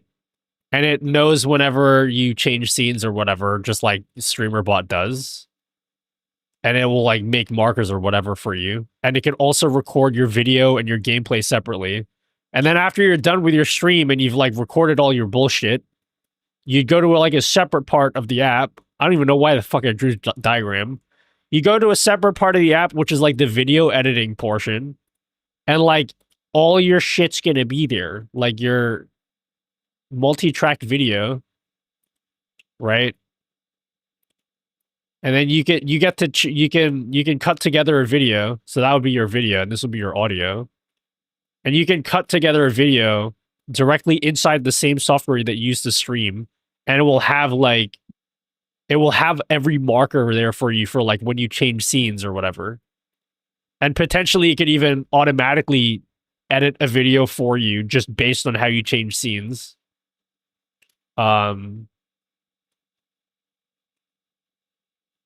These are shit diagrams. I don't know why I drew these.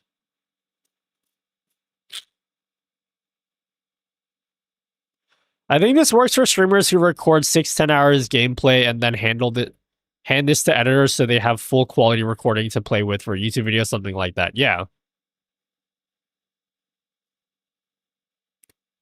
Yeah, that's exactly right.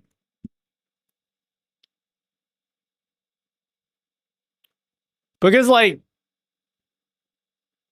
CapCut Pro subscription. Because even I was trying to do this before. I could have used this feature literally today. Like literally that whole interview I just recorded. Here's my stream, right? Here's my stream. I didn't do it because I thought it would make the stream stutter. So I bailed at the last minute. But what I was trying to do, you see how I have like the split layout here, right? You see how I've got a split layout going on with his video and my video? I did this for the stream because it looks cool for the stream, right? I did this because it looks cool for the stream. But then what I wanted to do, and I'm not going to be able to do it anymore, was I want to edit this into a YouTube video, and I want to be able to show his face full screen at certain moments, and then my face full screen at certain moments. You just killed my streamer bot somehow.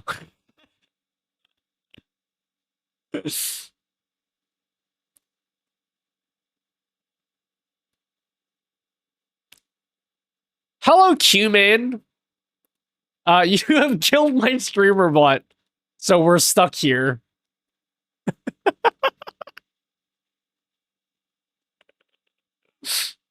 You just killed. We're stuck.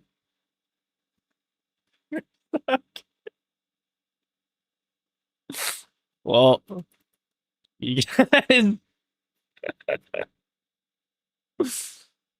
Hold up. I gotta launch my streamer bot again. I'm stuck.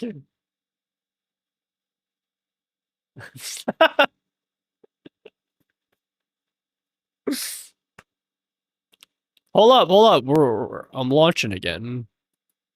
Hello, Q-Man.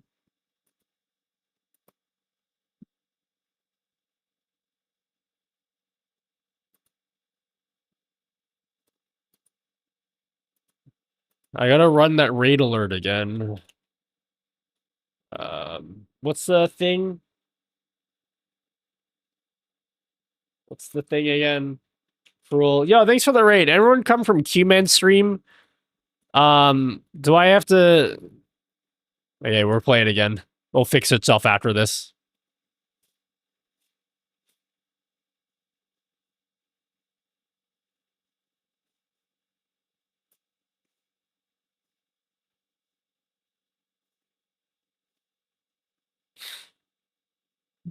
Hello! Alright, I can see all your messages again.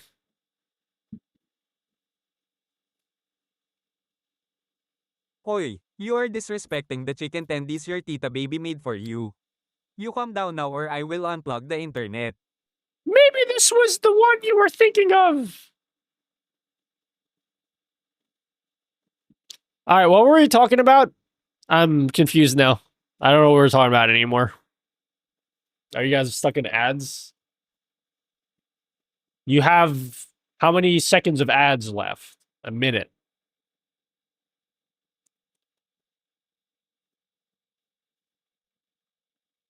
I don't want to listen to this. Put something else on.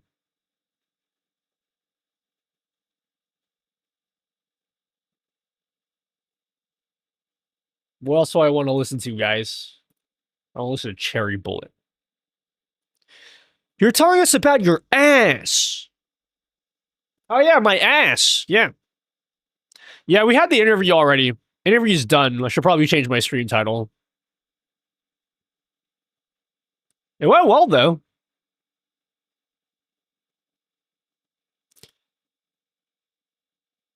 Oh, whether the video editing will sell enough to be successful. Yeah, yeah.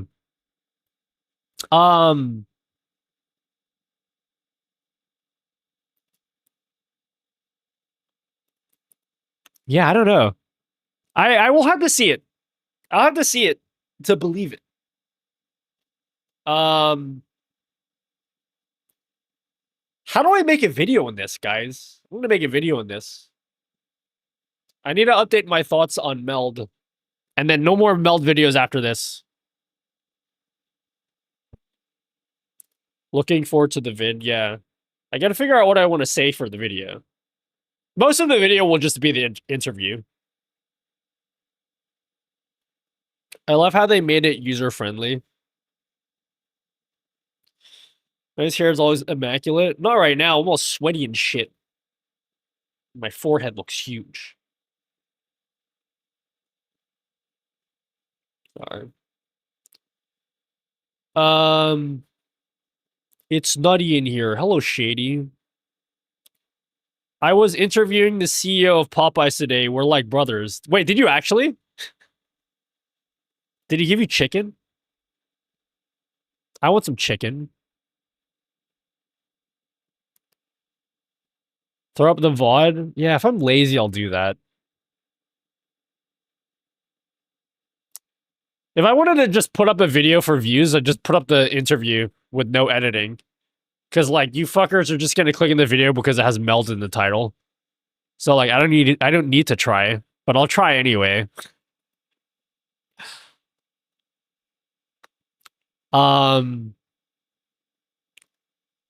Here's where I stand. Okay? Here's what I don't want to do, okay? I got to be very careful about this. Because I understand how it looks where I make a video where I'm like critical of a I wasn't even critical. Like, it was constructive criticism. Fuck you guys that try to gaslight me into thinking that I was shitting all over Meld when I wasn't.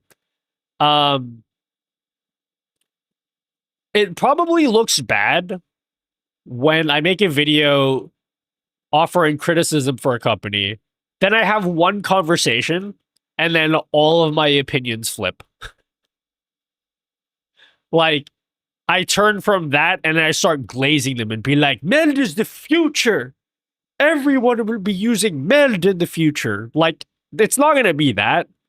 I'm mostly going to say the same things that I said before. I'm going to say the same things that I had said before, but be a bit more optimistic about the future of Meld, because I think they have something that's actually unique and is solving a real problem. But it's all just like, at the moment, it's just promises right now. So, like, if people are skeptical, then they can be, because they're just promising things, and, like, until we see something, I can't suck them off yet, you know? Later I might, but we need to see what that's like.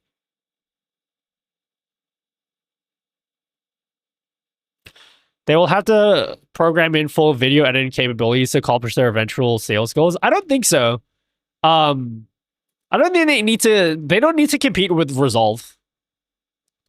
Like, if you look at people that make shitty YouTube videos, like me, they don't even utilize like 90% of the features of Resolve. Most people just like want to cut together stuff. Like, they just want to have their video for like their gameplay, and then they just cut together shit and they just upload it. It just needs to be something that the workflow just needs to be there. And it's kind of like how CapCut just are there better video editors than CapCut? Yeah, fuck yeah. There's like way better editors than CapCut. But it's convenient, and it makes it easy to just caption stuff, and like that's why people use it.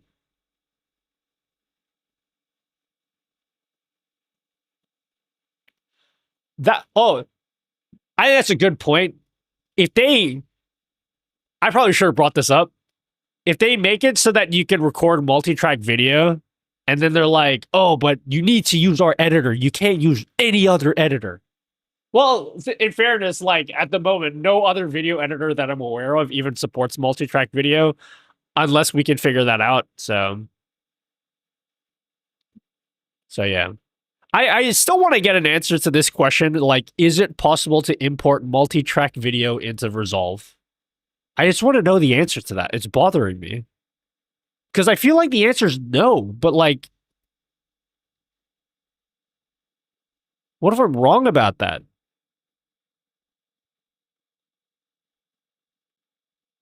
The video going to be on Patreon? Yeah, $70 tier. I think they deserve a chance if you are new to streamer content creator world, and OBS can be too much to learn. Yeah, like, yeah, nothing that they've done so far has appeared fishy to me, which is a good sign.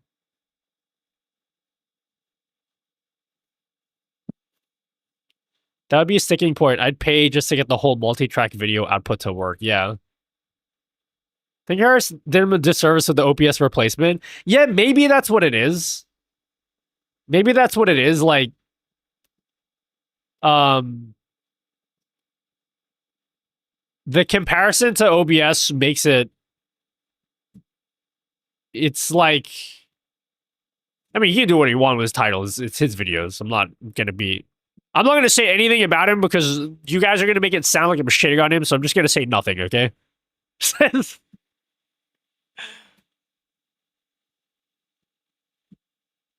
They need time to grow. I think you guys are right to be skeptical, though. Like, it's because there's been many times where companies promise things and then people get excited for it, and then like what happens at the end? Like nothing happens, you know? Yeah, the comparison brings out all the OBS defenders. Me probably is like the number one person who did that.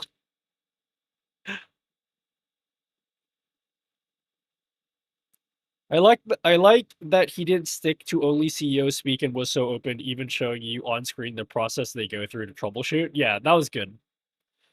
It's it was pretty clear I was talking to someone who's not a dumbass. um he seemed pretty self-aware. I guess it's time to get DaVinci Resolve. I've been avoiding it. Dude, I highly recommend Resolve. It's not that hard to use. And it's free. The fishy part will come out when they start earning money, like CapCut makes some beta feature to pro only. Well, we got him to say all that stuff publicly, so we can always hold them accountable for that if they do anything weird.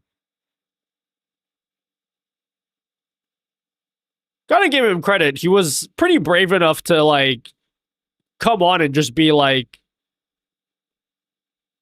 Because now it's going to be hard for them if they ever change their mind in the future on things. They're like, wait a second.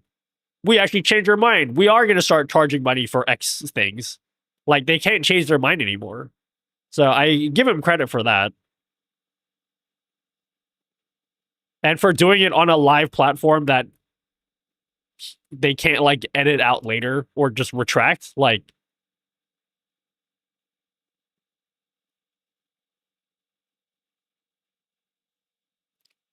is Resolve easier than CapCut? I literally don't use CapCut. In my opinion, I think Resolve's pretty easy, depending on what kind of edits you want to make. It's kind of like the sky's the limit for Resolve. Like, if you want it to be easy, it can be really easy. But, like, it depends on what you're trying to do, I guess. What do people use CapCut for? Like, vertical video?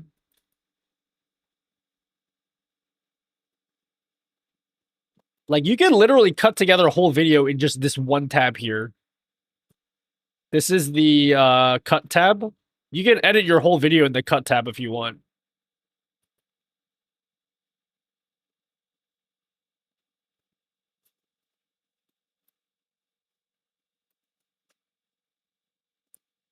Nice to talk to someone who's in the mix and isn't just money bag faced with a script. That's enough to get my interest peaked. Yeah. I think it's because I was under the impression it wasn't free, so I didn't look into it. Oh, Resolve? Yeah, Resolve's free. Like, actually free. You can pay for a studio, but, like, you really don't need to. Here's my take on DaVinci Resolve. Okay, I mean DaVinci Resolve.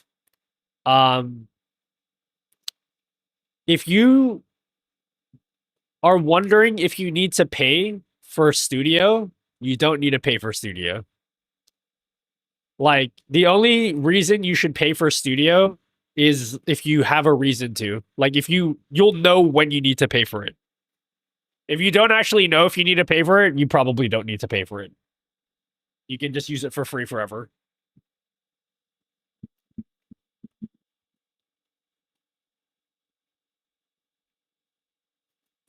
What consumers can do is just hope they become another kind of Adobe subs. You mean don't? Hope they don't become another kind of Adobe. How much does Adobe cost nowadays? Oh my god! Trolling!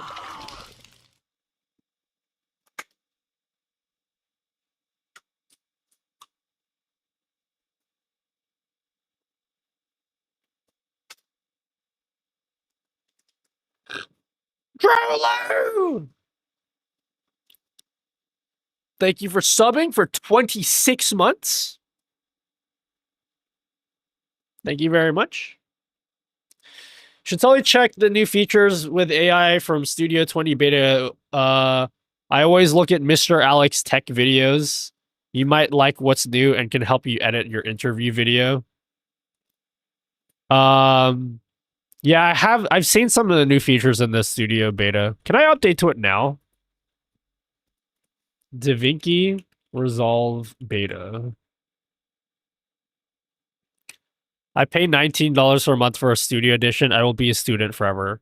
I haven't been a student in like almost 2 decades. So like, how do you prove that you're a student nowadays? I haven't been a student since like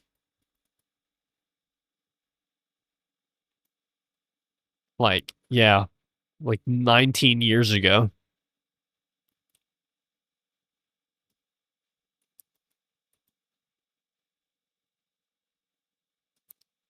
I'm like, you know, your rear cam is an OBSBot one. It is indeed.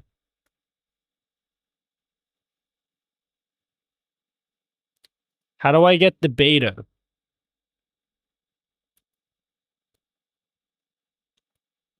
Not been a student in 15 years. I was only kidding. I was just gonna wait to see how many people are like, what? I didn't know Nutty was 60 years old.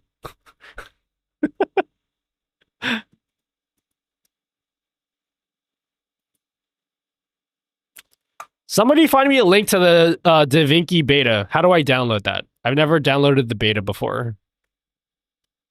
You need an edu email of some sort? Dude, does my edu email work still? I've been lurking. I got some of the interview, but I'm gonna have to watch the VOD later. I'll make a video on it. Get the highlights so you don't have to watch the whole thing.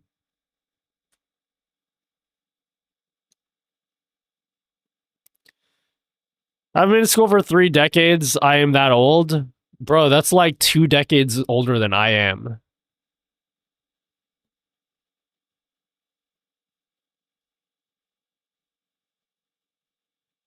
Dude, I hate subscription fees, though.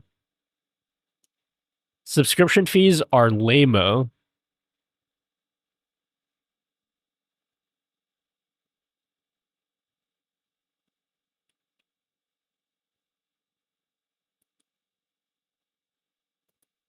I would rather... How does it feel to have been streaming for 11 years? Yeah, that's like half my life. That's insane. I've been streaming for half my life.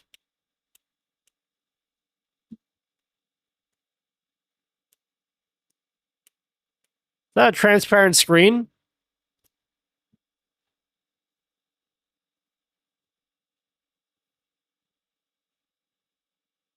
Yep.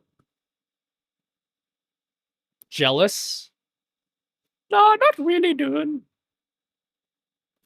Happy 22nd birthday. Oh, thanks, Dro. None of you guys said happy 22nd birthday to me, guys.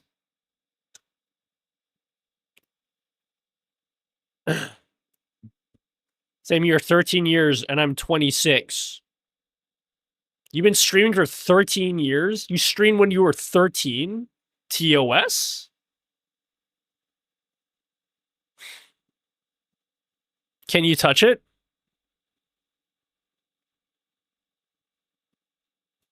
Wow. Damn, you're old, Lamau. I'm not old. Dude, I subscribe to the Gary V advice, okay? How old are you guys? Doesn't matter what you say. Okay? You're young. Even if you're like in chat, you're like, I'm 77 years old.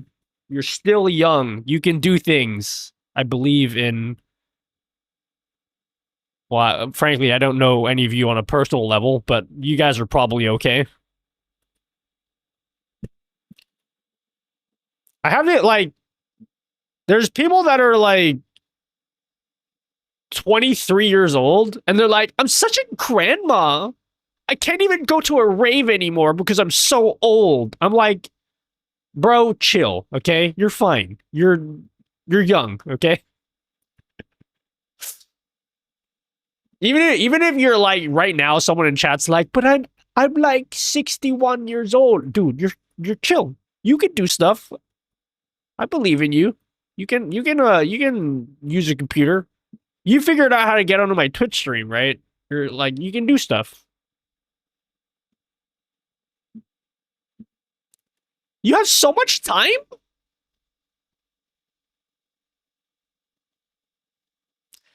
You're only as young as the woman you're feeling. Ew, that's gross. You're only as young as the video games you play. And I still play like DS games, and they're like really old at this point. That means I'm young in spirit.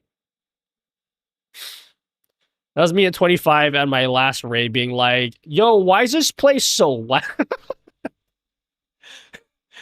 Joe, you know, I had not quite as cool as that story, Joe. I had a similar thing where one time, this happened a while back too. I was at the hardware store, and I think I was like looking for a drill or something. I found what I was looking for, and I bought. Oh no, it was a soldering iron.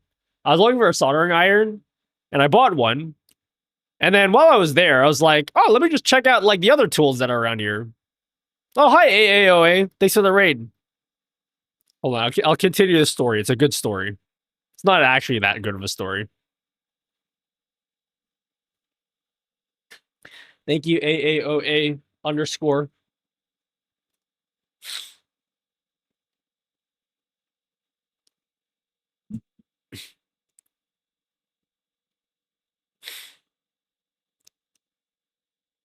So I was at the hardware store buying your soldering iron.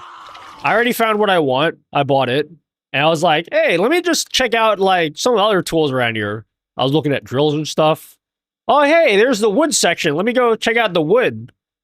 Never gonna buy any wood, but let me just check it out. And like, before you knew it, like an hour passed by, and I was like, bro, I just spent an hour at the hardware store, and I didn't buy anything. I mean, I did. I bought something, but then after I bought something, I just hung around for an hour. I'm like, oh, fuck. It's... I'm at that point. I'm already... I'm in at that stage.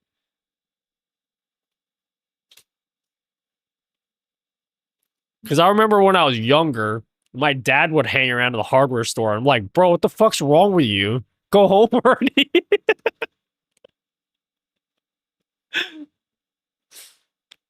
Thank you, AAOA. Thanks for 45 months of subbing.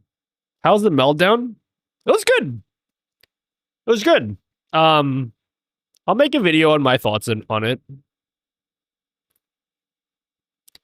When you start to value things like the quality of a slab of wood, you're at the brink of the old people's home. Nah, I'm still young in spirit. I'm not that old. I still consider myself young. When looking at doorknob displays becomes interesting. This one time... Isn't my fault, okay? This one time I was at Costco, and I took a break to go look at the caskets. Because I was like, they're just like at the front. I'm like, oh, they have caskets there. Let me have a look at them.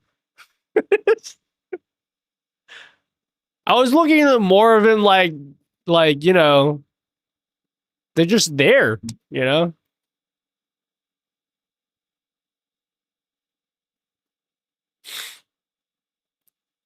We agree on the state of Meld currently. It's a very good starting point, though.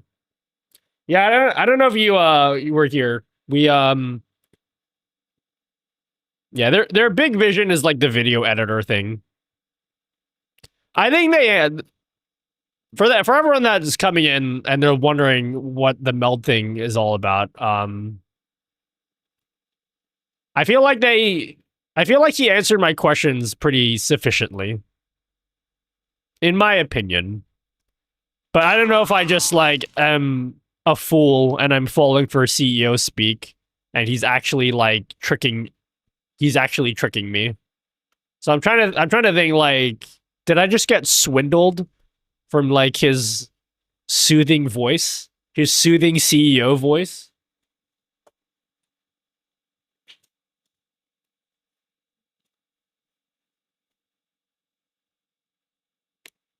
Thank you, Hamster Sound. I was the second person to order your mousepad in February during your live stream. After the first package was unfortunately lost, the replacement package finally arrived in Germany yesterday after more than 2 months. I'm super happy. The quality is absolutely amazing. Actually, do you have a picture of it? Would you like to post a picture in Off Topic in Discord?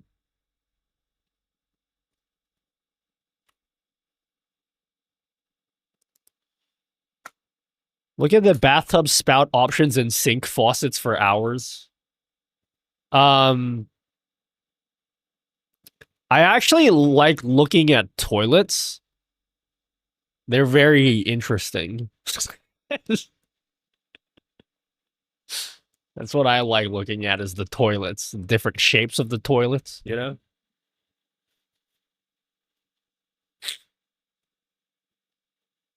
Just a second. So what I'm hearing is go to Lowe's or Home Depot and you might spot a wild nutty lost in a sea of wood, lights. Yeah, like looking at all the different various screw sizes. I actually like going to a hardware store now. I don't actually get anything like ever there. I just like going there. You not old, you are only at the beginning. Wait until you have to remortgage your house to fund your addiction to buying drills. I don't pay a mortgage yet. I'm hoping soon, in the next year or so, I can, like, own a place. That would be pretty sick. I don't think it's gonna happen, though. I don't know where I would live. Where would I live? I'm trying to choose a place to live. And, like, all the places suck here. But then I don't want to move out of my city because I'm stubborn. Why don't you use your SM7B? Because this mic is cool, and I don't want to use an SM7B. I have one, I just don't use it. I've worked in construction for the last 4 years. You start to see some neat new things you'd never think about, yeah? What kinds of things do you construct? Still using Epson? Yeah, I still use the same printer.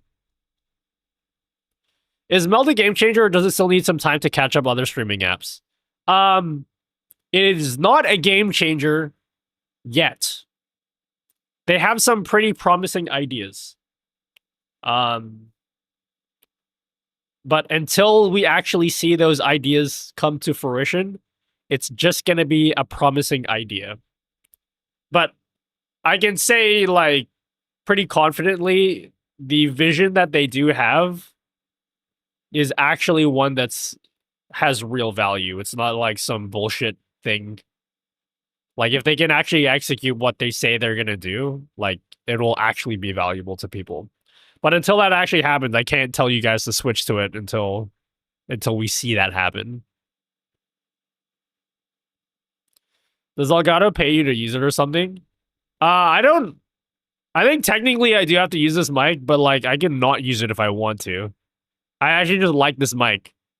I want to say I like this mic, but you guys aren't going to believe me because you're like, oh, you've been paid off by Elgato. Like, I can use a different mic And they're not going to say anything about it, but like I just like this mic. And it's if you get this mic on sale, it's like $70, which is insane. I bought an SM7B for like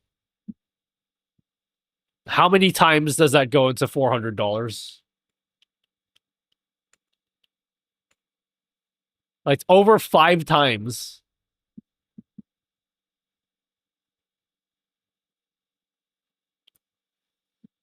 Nutty's an Elgato ambassador. What am I again? Part something. I'm an Elgato something. Yeah. So you can take that what you will. $30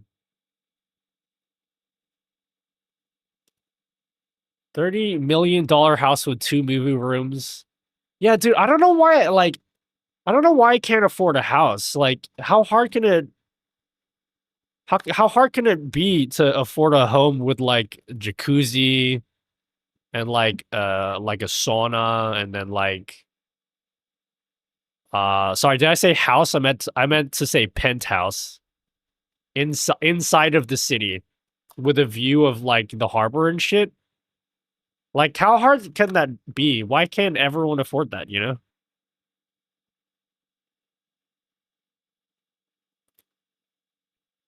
been using an MV7 for 2 years now. I can't imagine using any other mic. Really? You can't imagine? It's not that hard. You just, like, think of a different mic, and then, like, it's exactly the same. It's just a different mic in front of you. What do you mean you can't imagine? You just think of it. I'm imagining right now. Trying to keep at it. What do you mean you guys don't own a penthouse?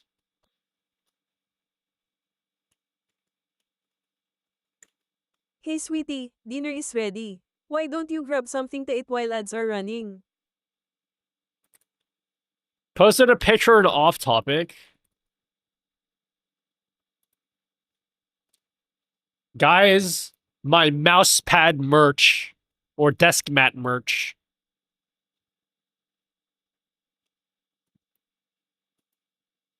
It's alive, guys. What? That actually looks okay.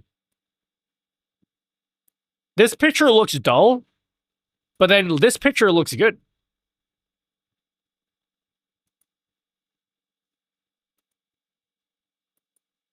That's pretty cool. I don't even have this mouse pad. Oh my god, he has quad stream decks. Nobody wants a villa? Yeah, dude, why can't I afford a beach house?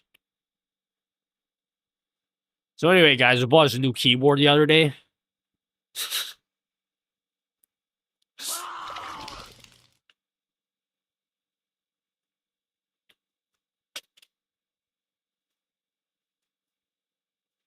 I gotta be honest, this song's pretty bad.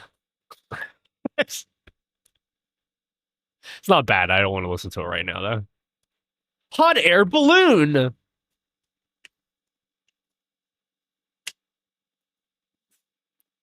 Hot air balloon!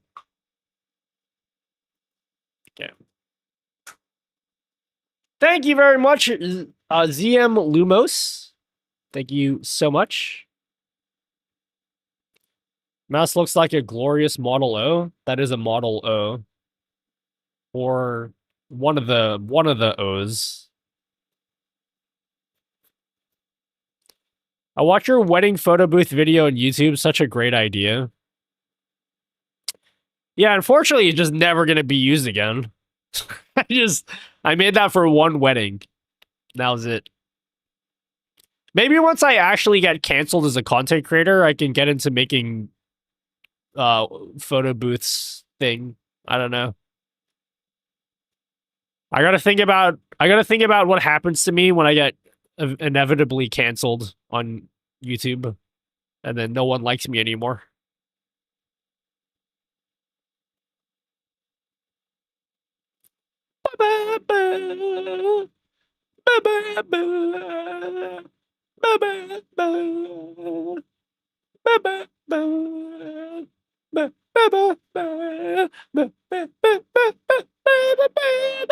Sorry.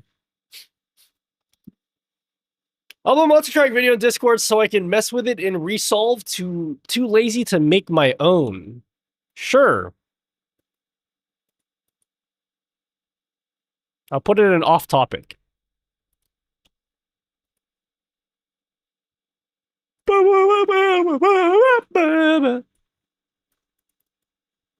We already don't like you, so you can't get canceled. Yeah, but like you still show up and stuff, you know?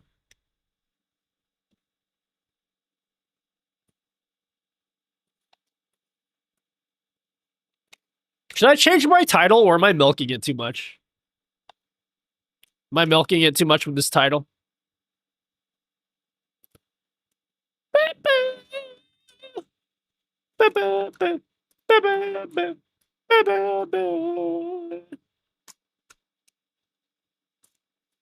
Why would they cancel me?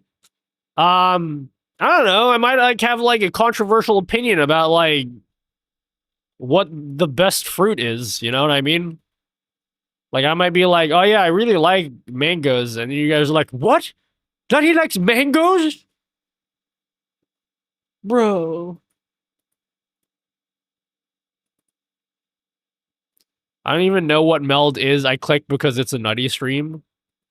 Simp much? Simp alert? Thanks, Lumos.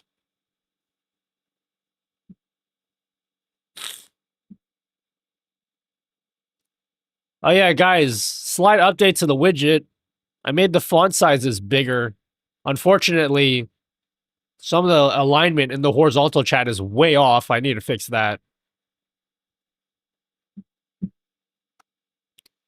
Wait till people find out your favorite nut isn't the hazelnut. Actually, hazelnut is up there. It's not my favorite nut. It's like top 3 nuts, maybe top 2. Hazelnuts is like the LeBron of nuts. It's like pretty good. Arguably the GOAT, but like doesn't quite get there, you know? I think my favorite nut is the macadamia nut. Actually, I don't know. It's a toss-up.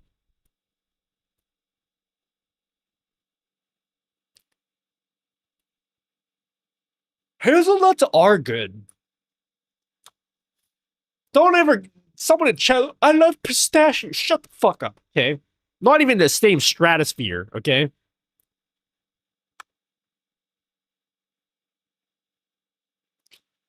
Hello, no name found. Behind even paying, there's a way to get an updated code or my thermal printer to avoid print event, blah, blah, blah.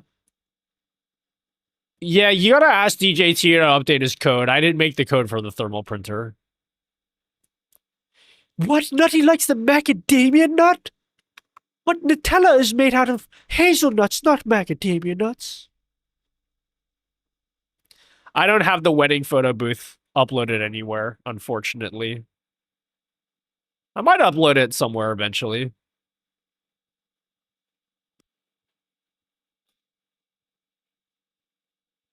How do we stream on YouTube? The live tab shows this stream and one from 3 months ago. I stream every 2 days a week. The streams get unlisted, but you can find them. There's a playlist on my channel. Just go to the homepage of my channel and scroll down. There's a homepage of streams. Or there's a playlist of streams that are unlisted, but you can find the playlist publicly. But yeah, I stream like twice a week. Scanning internet for controversial opinions while geolocating reasonably high-priced housing options. Nothing could move to a year from now, dude. I don't think I am going to be able to afford a house. I've been looking into it recently quite a bit, and I'm just like, I think I just might just die here. That's what I'll do.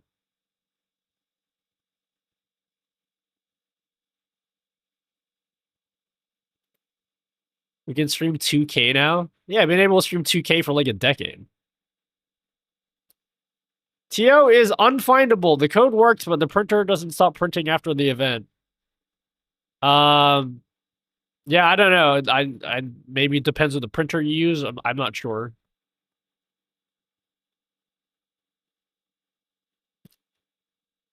My favorite is salted pistachios. Pistachios. Whoa, Mogsy.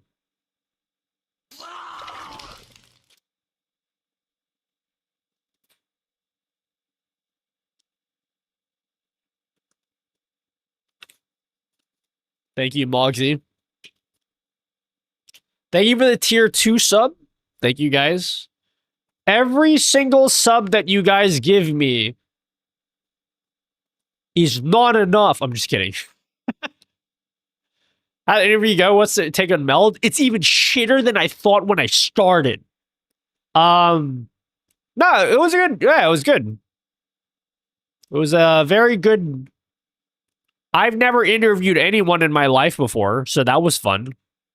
Yeah, I learned some things about Meld. My opinion didn't change much, but I got to learn more about where they want to be in the future, and that was cool. So I'll make a video out of that interview for sure.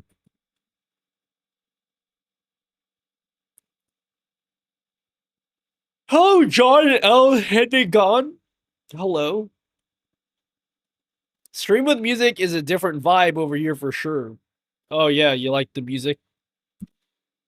I need a new playlist, don't I? I've been using this same playlist for a million years. What do you want to listen to, guys? What's a cool song?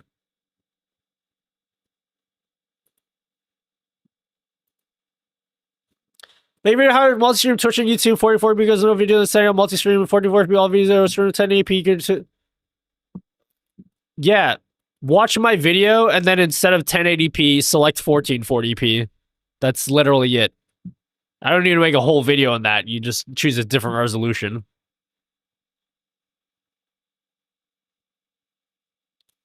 Is that a pew pew? What's a pew pew? You want me to listen to death metal? What's a good metal band that I used to listen to?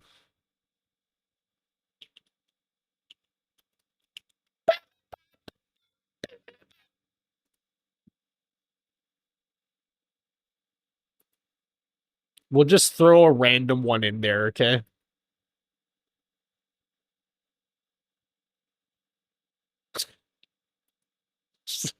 Just throw this in. I'm gonna throw this in randomly in the queue. It's gonna be completely out of place.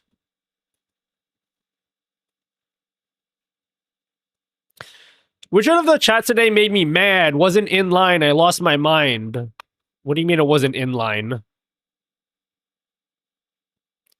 What's the closed door behind you blinking with light? Nothing, okay? Just, why do you have to ask so many questions, okay? Were you wearing a wire? Lift up your shirt so I can see. You a cop? You got badges or what? I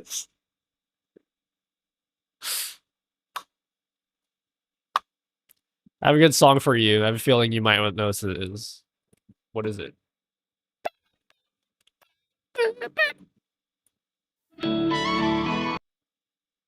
Oh, I love Mion. She's cool.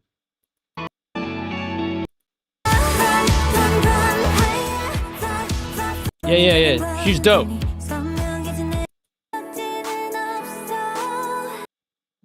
I love G Idol. Although, like, some of their recent songs have been slop, but, like, their old songs are goat. G Idol's old songs are goated.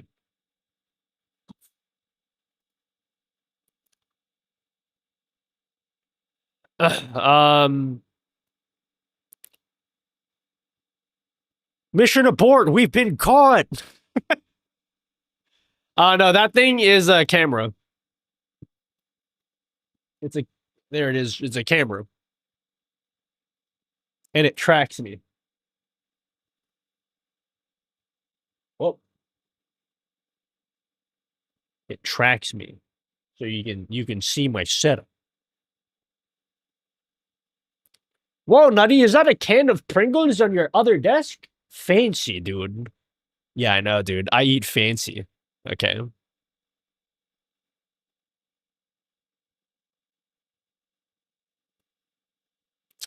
Are you only looking at K-pop right now? Also, how goes morning Dreamcatcher?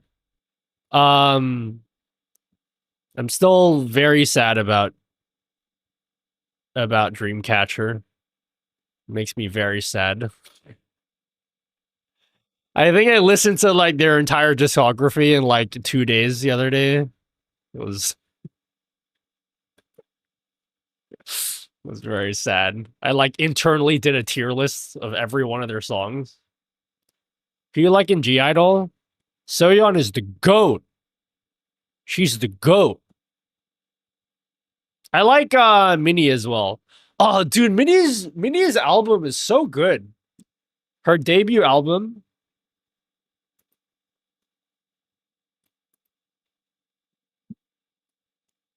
Blind Eyes Red. It's probably my favorite song that's come out this year. I'm gonna add this to the queue. Look at this random fucking just in the middle of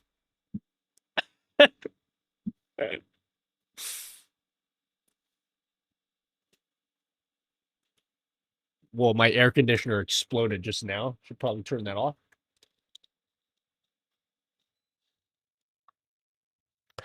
Oh, yeah, I need to fix that. I don't know why it's doing this. This is a recent thing that I added in here.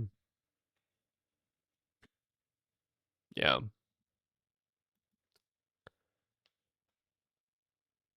Appears to be a big-ass AC unit. It's not even good. It doesn't even work that well. Are you only looking at... Oh, I just read that. Nice home studio. 3 fingers up. No worries, intelligent perspective.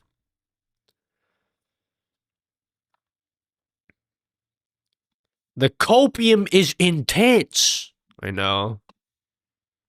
I have been coping for a while.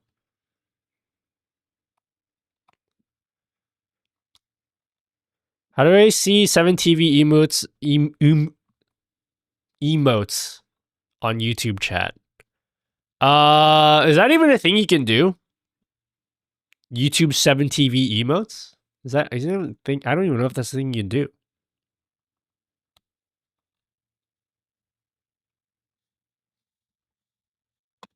I haven't looked into it. What time is it? I need to end the stream at 8 a.m. So I have an hour, 12 minutes left with you guys. I emailed TikTok because I kept getting denied access for going through Streamlabs. They said it's only for certain creators, but I used Streamlabs before, but I kept getting denied. Yeah, TikTok is cringe. Maybe just give up on TikTok is my advice.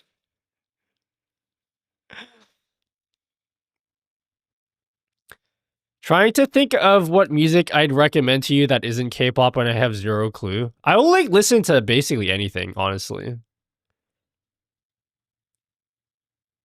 I'm like pretty open. I'm pretty open-minded musically to like basically anything.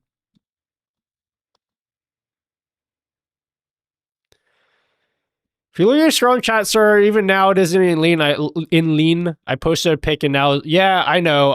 It's one of the recent changes I made that's causing that to happen. It has to do with the emote sizes. I'll need to fix it off screen, off stream. Name your favorite classical composition. Favorite classical composition. I don't know any. Can I just make one up? Dude, Flight of the Bumblebee. does that count? Does this count?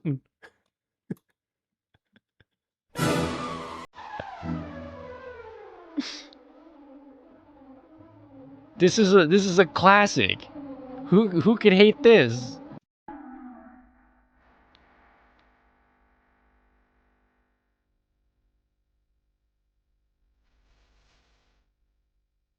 Name your favorite made-up genre of music.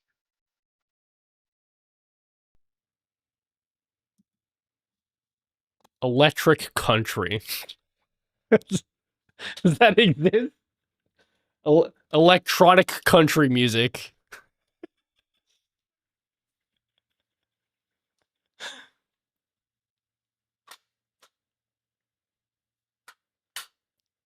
I hate this song so much.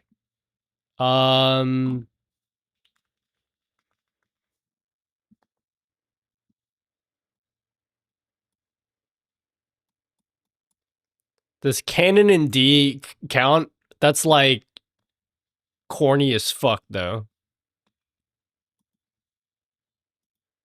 This is corny as fuck. Everyone likes this.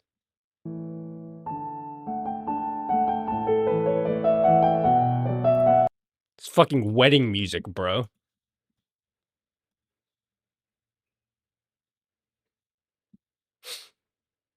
Been listening to a handful of songs from this album a lot recently. Background focus stream music. I don't know if it'll be up your alley, but I like Rare Room Droplets Cooking Pot. What is this?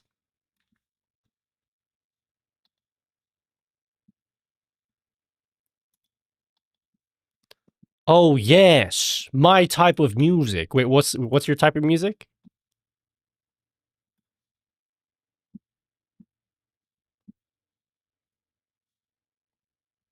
You like droplets? Let's play droplets.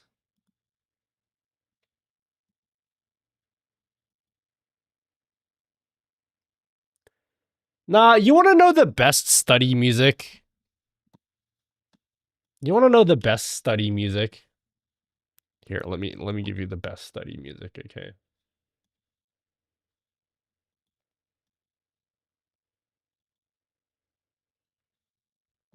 Hold up. You want to know the best study music?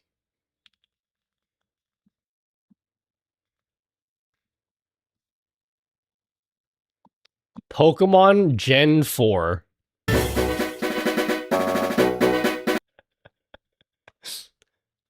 Pokemon Gen 4 music, okay? Whenever I need to get down and get some work done, get something productive done in my life, you throw on Gen 4 Pokemon music.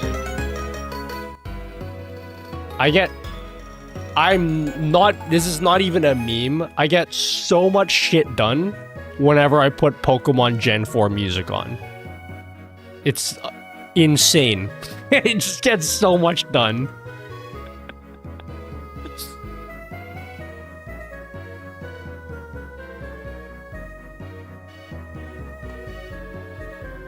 I get so much done.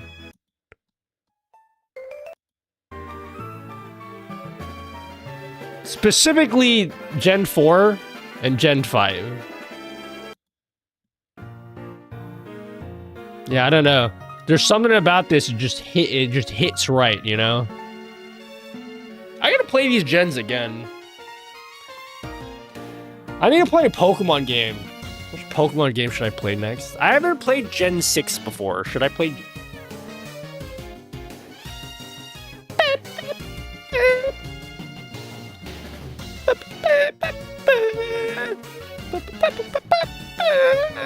Sorry. Yeah, thanks someone who ordered my Elgato prompter info HUD. Yeah, if I'm trying to get, like, actual work done, I gotta listen to something with no lyrics. Otherwise, I just start singing along, you know what I mean? Is it easy to get new viewers on Twitch like it is TikTok? Don't worry about that. Don't worry about, like... Just, the answer to your question is no, it's not easy to get viewers, but, like... That's what the grind's all about, baby.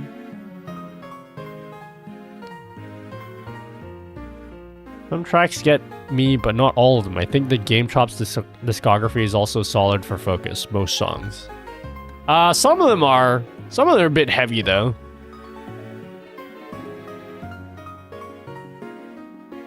Dude, this is so good. I actually want to have, like, a video game playlist that I play on my stream. Not like video game remixes. I love game chops, but like I want actual video game music. Like I want to have a playlist of all of my favorite video game album or video game soundtracks. Like, bro, this is this whole game straight up bangers. Straight up bangers, guys. You ready? Hold on, let me play it on.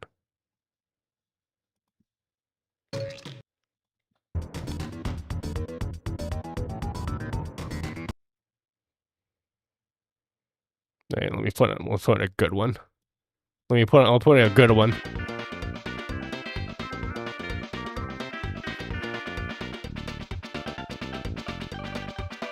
Bro, this one's straight up a hood classic.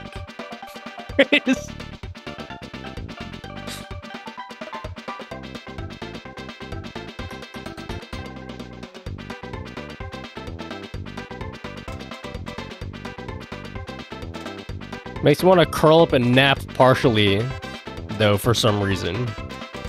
Or for some songs.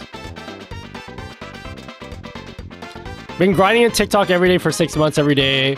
Being live, I understand the grind, but I don't want it to be for nothing. Just switching, you know? Well, like... I don't know how to answer this question. How many viewers are you getting on TikTok?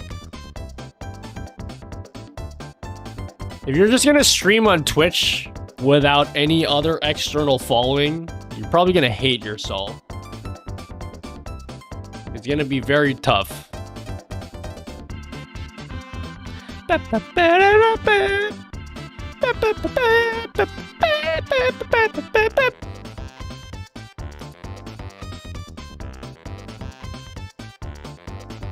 Hello, Toji.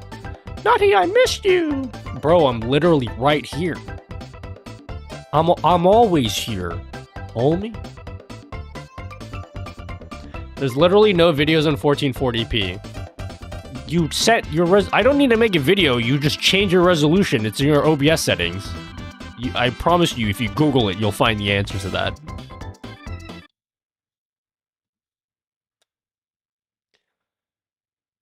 Been too lazy to set up nice-looking verts to do YouTube Shorts, TikTok streaming. Hey, I actually found out today. Because I bothered to do research. I'm pretty sure my internet speeds will finally be increasing later this year. I'll have to Google it. But something I've been meaning to do is like, I want to be able to stream on YouTube in 4K and Twitch in 4K by the end of this year. Do you think I'll be able to do it, guys? Think I'll be able to do it? Hopefully by the end of the year, I'll have the PC to be able to do it.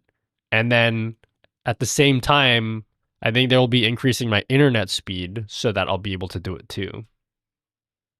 My upload speed. Let me have a look. I live in Australia, so like NBN speed increase. I'm pretty sure there's like a date when they said they're going to increase the speeds.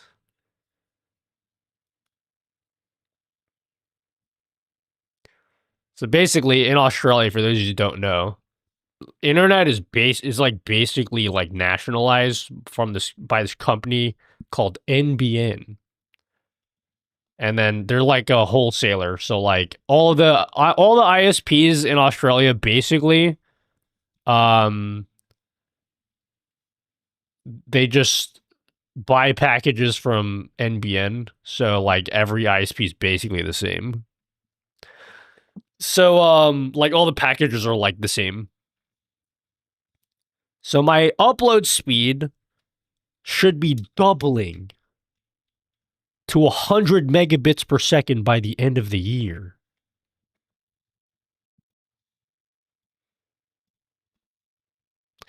So you're going to make it fiber from your box and your PC, cable, SIP, and adapter for the PC.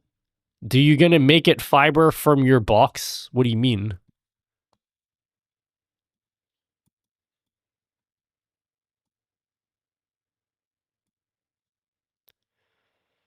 Capitalism, monopolies, hooray! Yeah. I mean, like, my internet's fine. I just wish my upload was faster. That's all. Nutty feeling the internet burned down here to 18 megabits per second upload. I mean, I can't complain. Like, my upload speed is plenty fine for streaming, but like, if I want to do multi-streaming, I want to be able to do that. You know?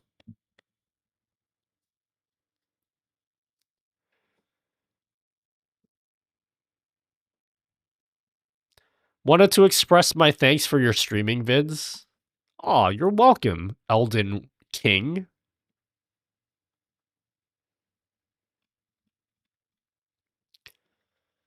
Guys, I have no IT tickets in queue. I never have 0 tickets in queue.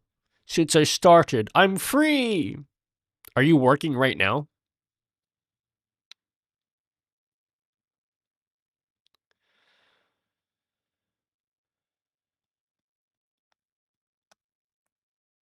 Well, chat, what do I do now? I'm bored. Do I end my stream? Give me a thing to talk about. Otherwise, I'll end my stream. And you'll get no more nutty out of me. Some of the parts of UK internet speed are like 100 megabit download where I get 85 download. I'm supposed to get 1,000. I get like 300, but I'm not going to complain about it. Google says it will lag because Twitch will deny transcoding. What the hell is transcoding? Transcoding? Sleep? I can't go to sleep yet. I need to stay awake until 8 because I need to buy a bed today.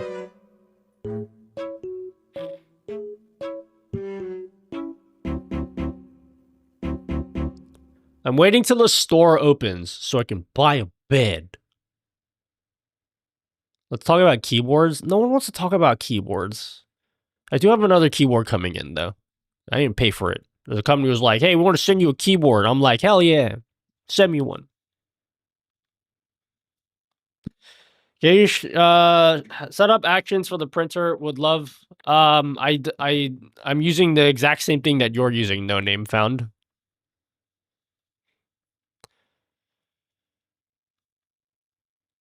Can you show Sir Nutty how... Oh, I just read that. Quick snip and grab implement for OBS trick you always do where you just snip a part of your post and it yeets it to OBS overlay and gets rid of it as neat. Oh, like this? Like this? You like this? Mogsy? Boom! You like how easy that was? Anak, you will Isn't go that blind cool that I sitting can do at that? that computer screen all day. You stop that now or I'll give away your computer to your Tito Ray. Jealous? I can screenshot anything I want. And it goes, boom, directly into OBS. How sick is that?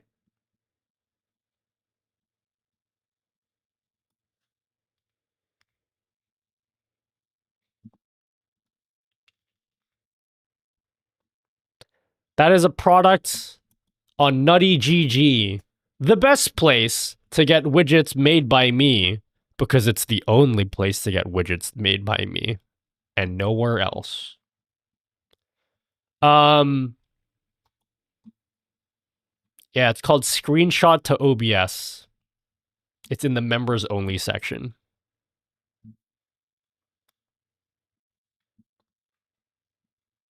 That's right. I'm selfish and I'm making you pay for things. I don't want to listen to Blackpink. Maybe if your name was Black Purple, I'd listen to you more.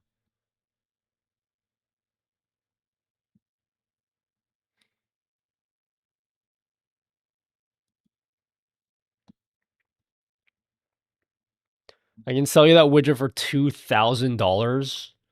That's it?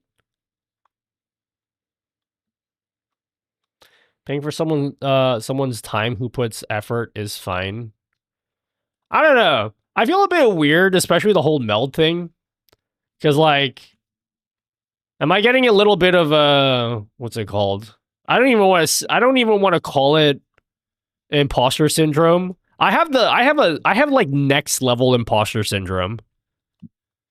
Like my imposter syndrome is so bad, I don't even want to say that I have it.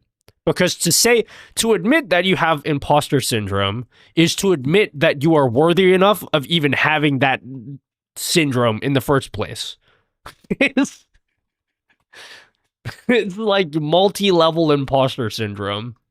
Anyway, I bring it up because it feels weird with the whole Meld thing, because Meld objectively provides something that is insanely more valuable and technically impressive than anything I've ever made. And yet, a lot of you guys are very critical of the stuff that they do. And then I do something that's fairly simple, and you guys suck me off for it constantly. I'm like, I feel a little bit bad about that because they're doing stuff that's way harder than anything I'm doing. And then you guys are like, I mean, fairly, but like, you know.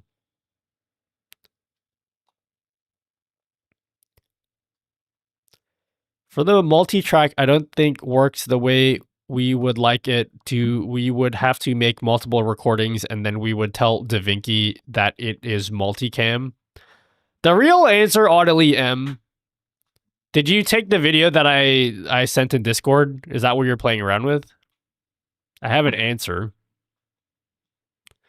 Of course, you're so much better. Bro, like, that's what I'm talking about, Toji. Like, if I released Meld, like if I was the one that programmed Meld and I gave it and I put it out to you guys, fucking like, this isn't even me being full of myself or anything. You guys would be like, oh, Nutty, this is so cool, exactly what I needed. I'm like, you bunch of simps, you just like anything I put out there.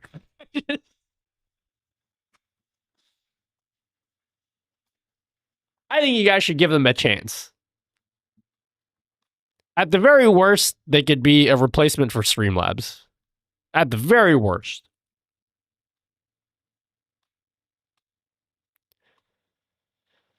The less you need to do think about it, the better, and you're good at that. And also my smooth brain wants to remain smooth. Yeah, I know. True.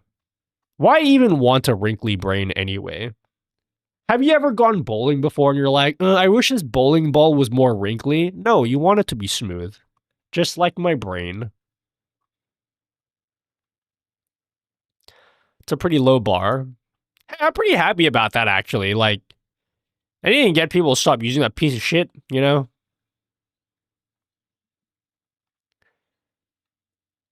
Nah, Nutty sucks. I hate him. Gotta keep him humble. If you acted like your stuff was the best thing ever and no one else could do it, people would be more critical of you. Yeah, that's the other thing, Darkwing. Like, you guys are so easy to manipulate as well. Like, all I gotta do here is do the fake humility thing where I'm like, oh, guys, I'm not even that great. And then you guys buy it. And then you're like, whoa, he's so humble, guys. He doesn't even think he's that good. I don't even mean it. Just...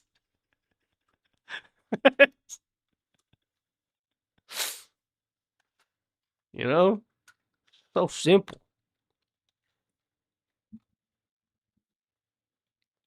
A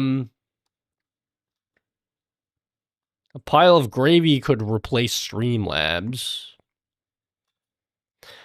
You know, I actually thought that I was being a bit too harsh with Streamlabs, and they're not as bad as I say I was saying they are.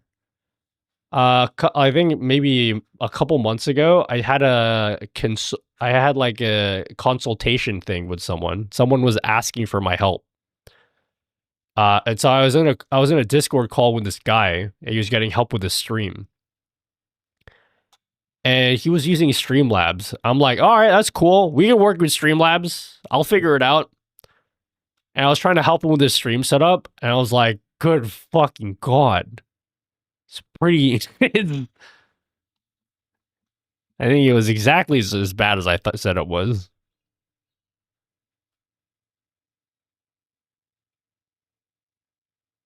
Did I miss the interview? Yeah, I missed the interview. We already had it. I'll cut it up into a YouTube video.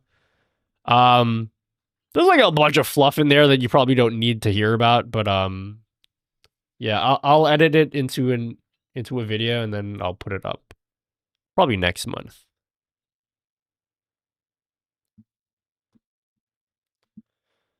What is love?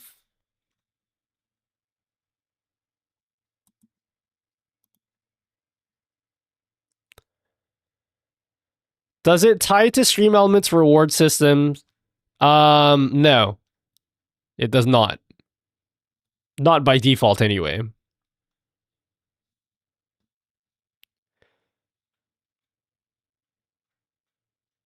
Quick, someone taunt him with this. I don't know if any VIPs are hiding. What is this?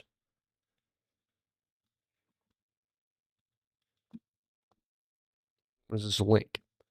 A true business move is to buy XSplit. Dude, I don't think you guys understand how deep my love for fries goes. I don't think you guys understand how deep my love for fries goes.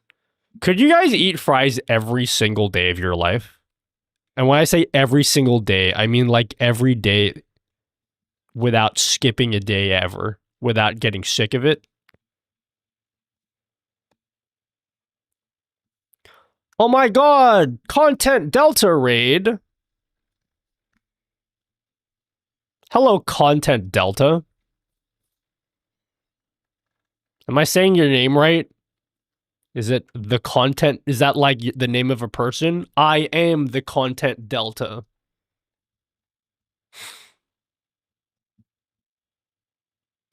Greetings, Content Delta. Hello, everyone from Content Delta's stream.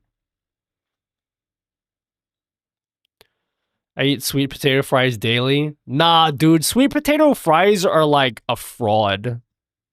I need the real thing, you know? How are you doing, Nutty Dude? I'm doing good. I am sick. But I'm taking medicine, so like we're all Gucci. No, it is not a person, but you're saying it right. Okay. Hello, Content Delta. Normal potato fries can be done so many ways. It would be super easy to eat them daily. Yeah, that's what I'm talking about. I could, like, devour this.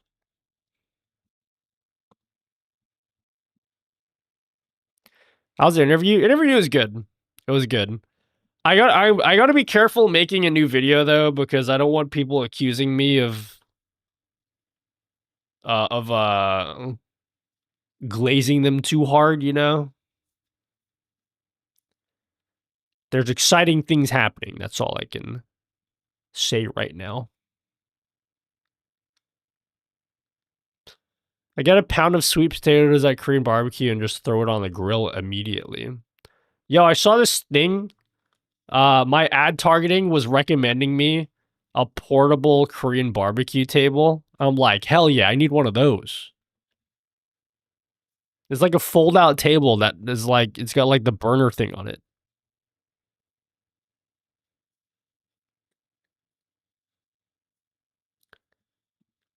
Do you like those spiral fries, or is that just a scam for you? Spiral, like the curly fries? I like all types of fries. As long as they're made with real potatoes and not those fake scammed sweet potatoes. Although I'll eat those as well, but they're just not as good. Or like waffle fries.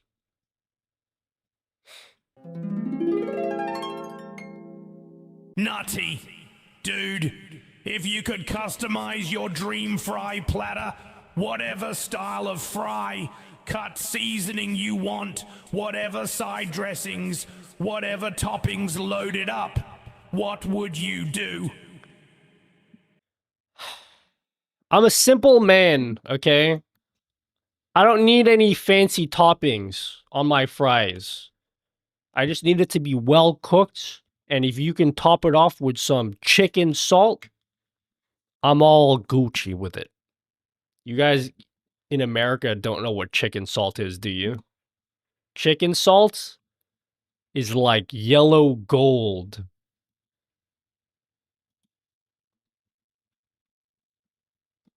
It's like yellow gold, guys. If you don't have chicken salt, here you go. This is what I eat. I don't know if you can get this over on Amazon in the US. The yellow gold.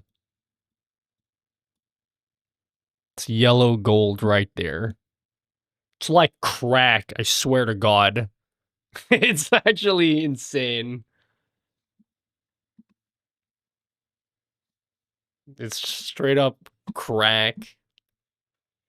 You guys ever watched Breaking Bad before? And you know when Tuco tries the meth for the first time, he's like, tight, tight, tight. It's like that.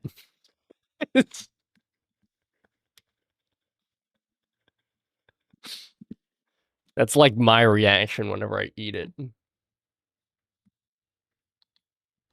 Hold on. I need you guys to see this. I'm gonna be tired driving. I hope not. I hope I survive.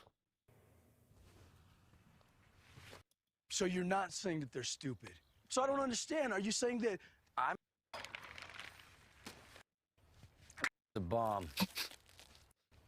It's like this. Ah, tight, tight, tight, yeah. Blue, yellow.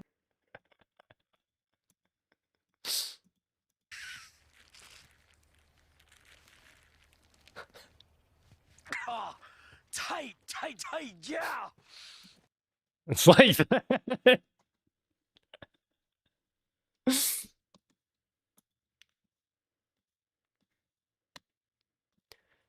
This one, what is this? Tornado potato? Oh, we have that. Oh, yeah, we have this. Here in Australia, we call this chip on a stick.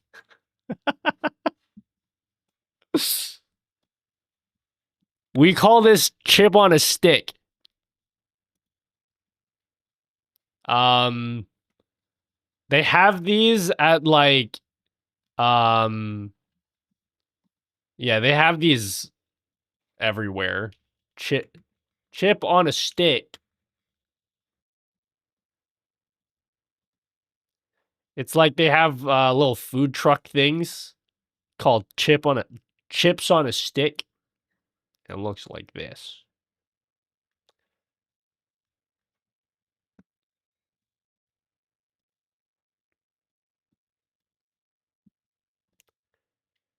I don't need to talk about food anymore. I'm getting hungry again.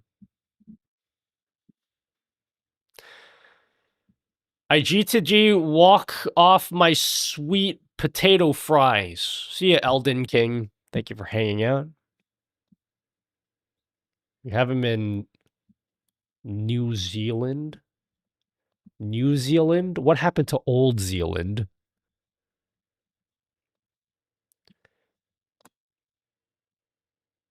All right, I've run out of things to talk about. Unless you guys come up with something for me to talk about right now.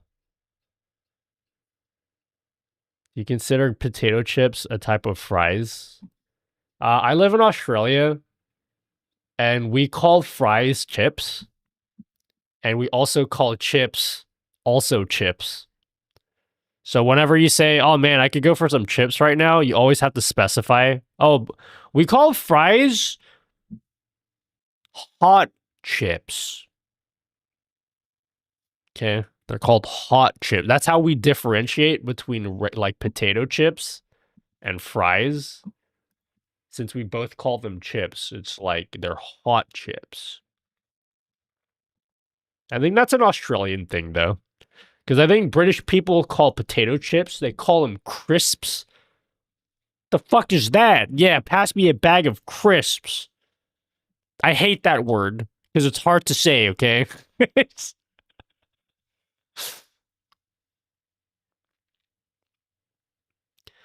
Do you save most of your videos locally after you finish them if you need to redo them, or do you delete them and save space? Saving space. Oh, guys, I should probably point out you have 1 week. You have 1 week until all your VODs are gone. You better watch my video, guys. It's time. You only have a week left. Can I give you guys a little bit of advice that you aren't gonna like? You need to invest in hard drive storage. Look how many hard drives I have, guys. I store all my videos. I store them so that if YouTube deletes all my videos, I will still have them. I'm pretty anal about keeping backups of everything. So yeah. Instead of buying baller ass microphones that you probably don't need, you should get a cheaper microphone and then invest in storage space if you're like serious about content creation. I feel like a lot of people don't really think about storage because you can store all your videos on YouTube instead of Twitch, right? And you think you're all safe, but all it takes is for your YouTube channel to get taken down and you've lost all your videos. There's nothing safer than keeping your videos in your own hands so you own them. Something that I want to buy eventually is I need a new Synology. I have a really old Synology.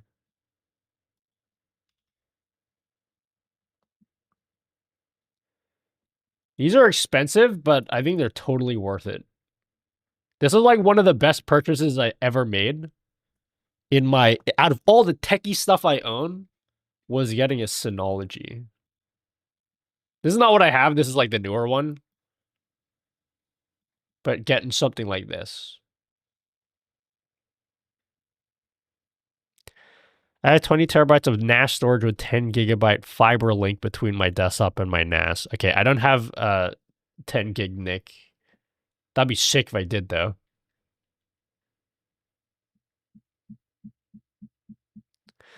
Was I gonna do a video on Nexus clips?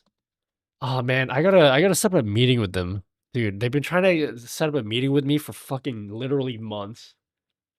I gotta do that already because they've been I want to get too much into Nexus clips until something happens.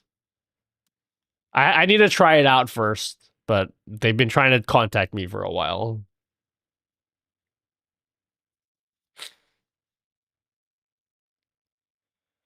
Do you use any software for task project management? Do you have any recommendations? I use Notion. I don't know how people feel about Notion nowadays, but Notion is incredibly valuable for what I do. It's how I plan all of my YouTube videos. I don't know what I would do without Notion. This stream is sponsored by Notion. I'm just kidding. Is there anything here that's like that I can't show on stream? I need to have a look. Okay, I don't normally show this, but I'm gonna show you my entire board that I use for planning my YouTube videos. I don't normally show this, but I don't think there's anything here. But yeah, this is how I plan all my YouTube videos. So like you can see these are the videos I've published already. And it's kind of like it's like a production thing. And inside each of these thingies is like I pre-plan my description for all my YouTube videos. I like have all the tags set up ready to go. And then I have like the scripts and like a list of all the B-roll shots I need to take for every single video. Like this is how I plan everything. I plan everything here. Like It's a lot of work. There's a lot of work that goes into this. I gotta film all of these B-roll shots on the weekend. And also for this video, I need to film all of this stuff too. Have you looked into AnyType? I've heard about AnyType, but I'll look at it at another time when I have, because I'm like already super invested into using Notion, and I'm like, it's gonna be hard for me to switch off from it. I love when creators talk about the process. Oh, like the Philadelphia 76ers, the process. Yeah, yeah, Joel Embiid. Yeah, I get it. Because I like to see how they handle certain things so that I can steal ideas, but like ideas are the process, not the actual videos, like how to write scripts, plan ideas, how they film. I like my process for filming videos. I have a very interesting way that I film videos. Did you see Stacy already? I'm gonna see Stacy in July? No, June. Wait, when am I seeing Stacy? Stacy girls! Go down! When are they coming?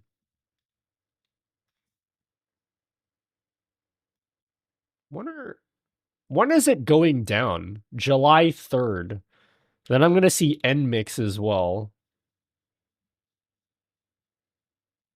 When am I seeing NMix? June. Yeah, I'm seeing NMix in June and then Stacy in July. I need to get my NMix. Oh yeah, I got my Stacy light stick. You want to see my Stacy light?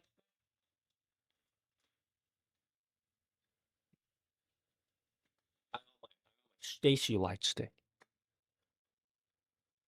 Does it look cool, guys? Leave me alone, okay? I gotta get my NMix whale next. I need my NMix whale. They have a whale light stick, which looks pretty cool. I need to get my whale.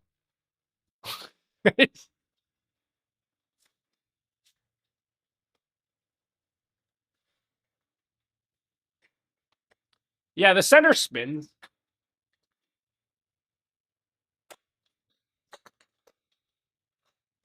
It spins.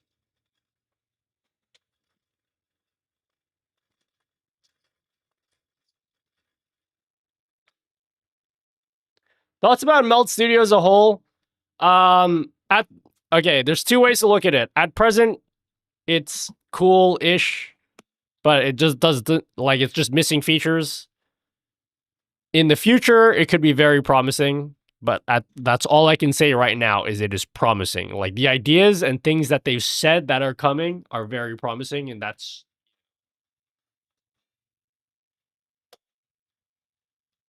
all I can say for the moment.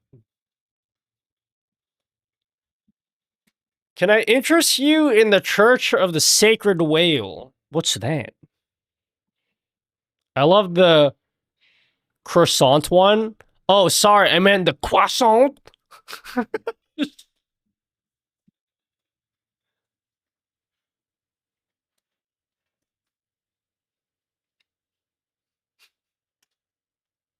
I hate when French people do that.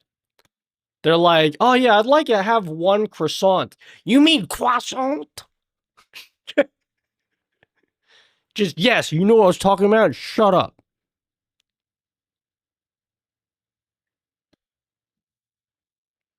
There's a whale statue here in SLC. Someone made a fake religion out of it. Oh, isn't that like Mormon land?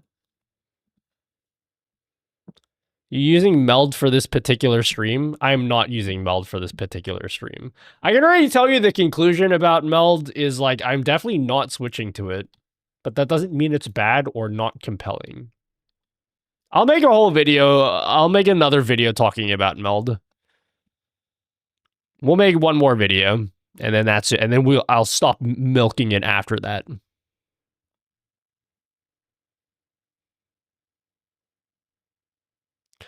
The French don't care what they do, actually, as long as they pronounce properly. Croissant!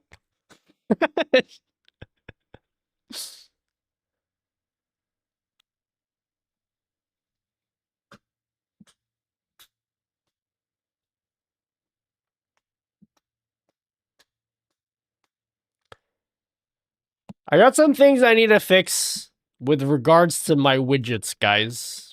I don't want to do it right now, though. Can you guys just pretend that I fixed them?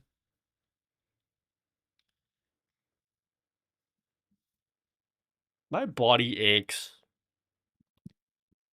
Quick, someone rob my bank.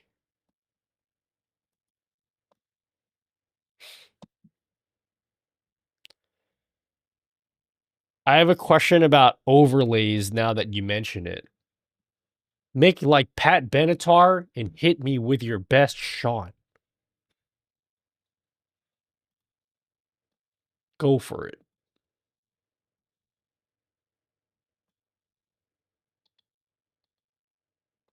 You guys want to see what I made last stream for those of you that missed it? Nutty, I don't care what you do, homie. Just give up, dude. You're embarrassing yourself, dude. Whoa, why is that croissant so big?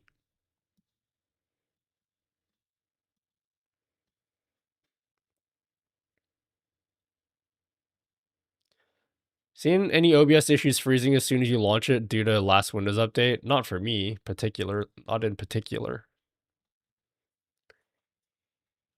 You guys want to see what I made? I'm gonna end the stream after I show you this. Anak, I'm that's tired. enough Nintendo for tonight. You go to sleep now. Your friends can watch the commercials instead.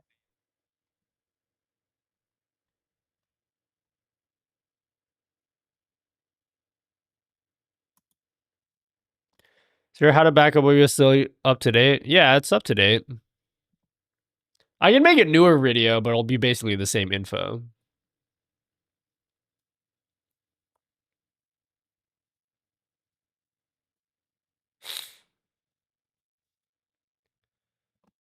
All right, here's the thing that we made last stream, guys.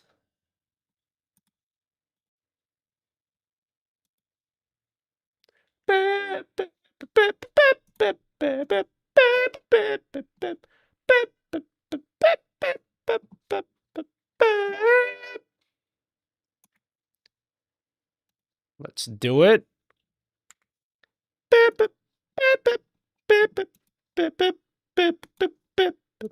All right, here we go. You ready for this? Boom! What do you guys think about that? Isn't that cool looking?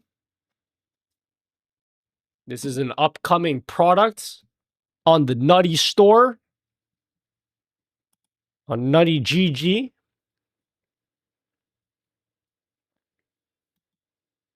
I made multi-stream alerts. Here's how it will look like. Oh, it looks cringe because of my music widget.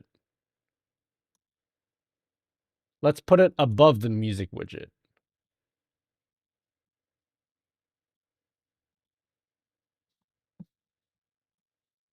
Wait. My music widget needs to go higher.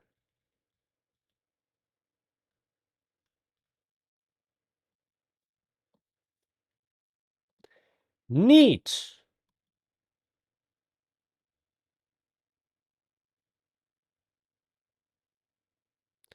The chat overlay is so sick. Did you make it? Yes, sir. I certainly did. And the next thing I'm making, multi-stream alerts. Like a little alert box like that.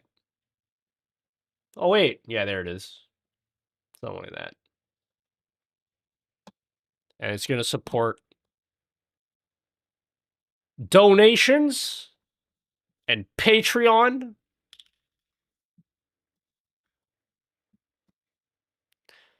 Could you do a collab with Geel? Who's Geel? Geel? Is that like an anime character?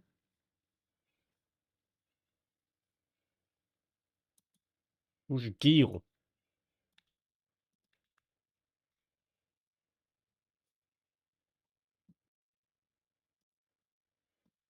Here's what a Patreon alert looks like. Boom.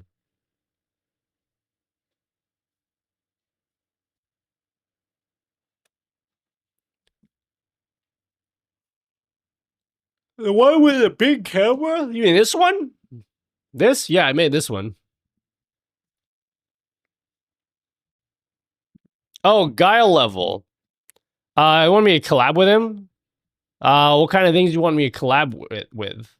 What's he been up to lately? What kind of stuff has he been doing on YouTube? Have a look. Guile's dope. He does cool stuff. What's he doing right now? I saw this.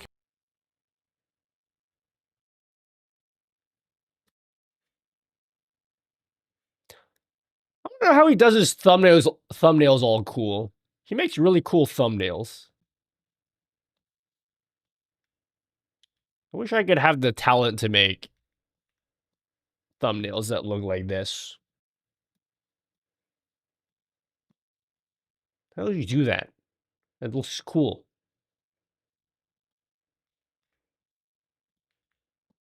Can't we get Meld to install? Okay, you can ask the team at Meld.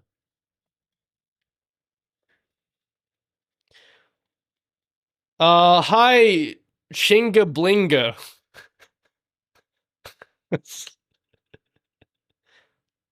Feel like, why does your name sound like a name that I'm not allowed to read out loud?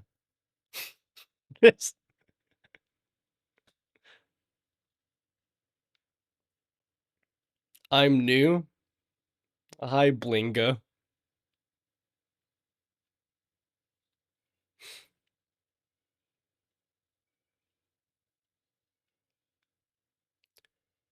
All right.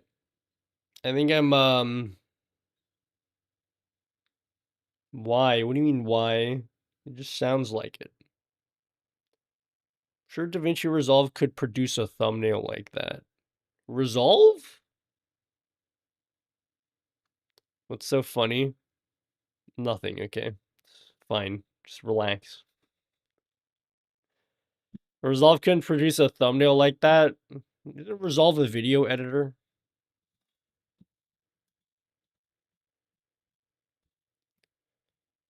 Yeah, I'll sleep after I go pick up this bed. Borderlands weapon sounding name. You picked up the bling.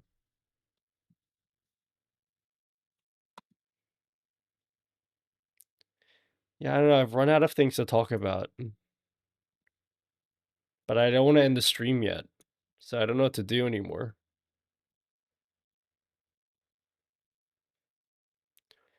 I'm grateful for your YouTube guides. You're welcome, Blinga. Thanks so much.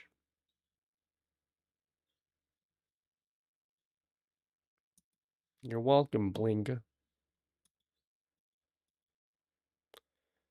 I think I should just end the stream. I literally just don't know what to talk about anymore. I'm just actually just finished. How's my car? They can't fix it until May. I got a quote back for it. It was very expensive. Oh, God. That fucking car, man. It's gonna cost me multiple thousands to fix my car. I'm not very happy about that. I went around looking for people just getting different opinions and seeing if they can. Some of them were just like, "Oh, I can't give you a quote." I'm like, "Fuck you." Okay, moving to the next guy. Just because of the tire. Yeah, the car's bad. It's not that bad. I can pretty much not fix it if I like. It's pretty much cosmetic damage, so I could just choose to not fix it if I don't want to. But like, It's bad, okay? My tire exploded while I was driving, and then it damaged some of the body, and then apparently it's like enough that I need to like replace this panel and what else, something. It's fucking stupid.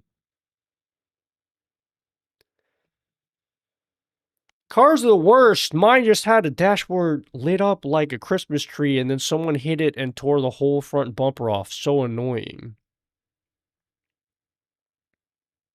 Oh, you cracked your dashboard? Bro, have you guys seen the video of that girl that's like cooking? And then the glass, like she's cooking in a glass bowl and it just explodes? Have you guys seen that?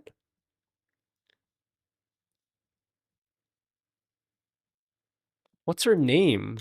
Streamer, glass bowl explodes. Let me see this clip. Nice cock. Perfect. Mysterious. Wait, the shatteringly unexpected plot twist of this 15-second cookery video is breaking people's brains.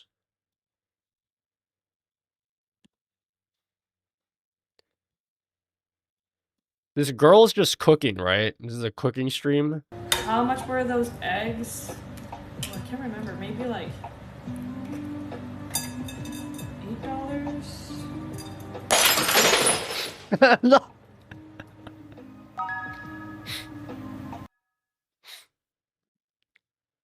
Bro, like Eggs? what the fuck? Oh, I can't remember. Maybe like $8? How does that happen? I watched this video so many times and I'm like, I can't see anything that happens. I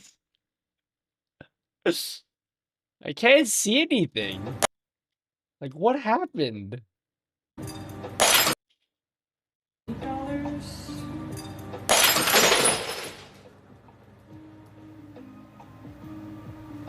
Nah, everyone's saying it's heat, but apparently it was not heat. She didn't like, there was nothing warm. She didn't like heat the bowl or anything. So it's not a temperature thing. Because a lot of people instantly were like, oh yeah, you put some cold shit in a hot bowl or whatever.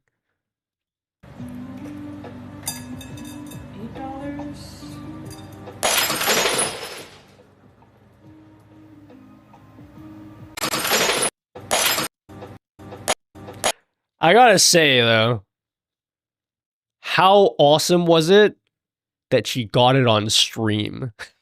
It's, like, if you're gonna have a glass bowl explode like this, you better be streaming for the content at least.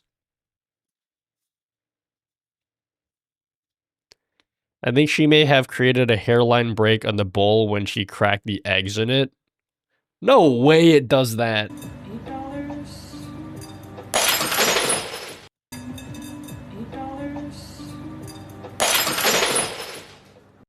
Glass is weird though. Have you guys seen that? Like, what's that? What do they call it? Like the droplet thing? Glass teardrop explode. I don't know what it's called. Prince Rupert's drop. Do you guys know what a Prince Rupert's drop is? I swear it's not sus. I know it sounds sus.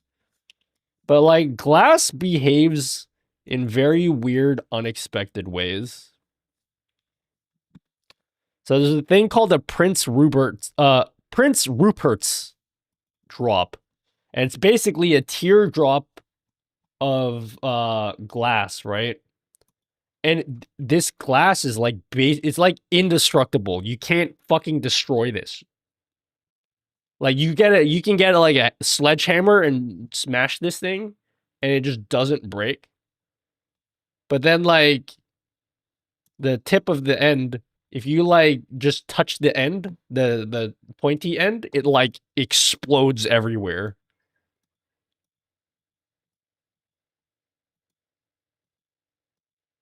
Wait, where does he do it? I know it looks like a sperm. It's not a sperm, okay? Perfectly resistant against fracture. On the other hand, if you snip the tail off, this whole thing. Yeah, you see, it just explodes. You snip the tail off, this whole thing will shatter into powder with a little pop noise. These drops were brought. So yeah. So glass is weird, and yeah, that's my only explanation. Prince breaks pneumatic presses. Oh, you mean like the what's it called? Yeah, I know what you're talking about. Bro, I've seen a lot of those videos. What are those things that compress shit? Like, is that what they're called? Pneumatic presses? The press cutting machine? Is that where...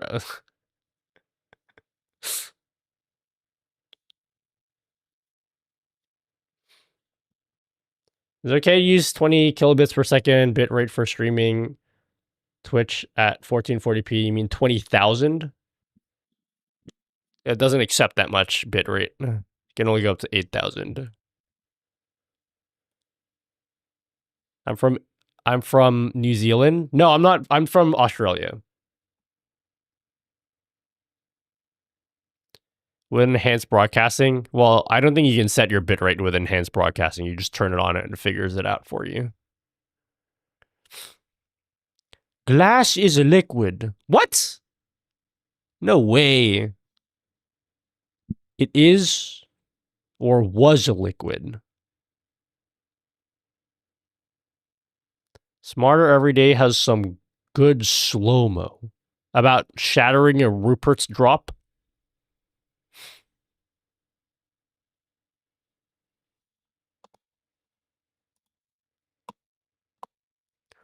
Okay, I said I was going to end at 8, so I'm going to end at 8. Even though I can end right now if I want to. I'm going to keep going till 8 because I said I would. There's a video of a girl wondering if she can stab her white claw and then she doesn't. It sprays her face and I always laugh, but I stopped when I realized she was very close to instinctively covering her face with the hand she had the knife in. Well, is a liquid. It flows very slowly. What? Like the stuff my windows are made out of. So you're saying like after a long enough period of time, my windows will like be all melted and shit? How many push-ups can you do? Maybe like maybe, don't know. Never done one before. I don't think I'm strong enough to do a push-up. Oh, you mean like, wait, you mean like the down part and the up part in one? A 0 still. You can do one push-up? Nah. Working out is too much effort. Super old windows will eventually be much thicker at the bottom than at the top. No way! Glass is a liquid.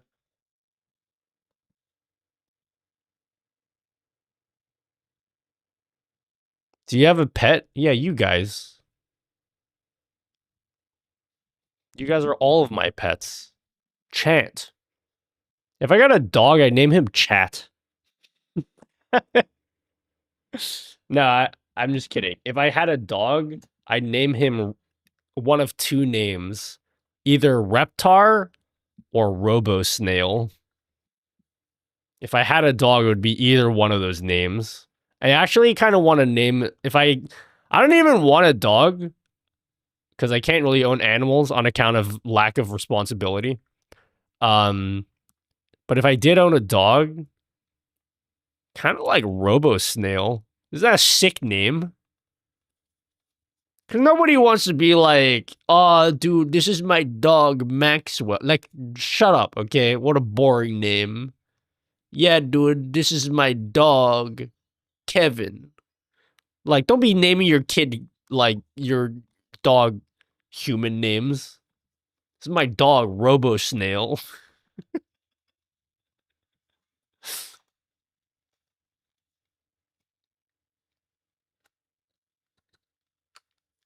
For me, setting up a decent stream is much effort. Push-ups are easy. Record is 53 straight. Damn. That's super crazy. I also don't know why you told everyone that. But that's cool. I'm happy for you. I had a dog named Apollo.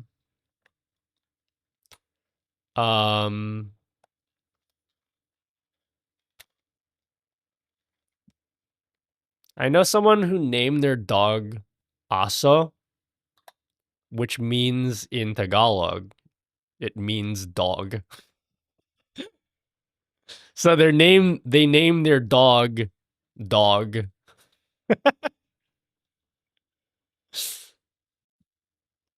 Which is pretty cool. Who's a good boy? Robo Snail is a good boy.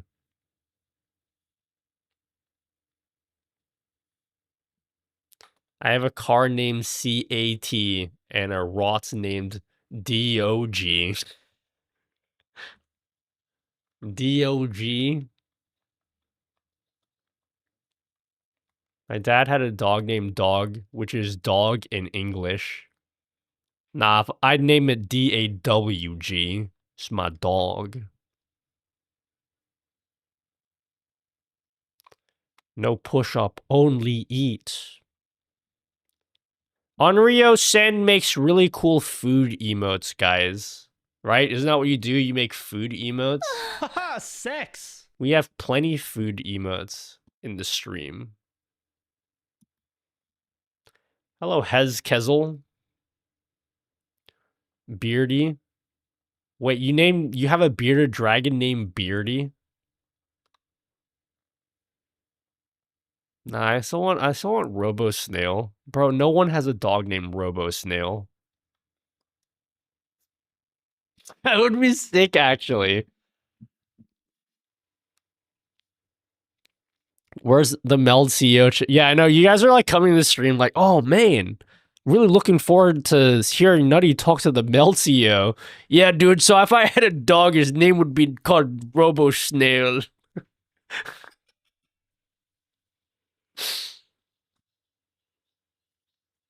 Her name was Maui.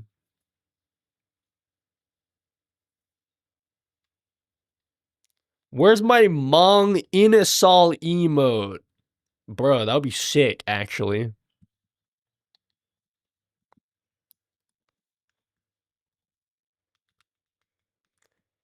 Can we get an emote? Alright. Onryo-san.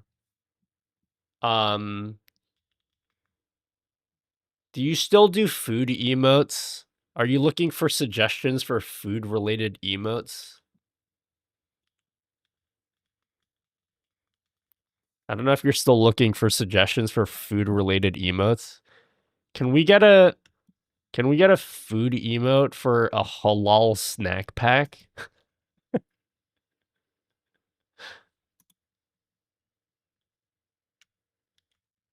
What do you need? I think chat would appreciate a halal snack pack. You have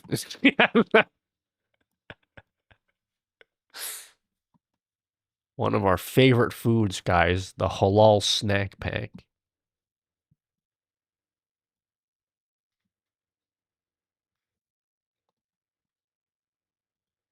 Oh, this is a more accurate picture, actually.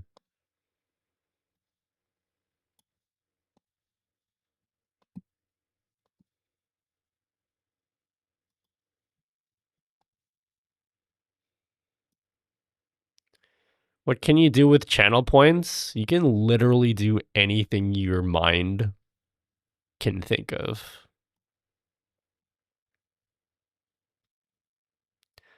How do you activate it on your stream? You got to be an affiliate to enable channel points. Wait, you need to be an affiliate, right, guys? I'm pretty sure you need to be an affiliate.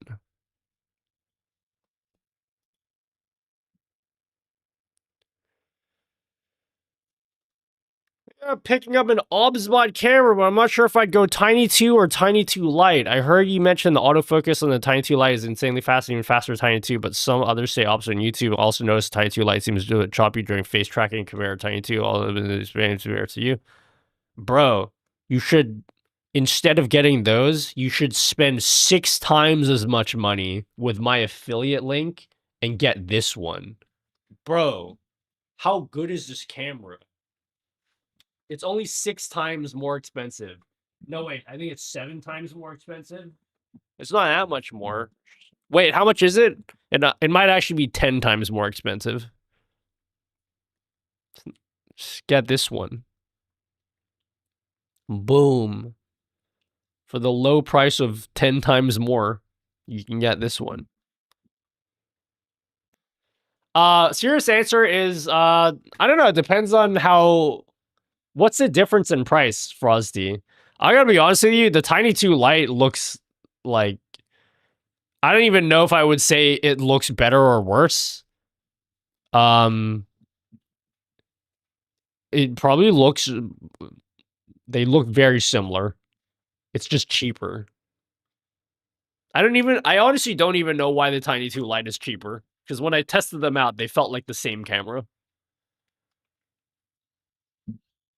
I think you would be happy either with the Tiny 2 Lite, honestly. But this one is the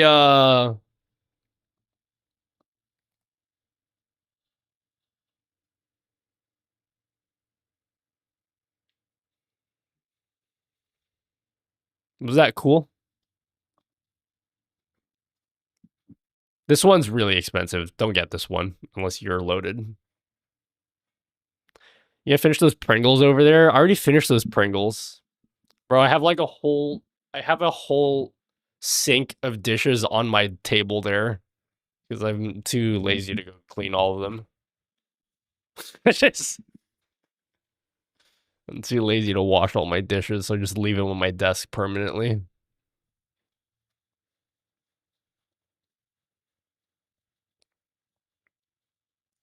I'm aiming for a Tiny 2 Lite myself. How much is it? When was my video in the Tiny 2 Lite? Because I don't know if I just... Let me go watch my video on the Tiny 2 Lite.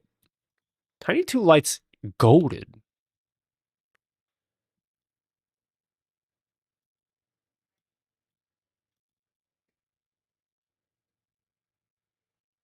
Did you ever make a multi-chat that doesn't need streamer bot? Nope. It potentially might be possible to do it in Meld eventually.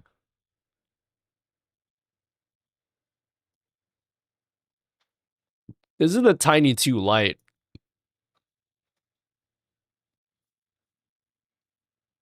It's pretty good for a webcam.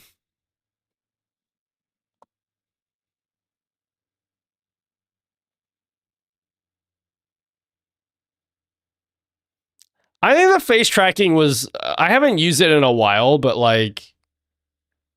What am I doing in this video? What am I doing?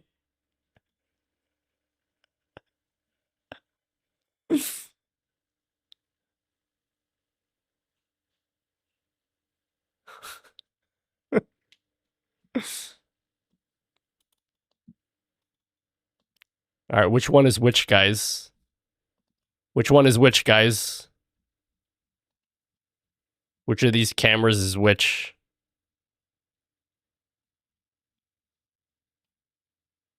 I actually don't remember.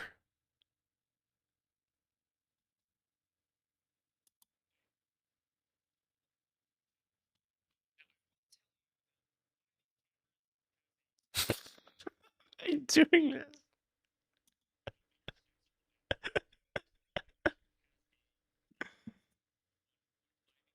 Which of these cameras looks better to you guys? based on this footage alone.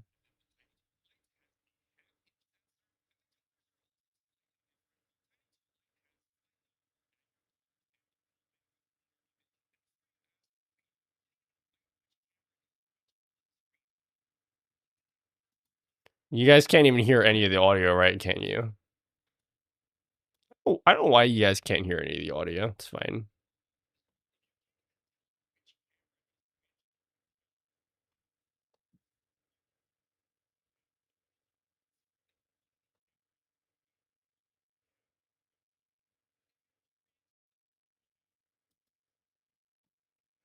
Did you guys get all that? Did you guys, was that surprising to you?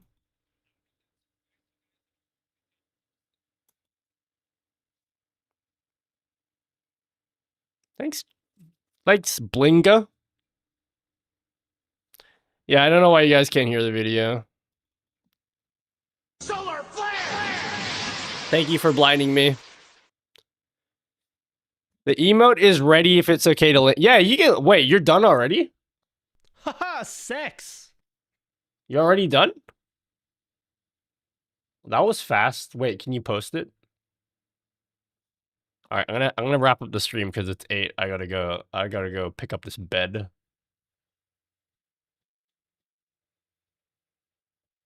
I'm good. Yeah, you are good. That was fast. All right, let's have a look at this HSP emote. Halal snack pack.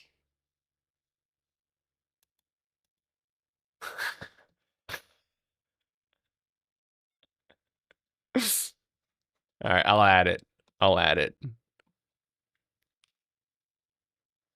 Hey sweetie, dinner is ready. Why don't you grab something to eat while ads are running?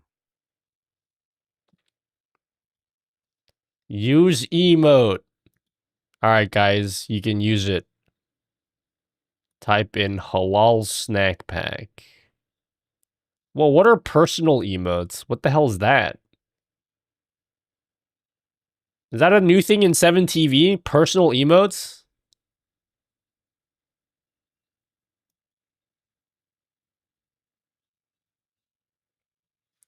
All right, chat, what are your favorite food-based emotes?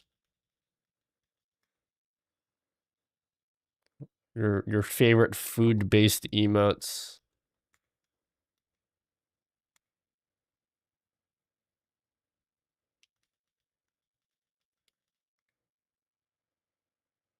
Wait, how do I add halal snack pack?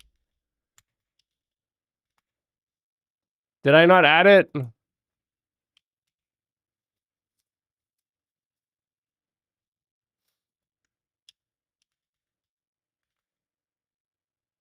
Did I not add halal snack pack yet?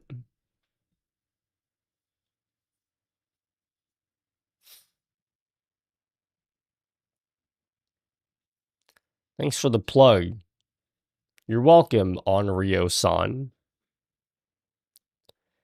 Would you say the smoothness of the Oswald cameras at 60 FPS is just as smooth as the Elgato face cams? Yes, but I'm almost certain that the Oswald cameras can only do 60 FPS at 1080p. If you want to do 60 FPS at 4K, you need the Elgato camera. The Elgato Facecam Pro can do 4K at 60 FPS. So it depends how much that matters to you. Personally, I think 4K webcams are starting to pop off. They're starting to get good. All right, guys, I'm getting the hell out of here. Goodbye, everyone. Thank you for... I don't want to say thank you for everything because, like, that's, like, a lot. Do you guys know how much everything is? Like, that's, like, a lot of stuff to be thankful for, you know? So, like, I'll just say, like, thanks for, like, some stuff, you know? Not everything. Whoa! Someone is doing a Nintendo Switch official launch event.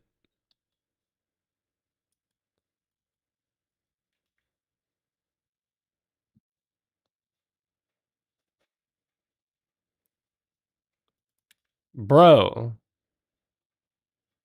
How did she get in on that? I want to get in on that. Thank you for only the appropriate amount of stuff. She looks busy. Who else can we raid? Why have I been feeling like not raiding anyone recently? Where's Oats? The hell's Oats at? I don't see no Oats around here. Where's Oats at?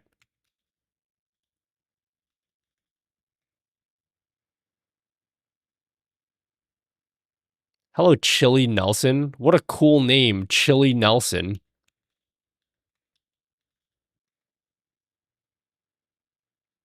He bitched out? What a bitch.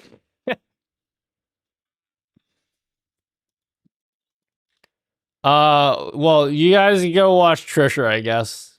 She's unlimited IRLing or something.